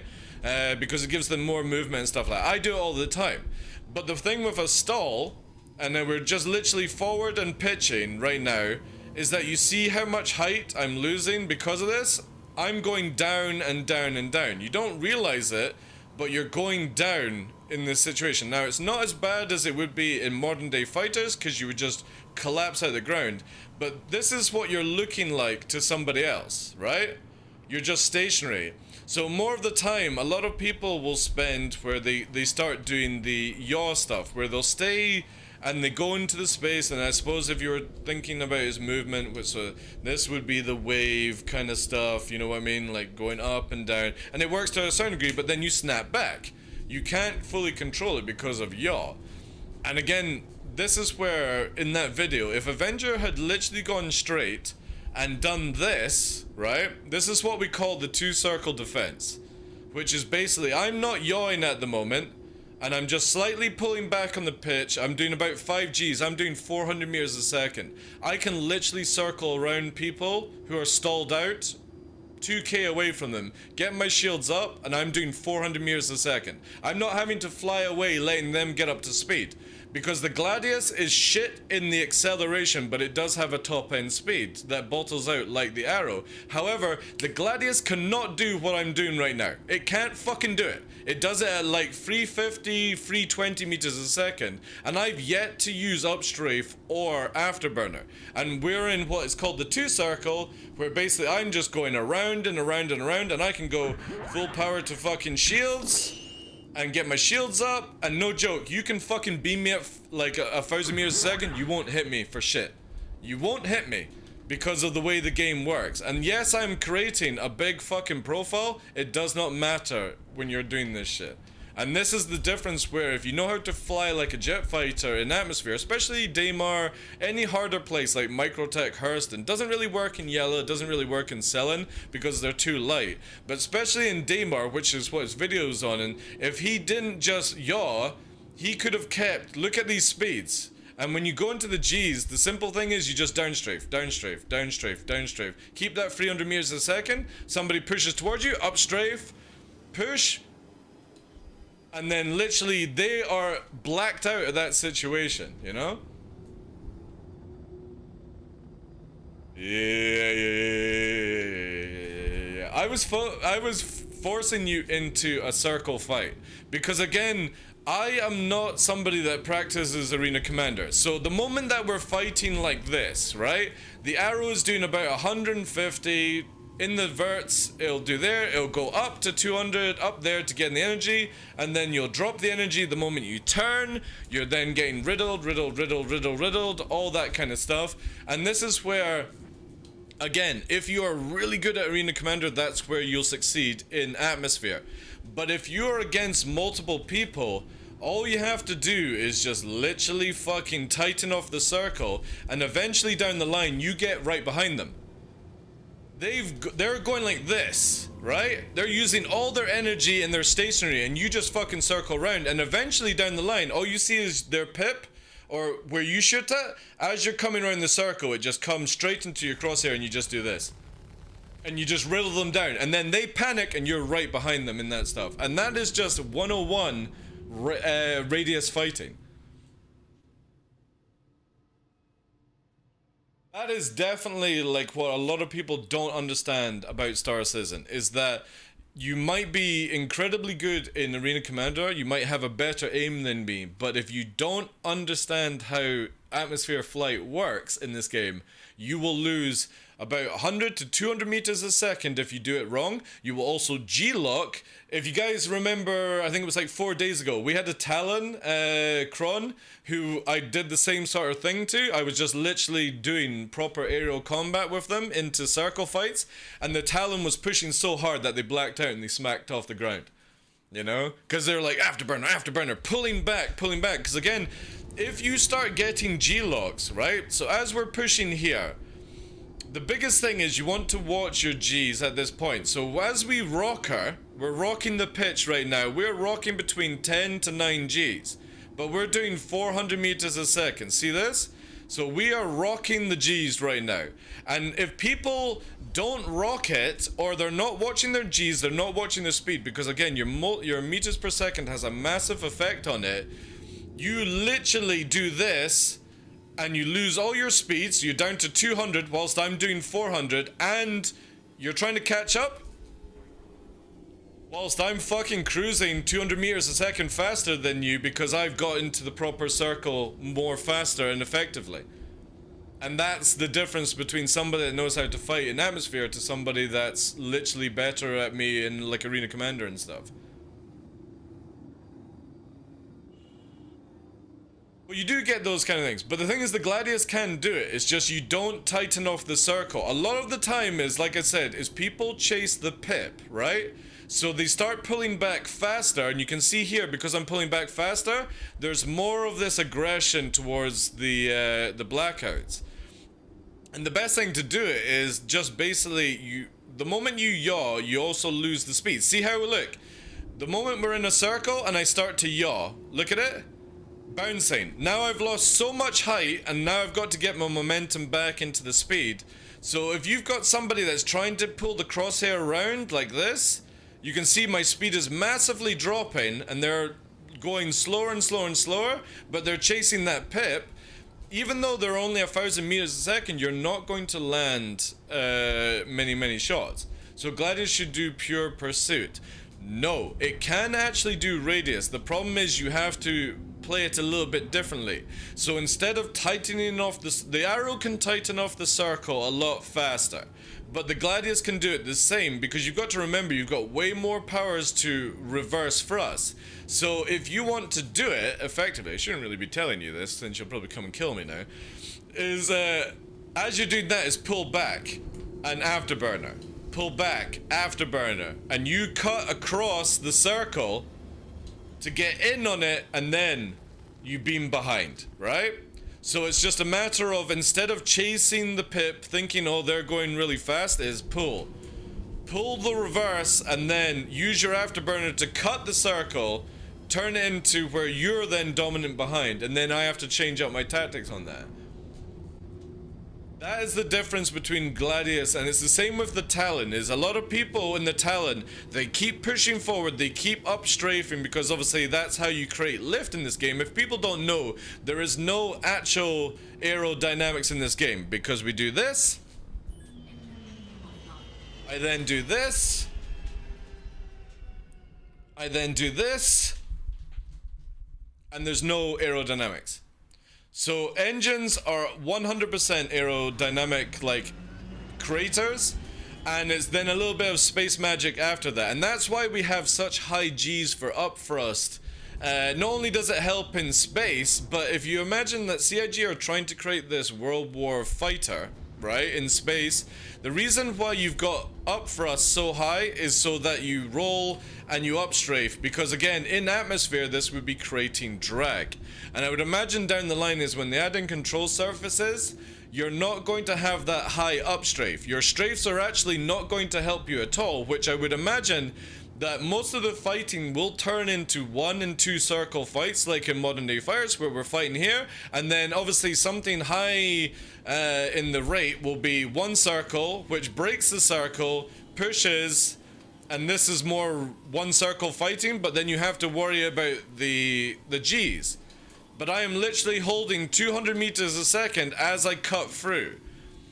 And again, in the future, I would also see us doing more of into the vertical to then create the energy as we come round. Right now you lose so much energy, but you know what I mean, you dive down, you're beaming, you're beaming, you're beaming, somebody flies then, a little bit of yaw, afterburner, and you cut the corner by half. By just 1 little pulse of afterburner, you can keep your high energy spin. And they're literally doing the Arena Commander style, where they'll be, you know, afterburner, afterburner, afterburner, depending on how good of the pilot is, and doing all the fucking, like, circles and stuff like that. And again, it's just a matter of, I'm going into the vertical, you're going to have to come after me. At that time, I'm high energy, you're going to lower your energy. As I push, they will push hard, and you can just cut. And literally do 1 circle fighting, which is what most 5th gen fighters can do now. Because if you guys don't know, you can actually fucking Cobra maneuver, which is this, and cut the circle in half as well.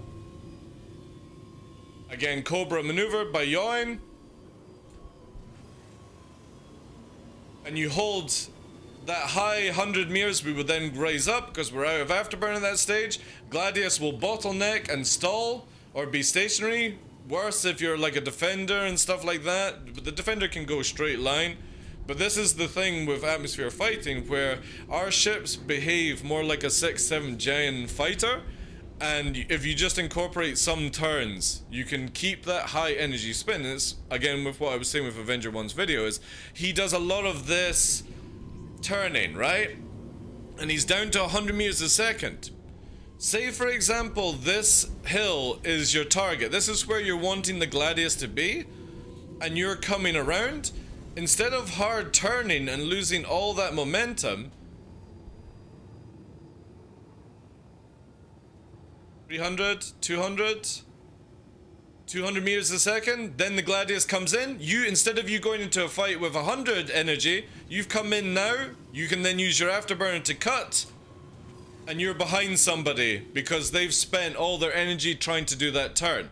So instead of just hard turning like you would do in space and kill your speed, just incorporate a little bit of a proper one circle fight where you keep your 300, don't yaw, then cut your yaw in for the turn. And you've got high G's at that point, where the moment that you come round on the second thing, if you saw that, we dip between where we're stationary, but if you go up and push down, we will cut the G's, but when we come out of it, we're back up to 300 meters a second, or 200 in that case, back into a bit of a radius fight, keeping that high energy, where if somebody does engage, you just throttle out and then line up, and there you go, back up to 300. But instead of going in a big straight line like he did, you can then go back into the circle and just stay in the area. And all these Gladiuses they will be using their afterburner over and over and over again to catch you. And you don't need to use a goddamn thing. You can just use a tiny bit of afterburner and save it for full turning. The difference is just stop yawing.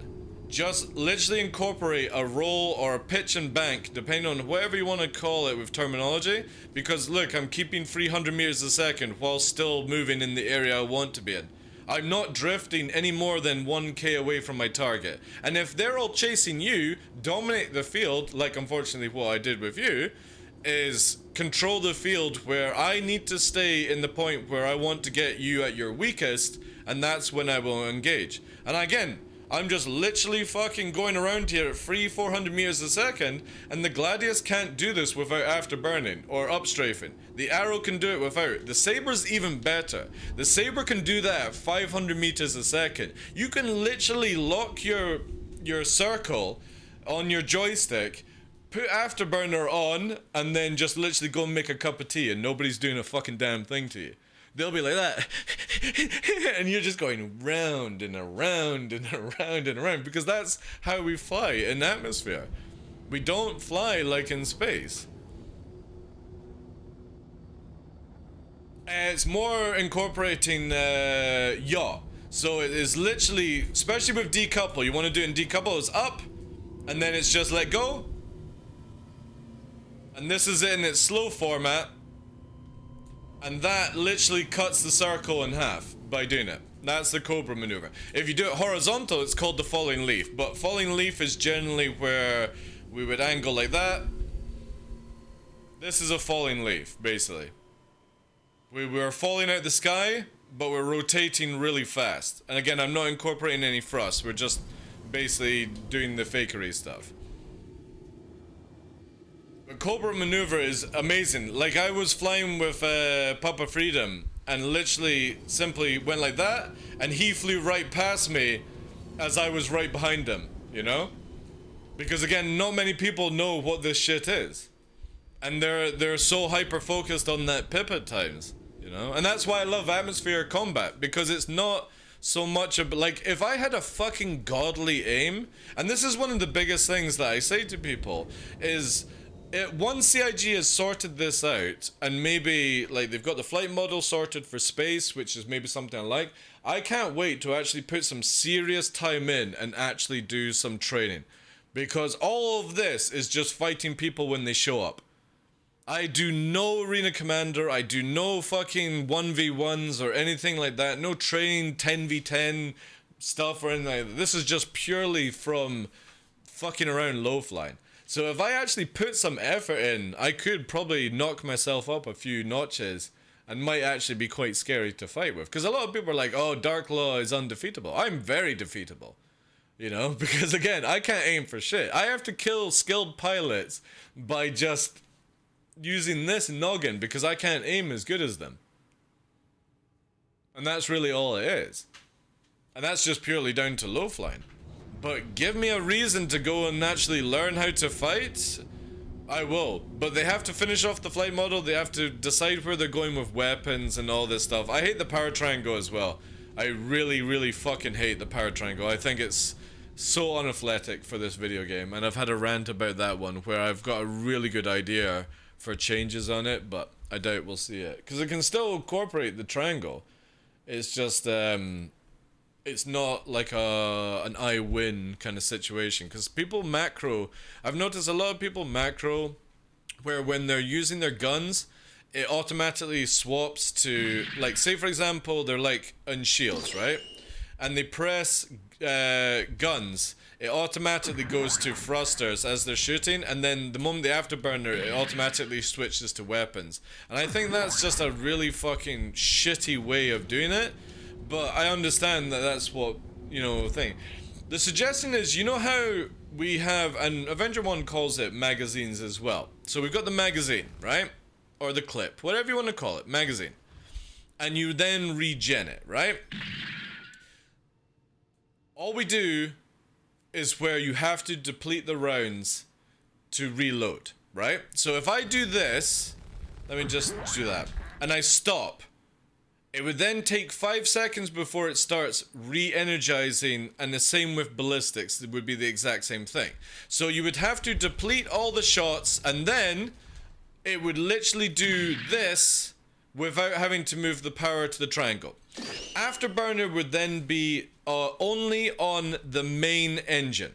So Afterburner only affects the main engine, the push and pull systems of the fighter or the ship. The maneuvering thrusters don't get affected by this system. They literally have their natural. So if you can turn at 2 Gs or 5 Gs without Afterburner, that's all you've got to use, right? Which means that you have to incorporate, even in space, more moving that main thruster around to get the push.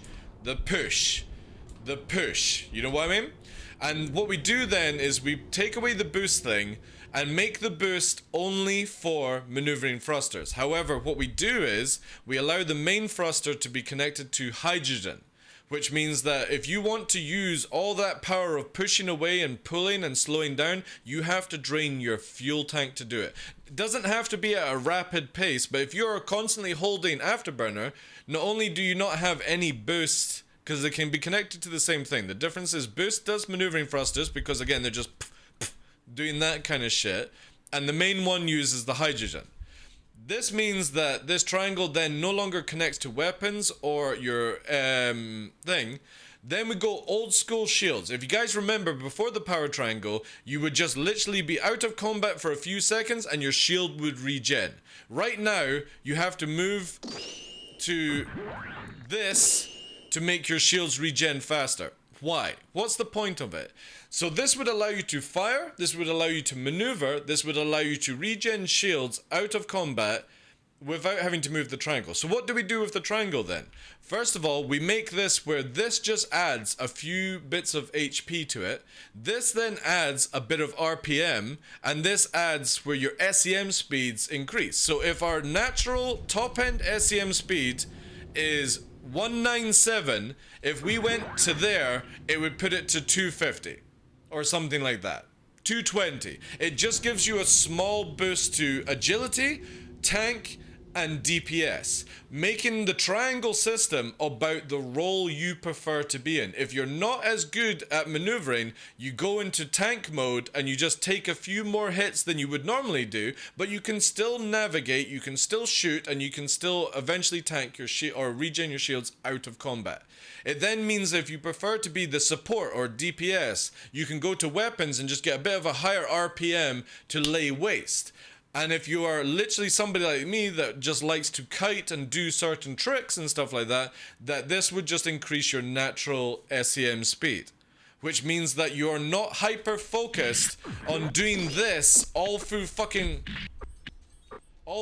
game. All you hear is this fucking thing going off. Obviously I've got Gundam sounds because I can barely hear it with the music, right? And then this is where they fix ballistics. So ballistics, instead of having unlimited ammo trigger, just make it where they also have a magazine. So you have 1,000 rounds of ballistics and you go reload, and then eventually, obviously because I'm not in the power triangle in this part, but it would eventually reload your bullets, and then there you go. The difference is all they need to do is make it where maybe you burst less rounds or the regen is, or make it where the bonus to ballistic or the unbonus to ballistics is that you have to fully deplete energy. You could stop for a few seconds and it would regen, but ballistics you would have to empty the magazine or empty the belt so that the system racks up a new belt, which is what happens in modern day fighters. You can't just fucking clip it out, to my knowledge, because obviously it's just one belt. But for balancing around a video game, they can make it where you've got a belt, then it will break and a new belt goes in, you know? Then you could have so many ballistic rounds because you can't pull the trigger, and the final mechanic to both energy and ballistics are, if we fire here, so I need to actually do it this way because you can't hold F. Look at this, right? So we move my finger here, watch this. This is size 1. That's heat. That's heat. Just make that more aggressive, because when you fire size 3, there's no heat. There's no heat mechanic.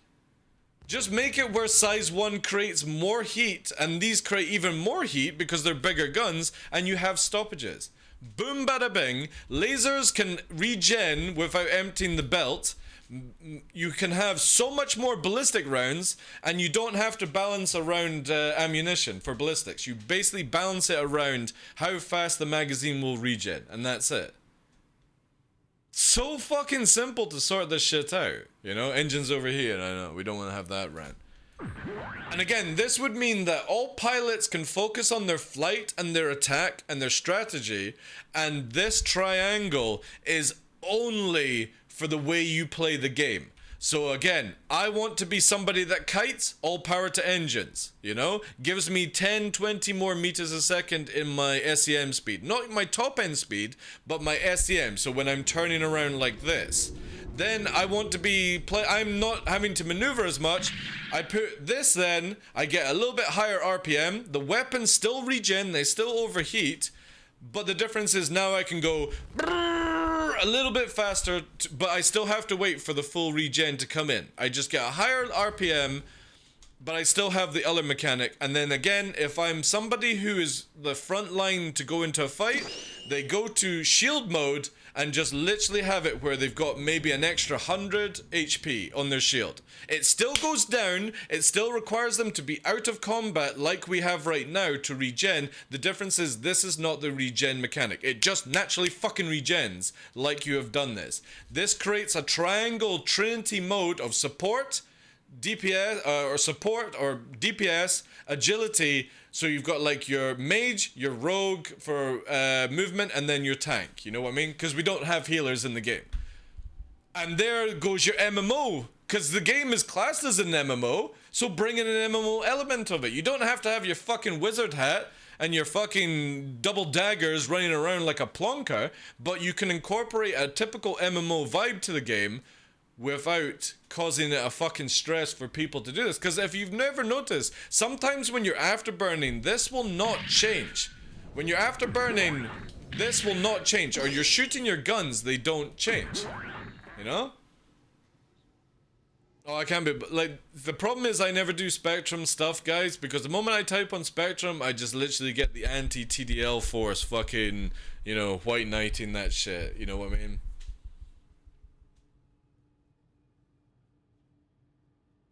And this would be awesome.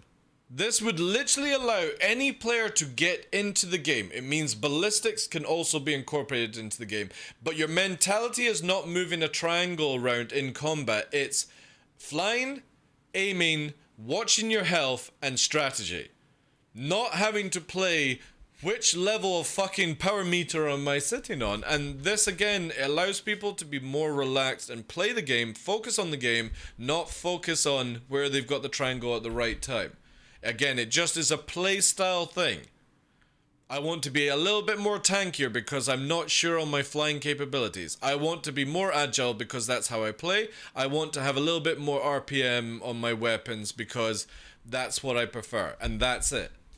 And then if you want it all balanced around the thing, you just literally do the whatever button it is to center it. So now I've got a little bit of shield. I've got a little bit more SEM speed. Or this is just flat. You just leave it as this would be 0. Make it, instead of 33, in the center is 0, and then it, wherever you move it decides on what kind of roll you want to go. And then people can decide. It would be just so much simpler than this massive headache of trying to fucking press buttons, you know? But more importantly, it allows ballistics to be used again. Because I hate the fact that ballistics have just been completely made useless because of the ability to just hold the trigger and not have any stoppage. That's the biggest problem with ballistics. It's not the ammo, it's the fact that you can do this. And that was the problem with the Talon with the 2 size 4 ballistics. It's not because of the ballistics, it's not about how much damage they do, it's the fact that you can go basically this and just go. And you could literally fire it for 2 minutes straight with no stoppages. That was what was broken with the size 4s. That I got CIG or spoke to CIG about nerfing the amount of ammo that you had. Because you literally could kill a Hercules solo within seconds. 2 fucking Talons can kill a Retaliator before they can do anything, you know? You take 3 Talons when it had this ammo and you could kill a Hammerhead in split seconds. You can still do that. But it's not because of the damage of the weapon or the fact that they're ballistics, it's the fact you can just go and you just keep firing. And it's the same with the Inferno. The Inferno doesn't need to have like damage, nerf, or fixed thing. It just doesn't need to fucking go for fucking 4 minutes straight or whatever nutty stuff is, you know? Just make ballistics a burst fire, or the fact that you would have to re-mag up the, or re-belt up the rounds. So you could have it where it's 50 rounds. High RPM, like a fucking A10, but then obviously you have to wait for the belt to slot in a new mag. Done deal. There you go. Ballistics sorted. Would be fun and engaging, it just doesn't mean that you can just fucking beam, constant death, rain, all that shit. And it would be really, really enjoyable. And then when they incorporate their armor system or wherever the hell that they're going with that one, you know what I mean? It doesn't get affected by it. And it's the same with cannons. Like cannons, the biggest thing with cannons, right, for me is every single weapon should be 2,000 meters a second. Or at least every single weapon should be 1,500 meters a second. Even shotguns. And what you do then is literally balance it around magazine. So if you've got a shotgun, just make it where somebody has to fire and then they have to wait for a reload. Fire and then a reload. Fire and a reload. They'll still fucking hit people, but the difference is you want to get close range so you get all that spread on target, but it hits. You know what I mean? Because even at 400 meters a second and somebody's moving at 1,000 meters a second, it's still really fucking sketchy. And then all they have to do with cannons is literally just make it where instead of flying around in an ion with 40 shots, just give them 3 shots. Because everyone's like, oh, I don't want to be fucking one shot. Well, just make it where they go reload time. Because they fucked up their 3 shots. But CIG allow you to go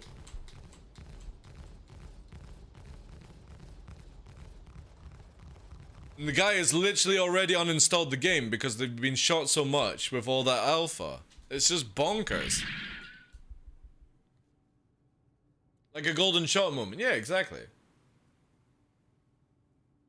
Yeah, well, they could literally have it where the spread at higher range, you know, disperses and stuff, Kron. I don't care about that. The idea is just basically to make it where all weapons are useful and all this cheesy meme stuff that they keep adding in just never gets put back into the game. Flight can be so good. Space combat can be so good. Weapons can be so good. Cannons can be good. Shotguns can be used. You know, they can fix the Ares after that and just make it where literally you have 2 shots on a cannon or 1 shot on a shotgun and you have to wait for the regen, the mag reload. Balance it around magazine size instead of other things.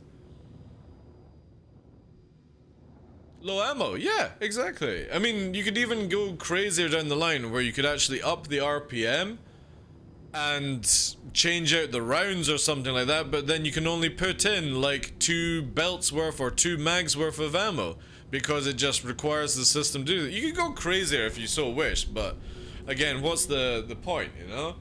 The idea is just to make it where everything can be used, because eventually down the line I would like it where ballistics don't do fuck all to shields. And I would personally like this, right, where instead of making armor, just make it where armor is incorporated into shields. So shields are the tank. The moment that the shield goes down, you're fucking gone. However, for bigger ships like an Idris and stuff, they just need to make it where lasers and ballistics at a certain size just dink off the side. You know what I mean? That's all they need to do to balance that stuff.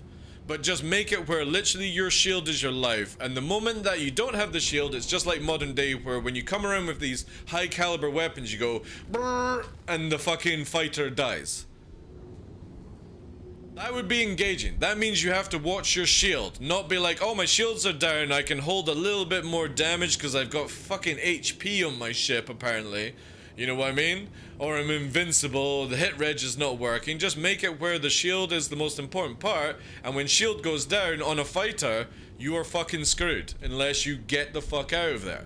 Not be like, don't worry guys, I just got a red cockpit. Long as I don't have a red hull, I'll be fine, you know? Soak that damage, you know? It's boring. It's really shit. And they could just make it where the bigger ships take more shots, and then they don't even need to bother with armor. They just literally put a ruling in where size 2 does not penetrate a capital's armor, hull for example. Or it's got ridiculous HP that you need to use big guns to deplete and stuff. Who knows? You know? That would be where I would start with Star Citizen though, for weapons and flight and the triangle system. Just make it fun for everyone to get into, but you can still have mastery over certain things. Make it where strategy of flight is more important than just fucking satelliting around people and just nose-to-nose combat. It's so boring. Like, when people are like, oh, I love the dogfight in this game, you're not dogfighting. You're literally just looking at each other doing this. That's not dogfighting. You're just literally doing who can fucking apply the most damage to get through the silly MMO fucking situation. Go into any game that actually has dogfighting, you'll know that the moment that you fuck up your turn, you are dead. You're just fucking dead. That is what dogfighting is about. Not about who can riddle each other with the most fucking damage. You know? It's who gets on who first and then goes burp, and then you're fucking dead. That's a dogfight. And then the strategy is around the flight leading up and after that sort of situation. But any space combat, you just see it. It's just circling around and roll here and then we'll roll back, and it's just like we'll look each other and we'll fucking wave, you know, I love you and stuff like that. And it's just, it's so dull. If anyone looks back to the previous models of flight that we had, it was all about getting behind somebody and actually outmaneuvering somebody, not just fucking flapping around in somebody's face. It's why I kind of feel like games like, I don't play it, I've never played it, but Squadron's, that Star Wars game, kind of looked like it had better flight kind of capabilities than what Star Citizen has just now. It was more about getting behind your opponent instead of just like looking at each other through a fucking glass.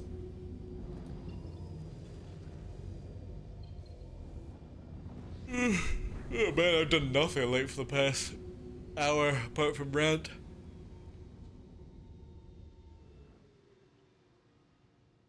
Iron one's pretty good when it was a slow firing cannon. Yeah, again, like they shit canned the fucking Ares for no reason as far as I'm concerned. All they had to do was take fixed assist off the weapons and that was it. But they've made that ship fly bad. It's prone to missiles because of the countermeasure system, and literally the weapons are a joke. Like, why would you ever use an Inferno when you can do the same shit with a Talon? You don't have as many rounds, but fuck me, you can kill things a lot faster with the Talon than you can with the Inferno, because the Inferno's like, oh, I can't fucking fly in any atmosphere right now. Where are we? Have I drifted too far again? Yeah, I'm way too far. Be over in these mountains.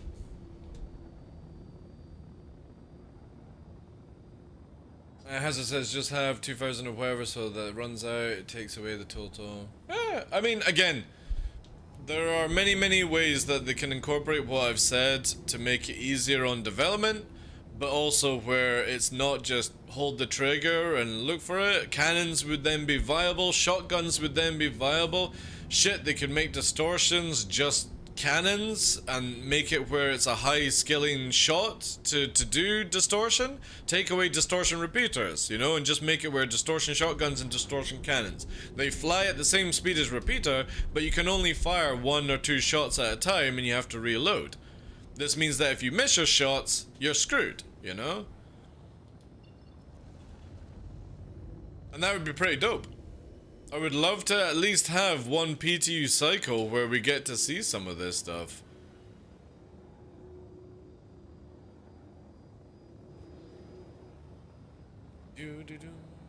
I am completely lost. And we're probably going back to Shubin anyway. What is the time actually? It's like 15, so it's like an hour. An hour until Jump Town. I don't think I can face going there. However, CIG have got all the information I gave with about the broken missile system. If anybody doesn't know, when you lose a wing on an arrow and a gladius, when you refix it, you don't get your missiles back. They say they're there, but you can't fire them because, again, we've got the missing engine bug in 3.17. This is 3.17.1, so it means it's in 3.17.2. So hopefully, with the information I've given them today with Fresh, that they can fix something to do with it, because it also makes wings invincible. You don't have the ability to fire missiles or fire or thruster on the Gladius, but your wings are invincible, which is so weird. But the Vanguard doesn't have invincible wings for some reason. Oh, sweet nippets.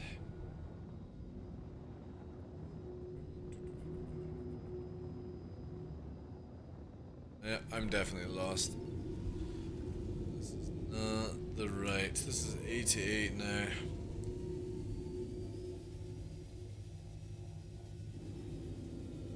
Oh wait. Be a bit further up, would I not? Yeah, we're running out of too much light.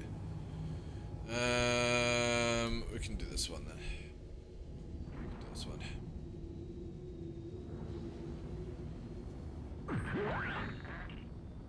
Then we'll have to go to Shubin. Shubin.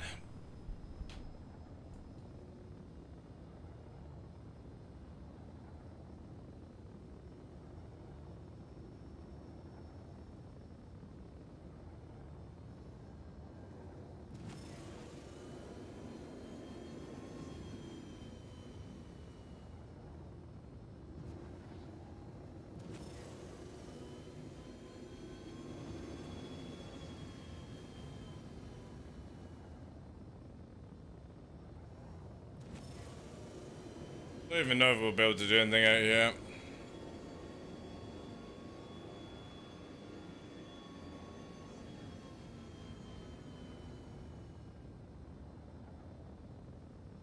You can see here, this is how the arrow. 700 meters a second at this height, a Gladius dreams about going this speed. A Talon fucking lolls behind. The arrow is an absolute fucking god, long as you stay close to the ground.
Uh-oh. That was a shred. Didn't think we were that close.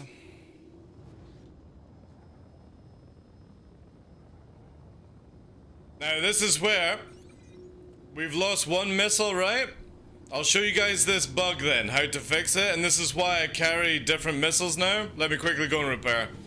I can show people this, this one. Now that we've lost a wing.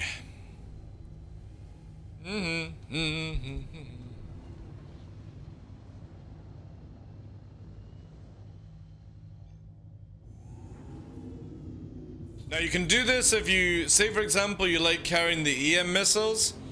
Long as you carry one IR. Even on the same size, just one IR or two IRs, whatever you want to fucking do with it, right? Say you want to have maybe a couple of cross sections, but you all want to be size 1, you can do the same trick right now until they fix this. And basically what happens is, if you have a ship like the Arrow that has missiles and you lose a wing in combat or from flight, crashing, whatever the fuck, the moment that you reclaim the missiles or the wing, you'll get your missiles back, right? But you can't fire any of the missiles there unless you get a workaround, which is literally change the missile type or the name, basically. So you see here we've got one Dominator. If I change to Task Force, it fixes the bug on the Arrow.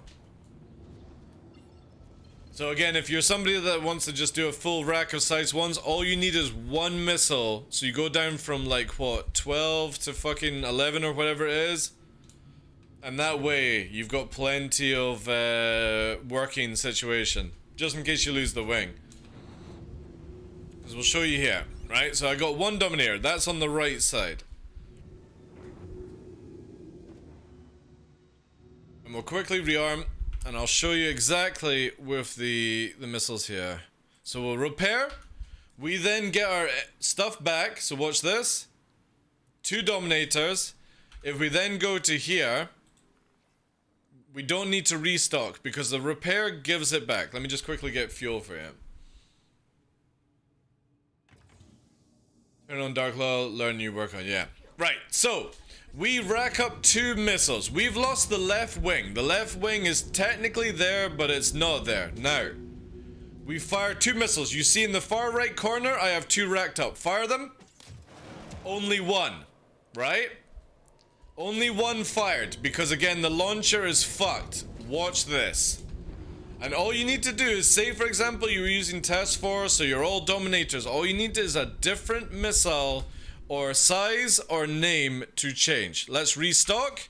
And I'm not changing it, it's still 2 Dominators, but watch this. I go out the zone. I change to the Task Force. Change back to the Dominators, right? Fixes it. Long as you can change to a different missile, it fixes the wings fucking missing bug right now. So now I can rack 4 and all 4 Wolfwing. I know, hey. Fucking genius, eh? It's not me. It was somebody at CIG who worked out this one to fix it. Or like a quick workaround.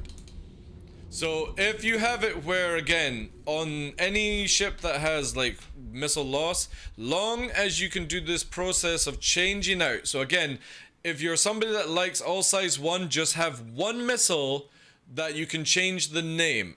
And you never use that missile. If you have the thing. Now, here's another fix. Store the ship, spawn the ship, fixes the bug. And that's it. However, there is one major bug with this. Is now my left wing is invincible. It can't take any damage. If I lose my right wing, this whole system breaks, by the way.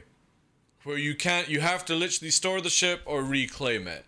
All this information is being sent to CIG, so hopefully we'll try and get this fixed before 3.17.2. But this is a big doozy for people like Arrow, Gladius, anyone that has winged missiles, you know. If you lose the wing, you either repair the ship and store it, respawn it, or you do this process where you just carry 1 different type of missile. It can be the same size, it just needs to be a different missile. And that fixes it by just swapping between the buttons. And you don't have to do it.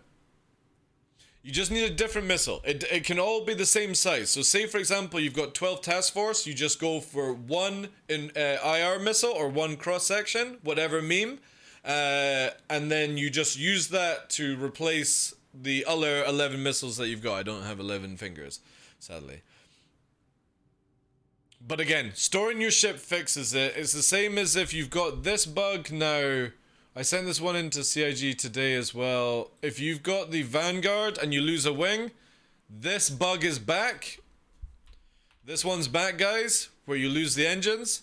Again, with that one, you either, if you can't be bothered to self-destruct, rip the wing off, repair, and it'll bring it back. But I would personally say the best thing to do is just crash and reclaim the ship, you know what I mean? And unfortunately, these are big bugs. This is in 3.17.1 as well, so it's not even known yet for live, for PTU. So hopefully, CIG can get this sorted. They've got plenty of time to look into it, and they've got a general idea of where it's going, you know. But this is your quick fix. So for me right now, I don't really like any other missiles, so I would rather literally take lose 4 missiles basically, and just have 2 Dominators for bigger ships, you know what I mean? And that's kind of like the loadout I'm going with for now anyway, because it fixes the bug. Because I lose my wing quite a bit sometimes in low flight, and I didn't even know that it stops the missile launcher from working. I just always thought that they had damaged me enough to shut the missile launcher down.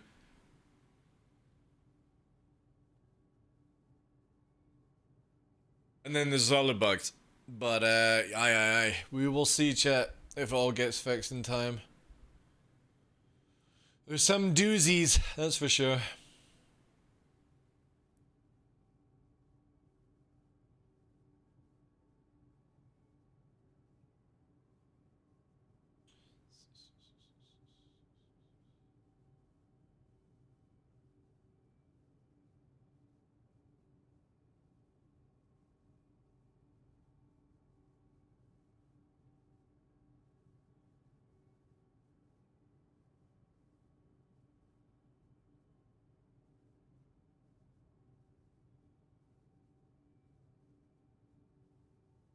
I'm just checking up some notes, guys.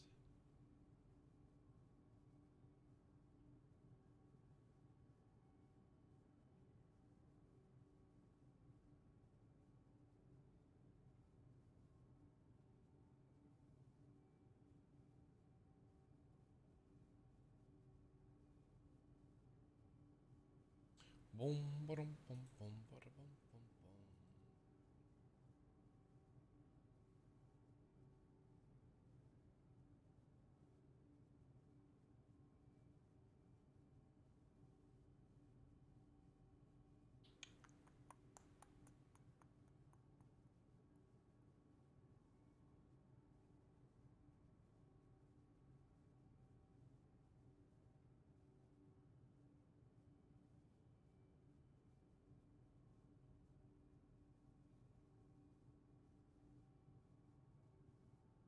Ba-dum, bum, bum, ba-dum. I didn't do the Gallifrey. And anyone else coming in? I missed out on. Ba-dum, bum, bum, bum, bum. Today's very quiet though. We've had a bit of fun, but yeah, until I don't know, they do something. We just need a wipe. We need the wipe. We need this to go live. All that good stuff.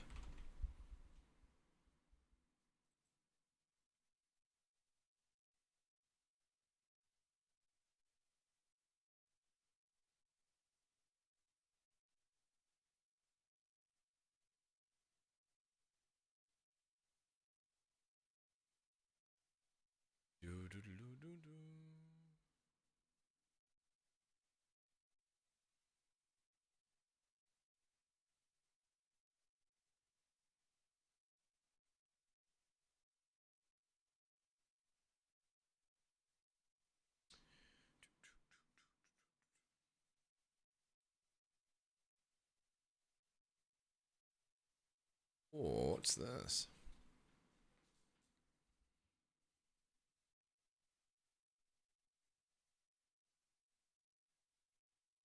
Oh, this has been in for ages.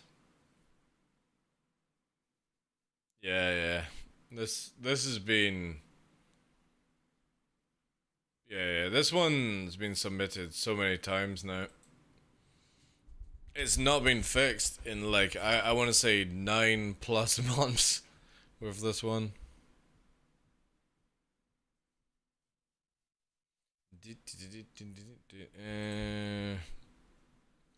Have you? Yeah, I do. Game version. It'll be probably in everything. So there you go.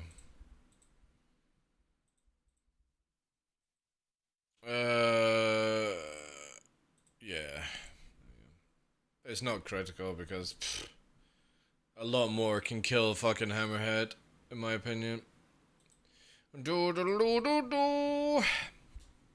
Fixing bugs at a time, doing well, sipping coffee and poking at maintenance stuff I've been slacking on.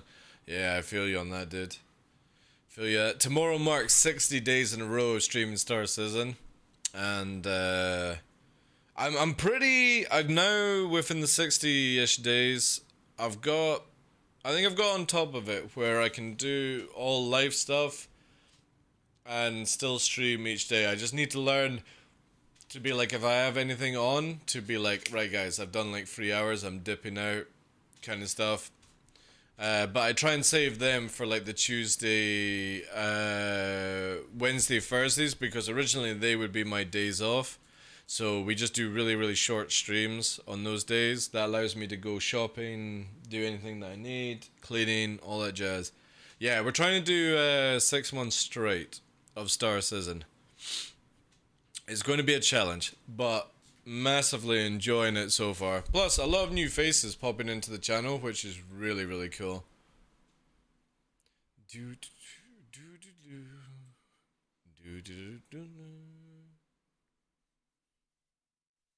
gonna play that Nubifier, just in case we think. But aye, it's been good.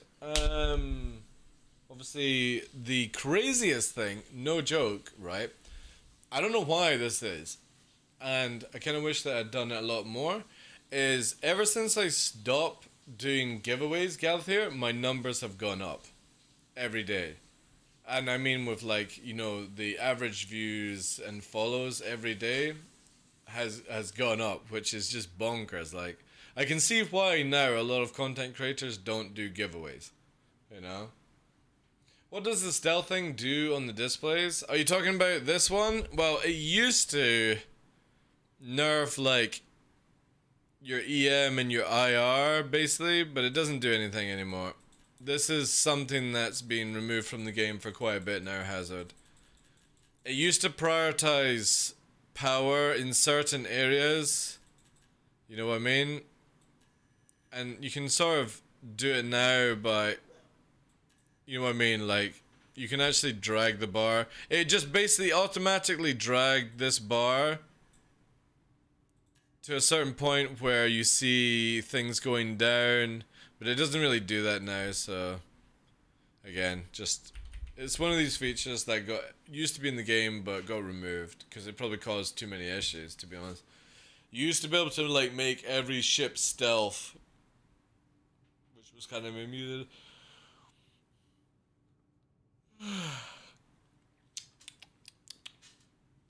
It's the same with like power, heat as well, or shields. Like for some reason, I don't even know why this is a thing, where you used to be able to drag this down to like lower your shield some way like that. Again, all these features are sort of being removed. I would think they would also come back in the future, but I would have no idea when they would. All I know is you can lower the accelerator and thrust down. Yeah.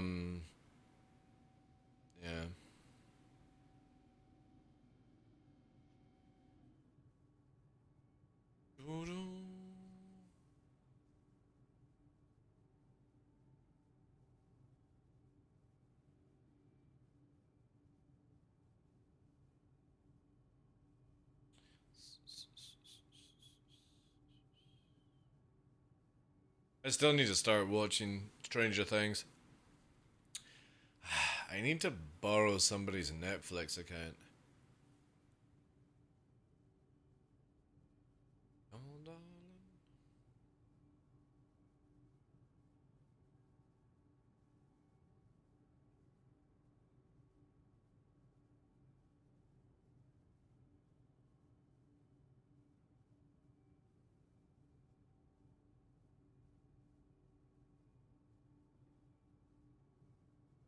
Do you need joysticks to play Starson? No.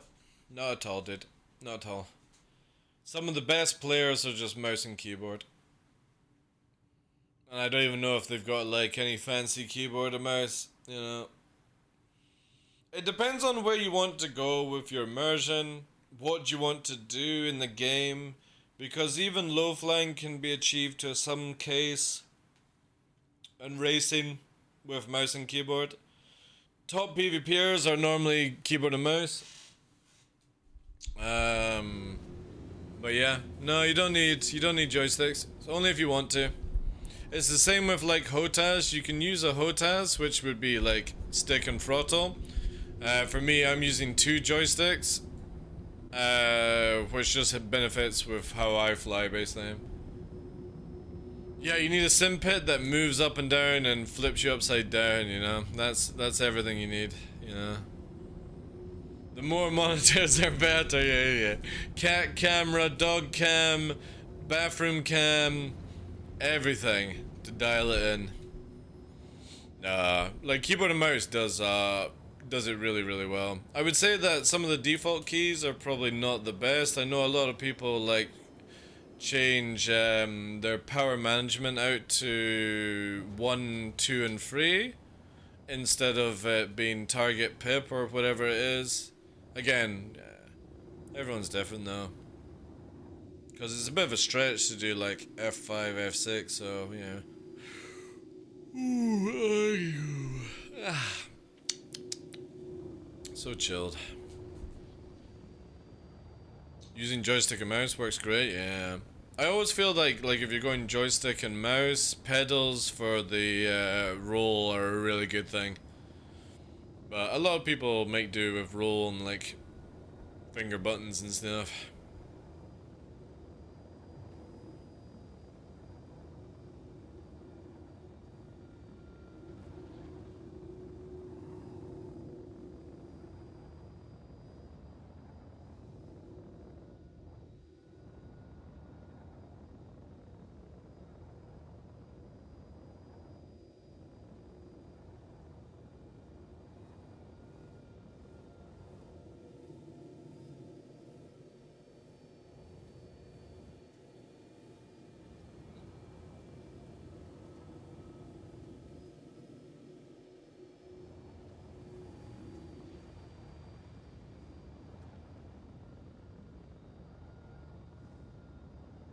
Really? Okay.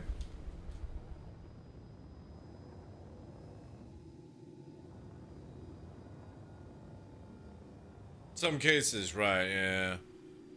That's cool. I would say, like, anything with mouse and keyboard, long as you've got the roll on some sort of analog, then that's fine. Because again, yeah, like you said, you've got it that way. I take it, well, you've got forward, backwards, left, right, and then you've got your roll on the twist. Yeah, yeah. Yeah, I can see that happening.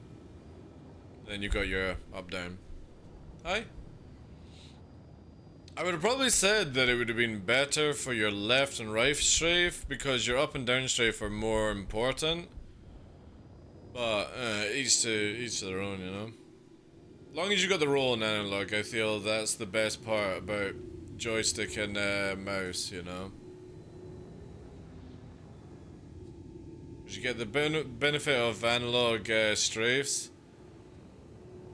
Then you get the precision aim of mouse right now, which is really good. And then for low flying, all you need is just a better roll system.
Eventually does lower down. You can actually push it a little bit faster, which is cool. So you can actually dictate your speed in this format as well. Like literally, if I want to go faster, 300, just dip the wing. And if I want to have like a relax, you can just do it that way. And still not yawing, still not losing speed.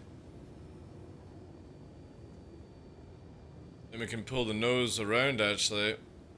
Look at that. Holy shit. We're not yawing at all right now. We're not losing any speed. We're in this like sort of weird fucking drift.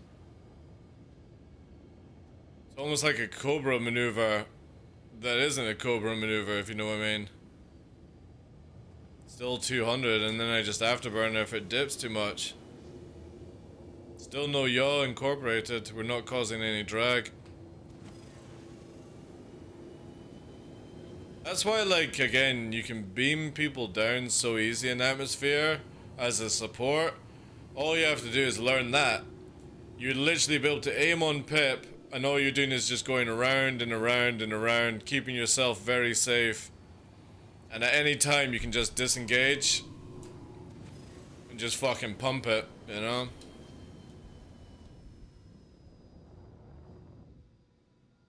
But feathering that roll is so good. Especially in decouple. I don't know, like, can you do it in couple mode? Let's see.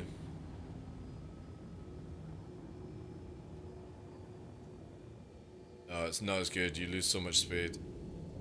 Decouple is where it's at then.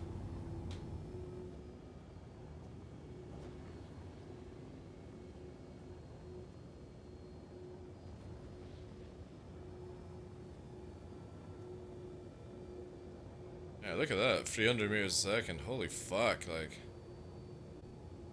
Alright, I'm definitely gonna have to try this on somebody.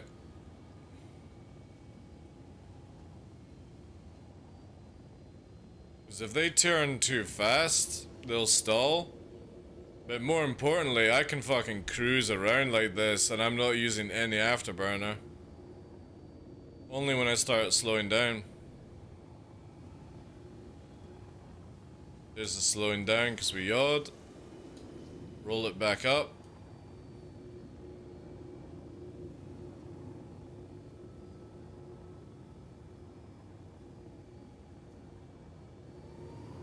Swap it around. Practice on the left.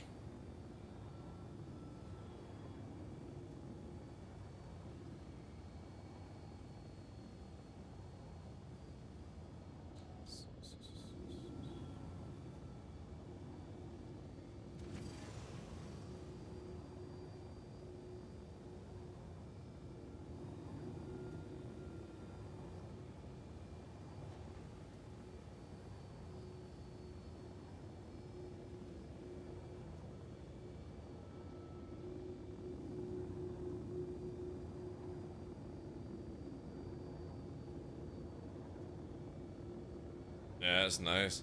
Let's see if we can get lower though. The idea is I want to try and keep the 300 as a minimum, but I want to get it right down.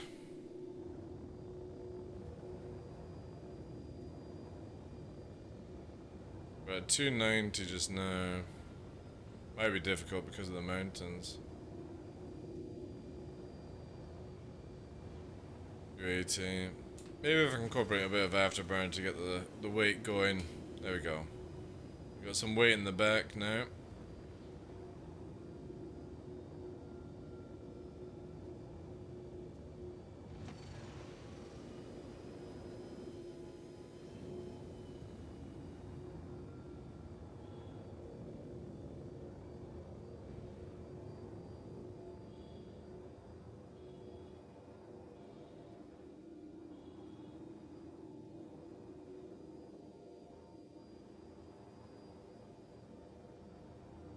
Nice. So 280 is about the limit. 250 then, depending on how much angle we want. 300 like that. And that leaves you at full energy to then do whatever you want.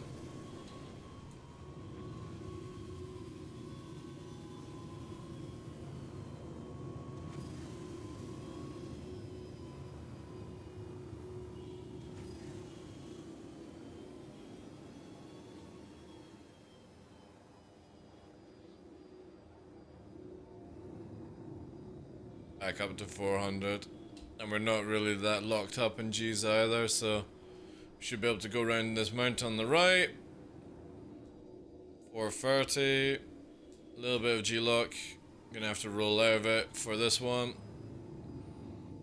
It's getting a little bit too fast. There we go. We're riding it now.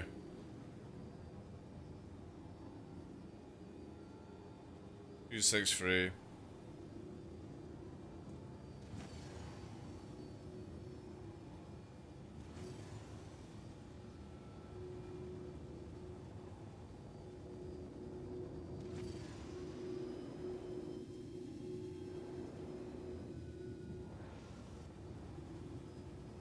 Cobra maneuver out of it.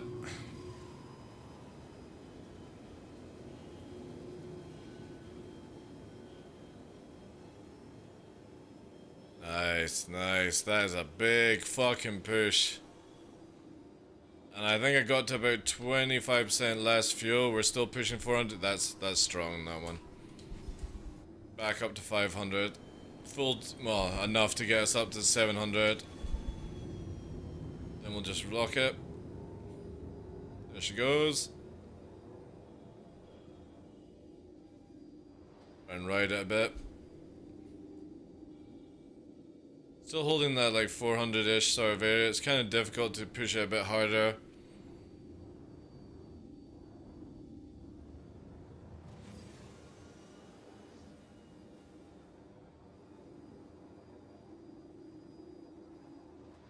Struggling a little bit now. However, that's an insane speed to ride the line with. Having to lose the speed now to clear it up a bit. There we go. We pull back now, we go back into the lock. Let's bring it down really, really low. This is where we got the Talon the other day doing this shit. The Talon was like, fuck, no, no, no, fuck, no, can't pull out of that one. It smacked off the ground. It was so fucking dope. Ride that gravy train.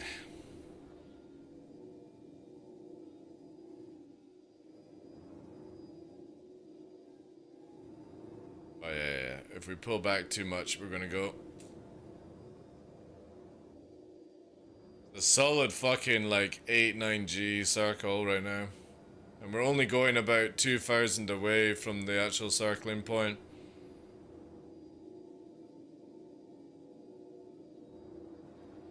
Very, very high speed, not even having to use afterburner. We're also very low to the ground. This is somebody's fucking nightmare right now. Because again, the moment I pitch too much, we'll black out. If I upstrafe too much, we'll black out. We're literally just riding the threshold right now, but we're still doing 400 meters a second.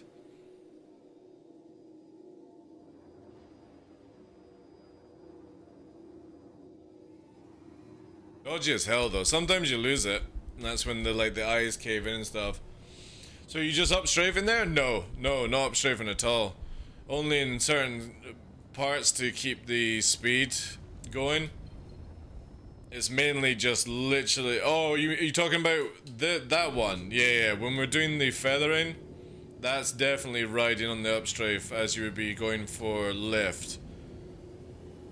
This is where I'm dipping the nose just slightly down and creating a drift. And staying within a very, very tight circle, but I have full energy. See, there we go. Look at that. 200 meters a second, and I'm literally just going around and around 250 now.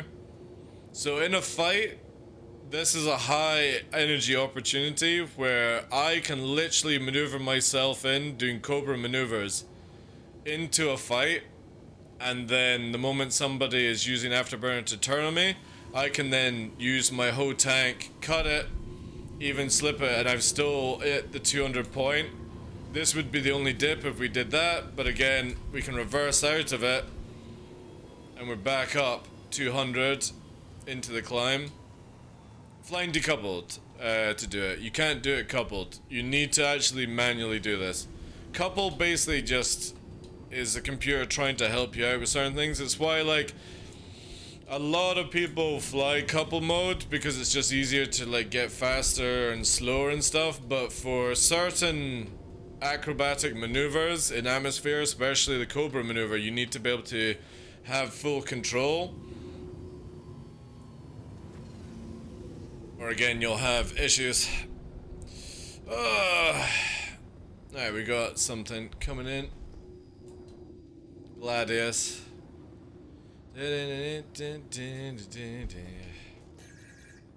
Neil Mercury. Alright. Let's see what we got here. I don't have much water though. 4 missiles wasted. This is a standard Gladius to do that. Right, let's bring it in. So what we're going to do right now, chat, is we're going to bring it into the 1 circle fight through the 2. Okay, so right now we're riding that line that we're talking about. They're 200k. They're pushing all their weight right now. See how their nose is dumping down? The nose is cutting because they're trying to cut corners right now. And they're blacking out, and they see how they're going further and further in the distance. Right? So all we're going to do is hold this tone. Hold the tone. Hold the tone. Hold the tone. See how they're pumping out flares? We're not even firing, chat. We're not even firing.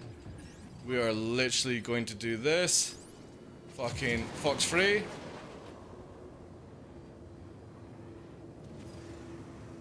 That vertical, see there? There's our shields, right? But look at this, high energy, high energy, high energy, high energy. We're right beside them, 1,000 meters a second. Let's now regain our shields, if it would, right? See, shields back up. We're not even moved away. However far is it? Doesn't say now because this fucking thing doesn't target. 1.9. Still in that very 2k circle. We don't need to go fucking anywhere, chat. We're just dominating this 2 circle radius right now. They're 1600. They're pushing down, right? Let's change out to task force. Let's lock down to 2 task force. They're 2k off us. Circle, circle, circle. Fire. Fox free. Hold that, hold that, hold that, hold that, hold that, hold that, hold that, hold that. They're flaring like crazy, so let's do even more, right? Push there, 300 meters a second. See? Look! Look at that shit, chat. Still didn't break our shields. We've got that high energy. Shields back up now, right? Nothing. 1300 off us. They're using all their energy right now to get on us.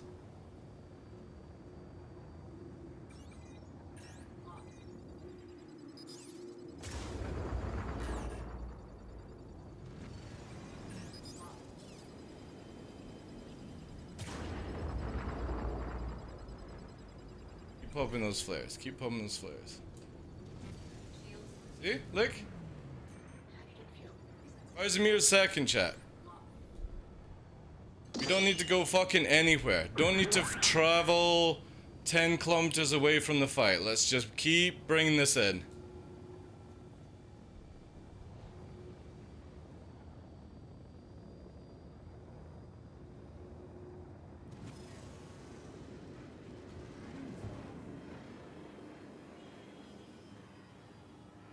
There you go. Crash into the ground.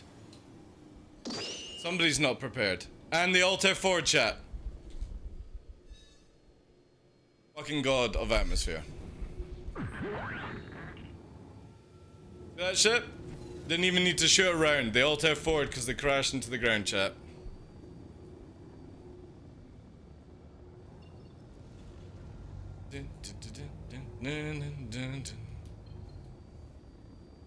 And that's literally learning circle fighting in Star Citizen. Don't need to fly away 10 kilometers to get your shields up. Just literally dominate your own circle. Fucking even pros can't land shots on you when you do it. Obviously, if you get into a raid fight, the pros are gonna fucking clap you with it, but that's a different story. The idea is this is defensive play, where a lot of people for some reason get up to full speed, go in a straight line, will travel like 10 kilometers, and you don't need to. You can literally stay right beside your wingman 2-3 kilometers and just keep your circle up in atmosphere. Just don't over yaw. That guy just literally over yawed, so he bottlenosed his nose and he just went full speed into the ground. And then he Alt F4'd.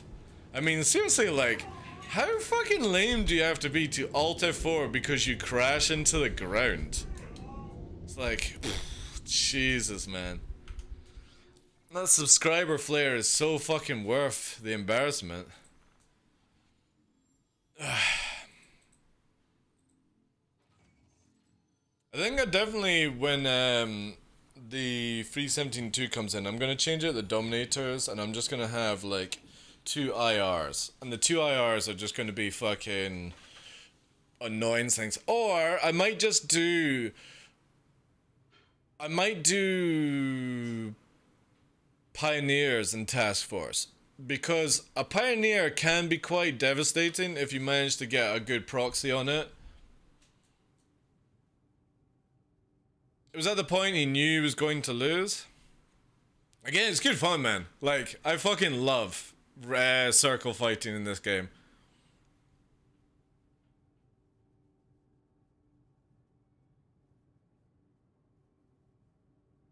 Yeah, the Cobra maneuver if you're doing that, but you can throw in the spin. So, Cobra maneuver is this, Grim, right? So, only vertical thrusting planes in real life can do it. It's basically this, and then it's this, right? That's the Cobra maneuver. However, you can incorporate a Cobra and a falling leaf at the same time. So a falling leaf is this, right? Where we're falling out of the sky and moving like a leaf, okay? And this is what 5th gen fighters can do in our real life right now. So you incorporate a Cobra maneuver and a falling leaf, and you get this. And what it does is it shifts your weight around, but it keeps your speed. And this allows you to literally get behind somebody. You know the whole put the brakes on, they're gonna fly right by? You don't need to do that in 5th gen. You just literally spin and keep that speed and then get behind on somebody. That's what a Cobra into a falling leaf is. Which is what I do sometimes. And it's quite fancy. But you can only do it in decouple. Because again, you need the ability to ride the air, not have the computer telling you how to fly. No, it's basically so as you're flying forward, it's just naturally you slow down, you're falling out the sky, and you do that. You use it, yeah. You could call it like putting the brakes on and letting them fly by you again. It's if you watch the speed. So naturally here, letting go of that. We're going up. 200. They fly past you. You then accelerate. It works in modern day. I don't think it would work in Star Citizen. The idea with the Cobra to falling leaf is you're basically confusing somebody to where you're fucking going. Like, where the fuck is he going? And you're not going anywhere but forward or in a round and bring it into a fight. It's just more confusing tactics.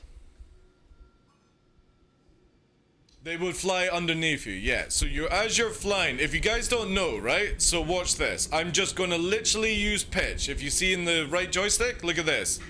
No strafes, no yaw. All I'm doing is pitching because the main engine is pushing me up in a circle like this. So as you can rotate yourself up, right? You don't need to use any strafes. You come into a full loop. We have this ability right now to do this without using upstrafe. Upstrafe creates more lift basically in atmosphere. But we actually have the ability to do full pitch movement in atmosphere already. Obviously we're going to have to fucking S-roll out of this because we're going to black out too hard. And then bring it back in, right? So the Cobra maneuver is just simply as you're going forward, you're lifting your nose up, so you normally rise up, they go underneath you because they think you're going up, so they go up, but they're going fast, and at that stage they've either gone under you or they've gone over you, and then you can accelerate and you're right behind. But that requires you to bait somebody into, like for Star Citizen, that means you have to bait somebody into high-speed chasing. And yeah, you know what I mean? It's not going to always work like it would do with modern day. Because fortunately, Star Citizen has the ability, where we go.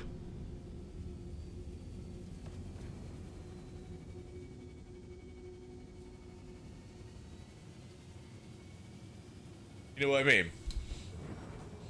Hey, Tough, how you doing? So the Gladius just be pushing hard and not controlling their speed, yeah. However, the Gladius can do it a lot better than the Arrow because the Gladius has a lot of cool reverse thrusting. You know? It's just, yeah, like Zim says, it's rapid deceleration.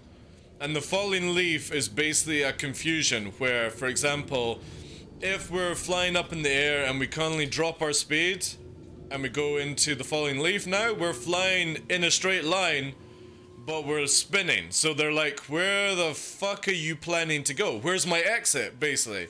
Am I going to literally wait until you're facing me and then go? Or am I, as I'm doing it, going to make it where you slow down whilst I wait for my high speed to hit the circle again? So again, up, falling leaf. My speed comes round, and then boost away.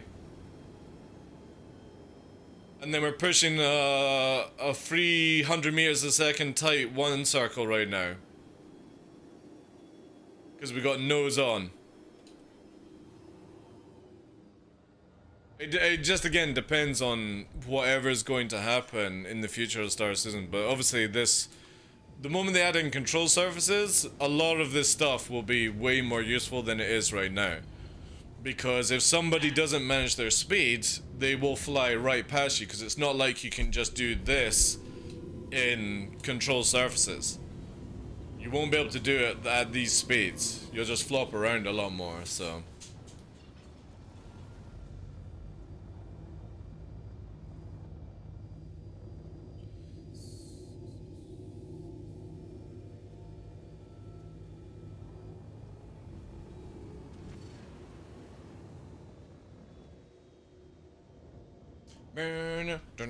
How's your weekend, Tough?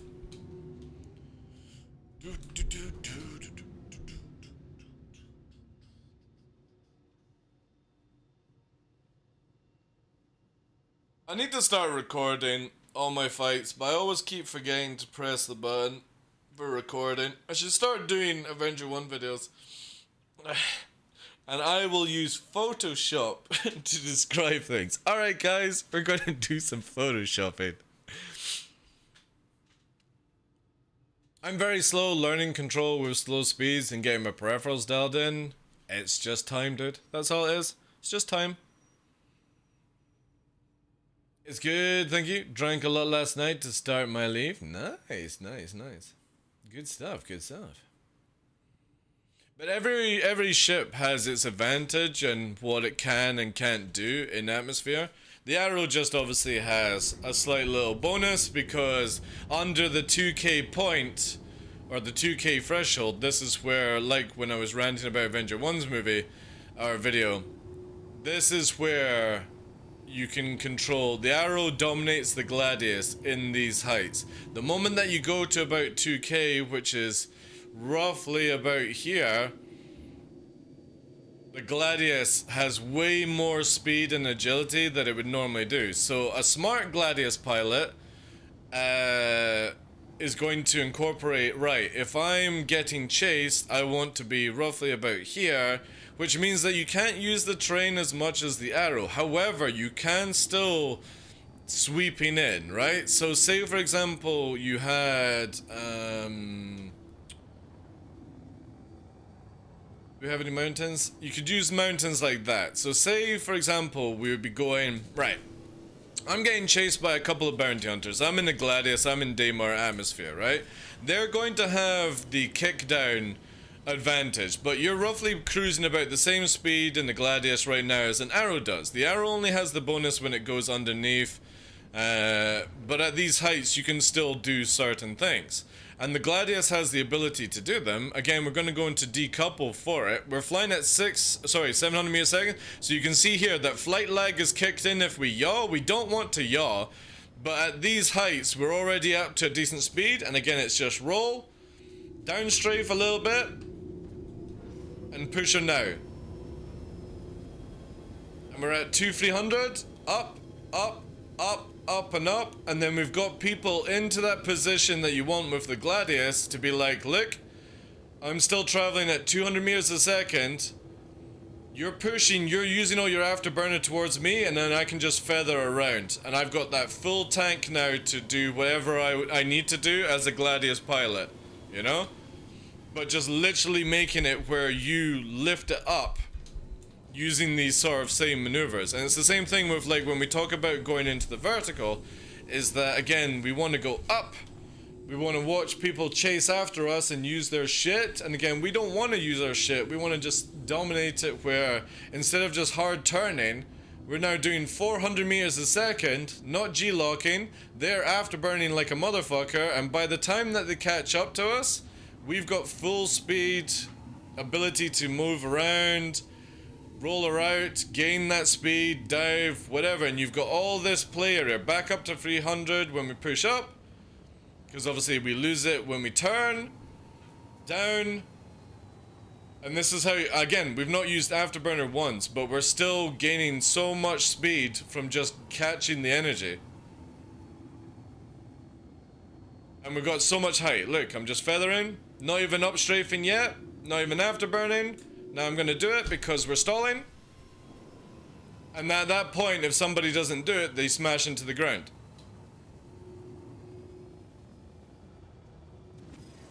And that is basically a good Cobra maneuver will help you with that. Because we are like, again, this is where like I really wish I could show you third person. We're basically doing this, right? Where we're flying like this across the ground as people are trying to push on things, and you've just got all this high energy to roll her out and stuff, you know? And again, you don't need to use Afterburner like crazy in atmosphere. All you have to do is just catch that wind and keep soaring. Just don't do the yaw. Yaw is the killer in atmosphere. And funnily enough, it's used so much in Arena Commander that it's a great way of catching somebody that does that shit.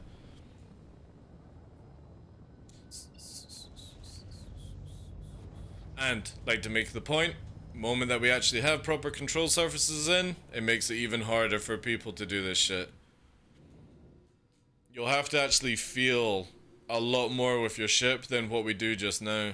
If CIG do it right, they might make it, like, really bad, who knows. Might be even worse than what we have just now. But I doubt it. I think with the stages of how the game has evolved, it'll be better. Now, where did we get that dent from?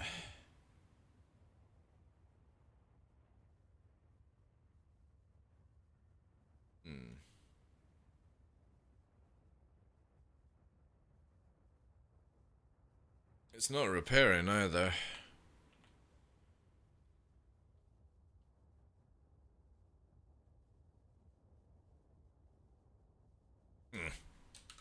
No idea. Man, why did the bounty hunter have to alt F4 chat? No, it'll never find my server. Oh, give server machine.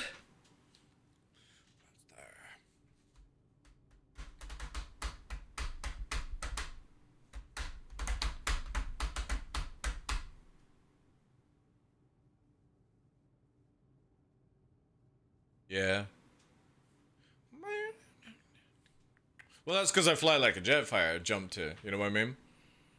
So what, they have an advantage in atmosphere, or sorry, space over me? My advantage is I already am flying for the future of Star Citizen, you know? Is it stream sniping if we go into Burks and Zero server with a crime stat?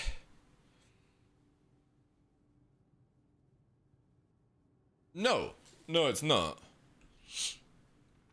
Only if they come after you would it not be classed. If you went after them, then yeah, it's stream sniping. But if you're baiting them in, that's on you. Oh, yeah. My numbers are 27. Well, this one is 27. My OGs are 27. Nubifier. I quickly glanced at it, but I didn't want to click it just in case it had any vocal leakage stuff. Also,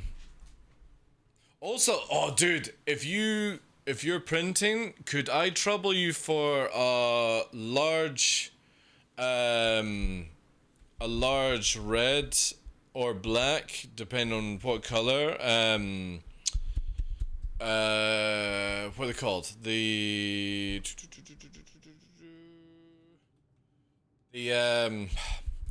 Stream Deck holder things for Monster Tech, because this one, I think what Olsen sent me is like, maybe it had a malfunction on the printer because it's so thin and flimsy, and I only got one of them and it's breaking away already like now, where I think I'm gonna have to super glue it or something. It just does not feel the same quality as your print, I have to say. But I appreciate that, dude. But yeah, my codes are just 27. This one is the Verpal sent me this one to test the twist, and that's 4456, and I've never gone back to it basically. Love the shake weight. Have you seen the clip, Dublin? Watch this.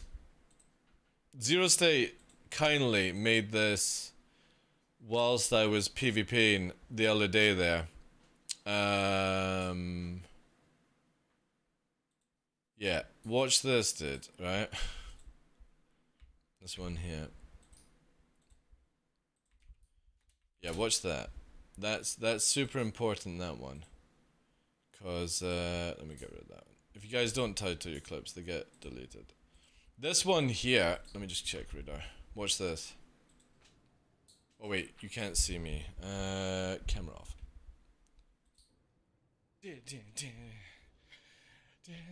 Mid-fight.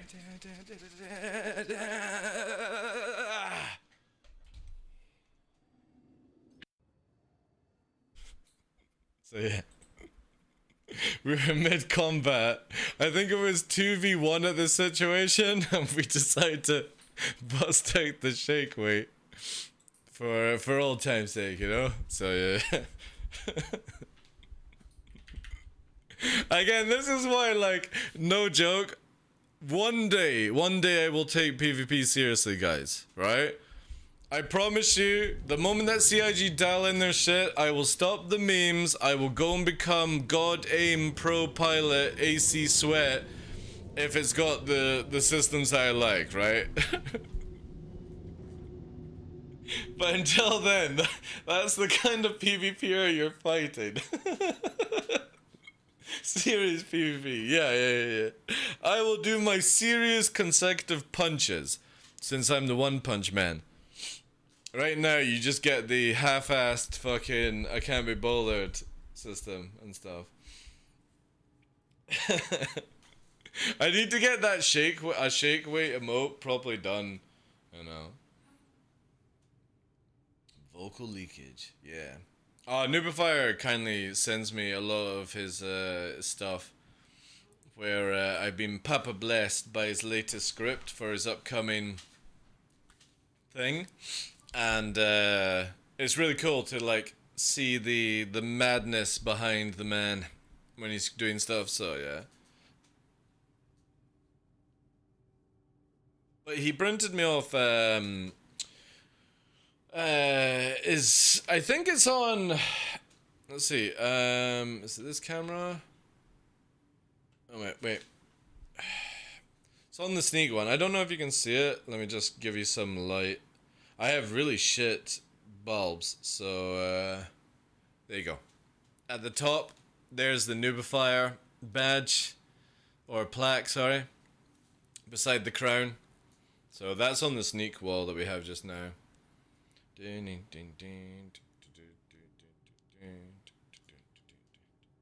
I've got all his card stuff that he sent me away safely.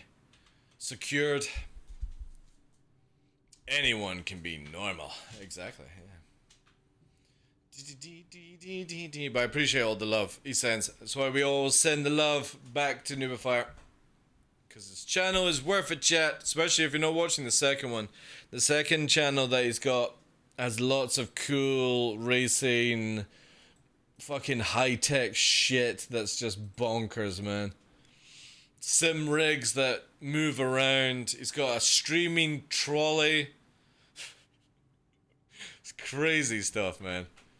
Here with me with my tiny little house, and then you've got Tough Mudder who has fucking mansions, you know, in America. Jeez. Where did I go wrong in life, chat? Did I send you a 3D Wii? No, you didn't, but you're welcome to send me one. I'll put it up on the wall.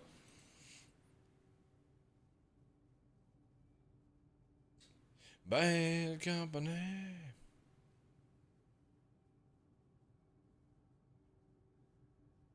Bad company.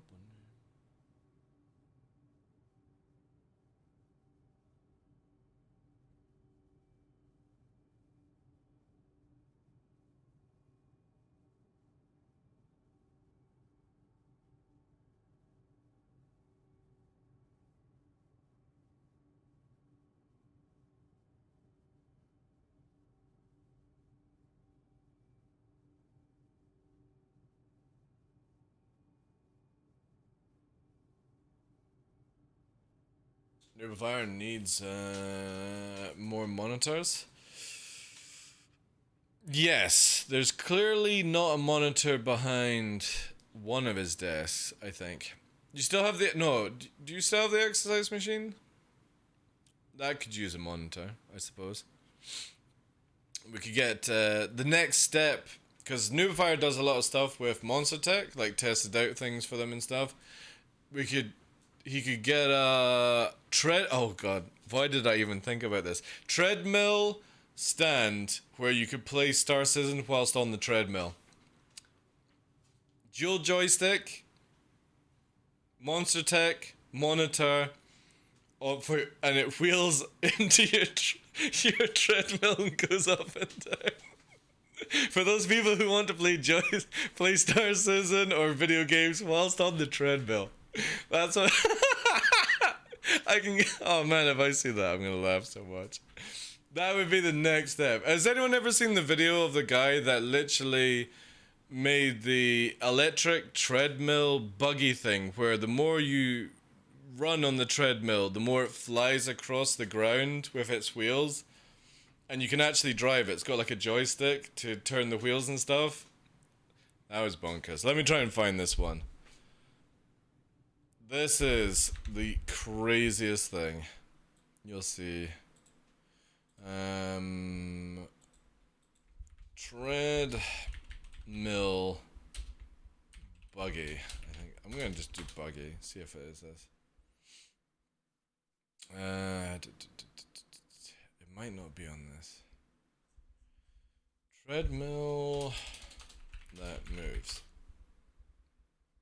Yeah. This is this fucking meme, right? Let me just kick. I'm not getting rammed. Don't do it, dude. I'm telling you.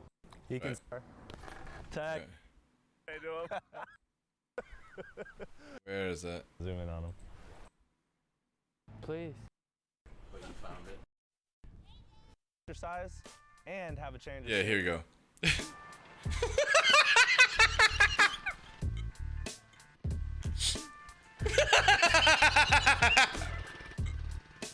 It's so fucking mean, man. People who run not.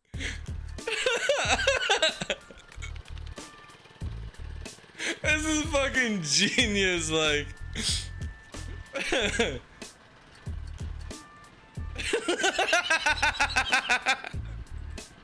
me just quickly do this. Then you gotta fill up. The most bonkers thing you'll ever see.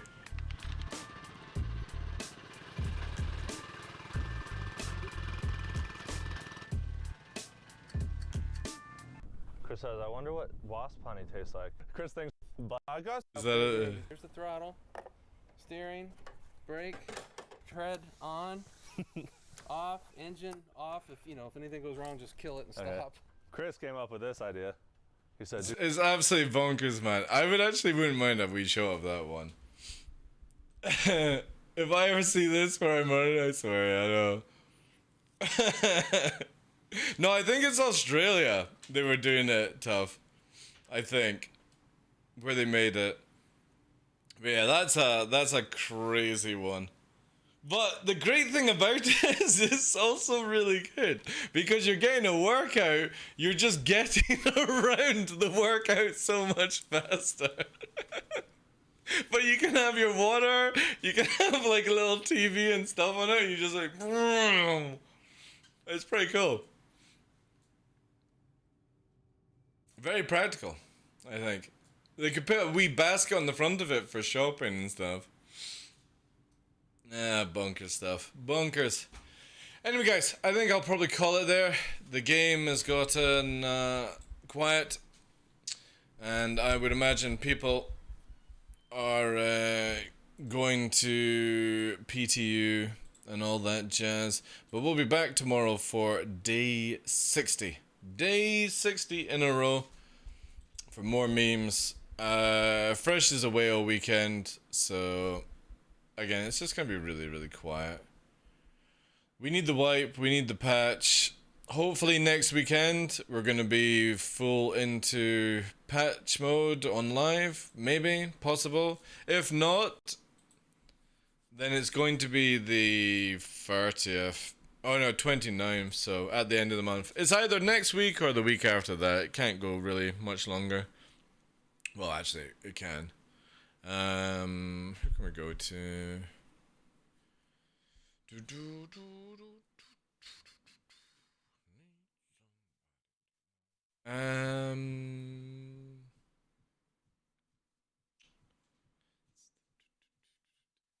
My goodness, do you...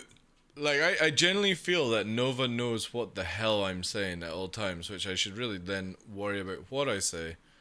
Because literally, I'm saying that that's us, we're heading off, and he's sitting right beside the desk, ready to go. He must understand those words when I'm ending the stream.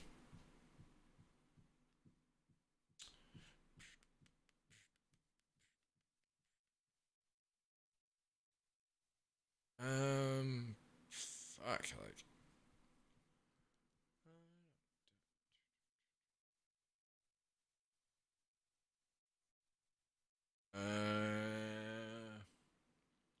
So quiet.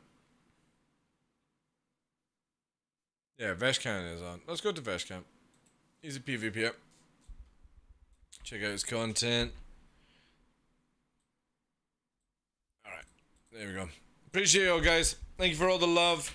And yeah, we'll be back on Sunday. Finish off the 60 days in a row. And then we'll move on to the 90 days. Ooh, juicy, juicy, juicy. Again, thank you so much, guys. Appreciate you. Have a wonderful weekend. Stay safe. Enjoy yourselves. All that good stuff. Thank you for being here. Nubifier, Moo, Top Mudder, Zayman, Donkey, Space Jam. Everyone, appreciate you guys. Thank you. Thank you for all the fights today from everyone. Appreciate them.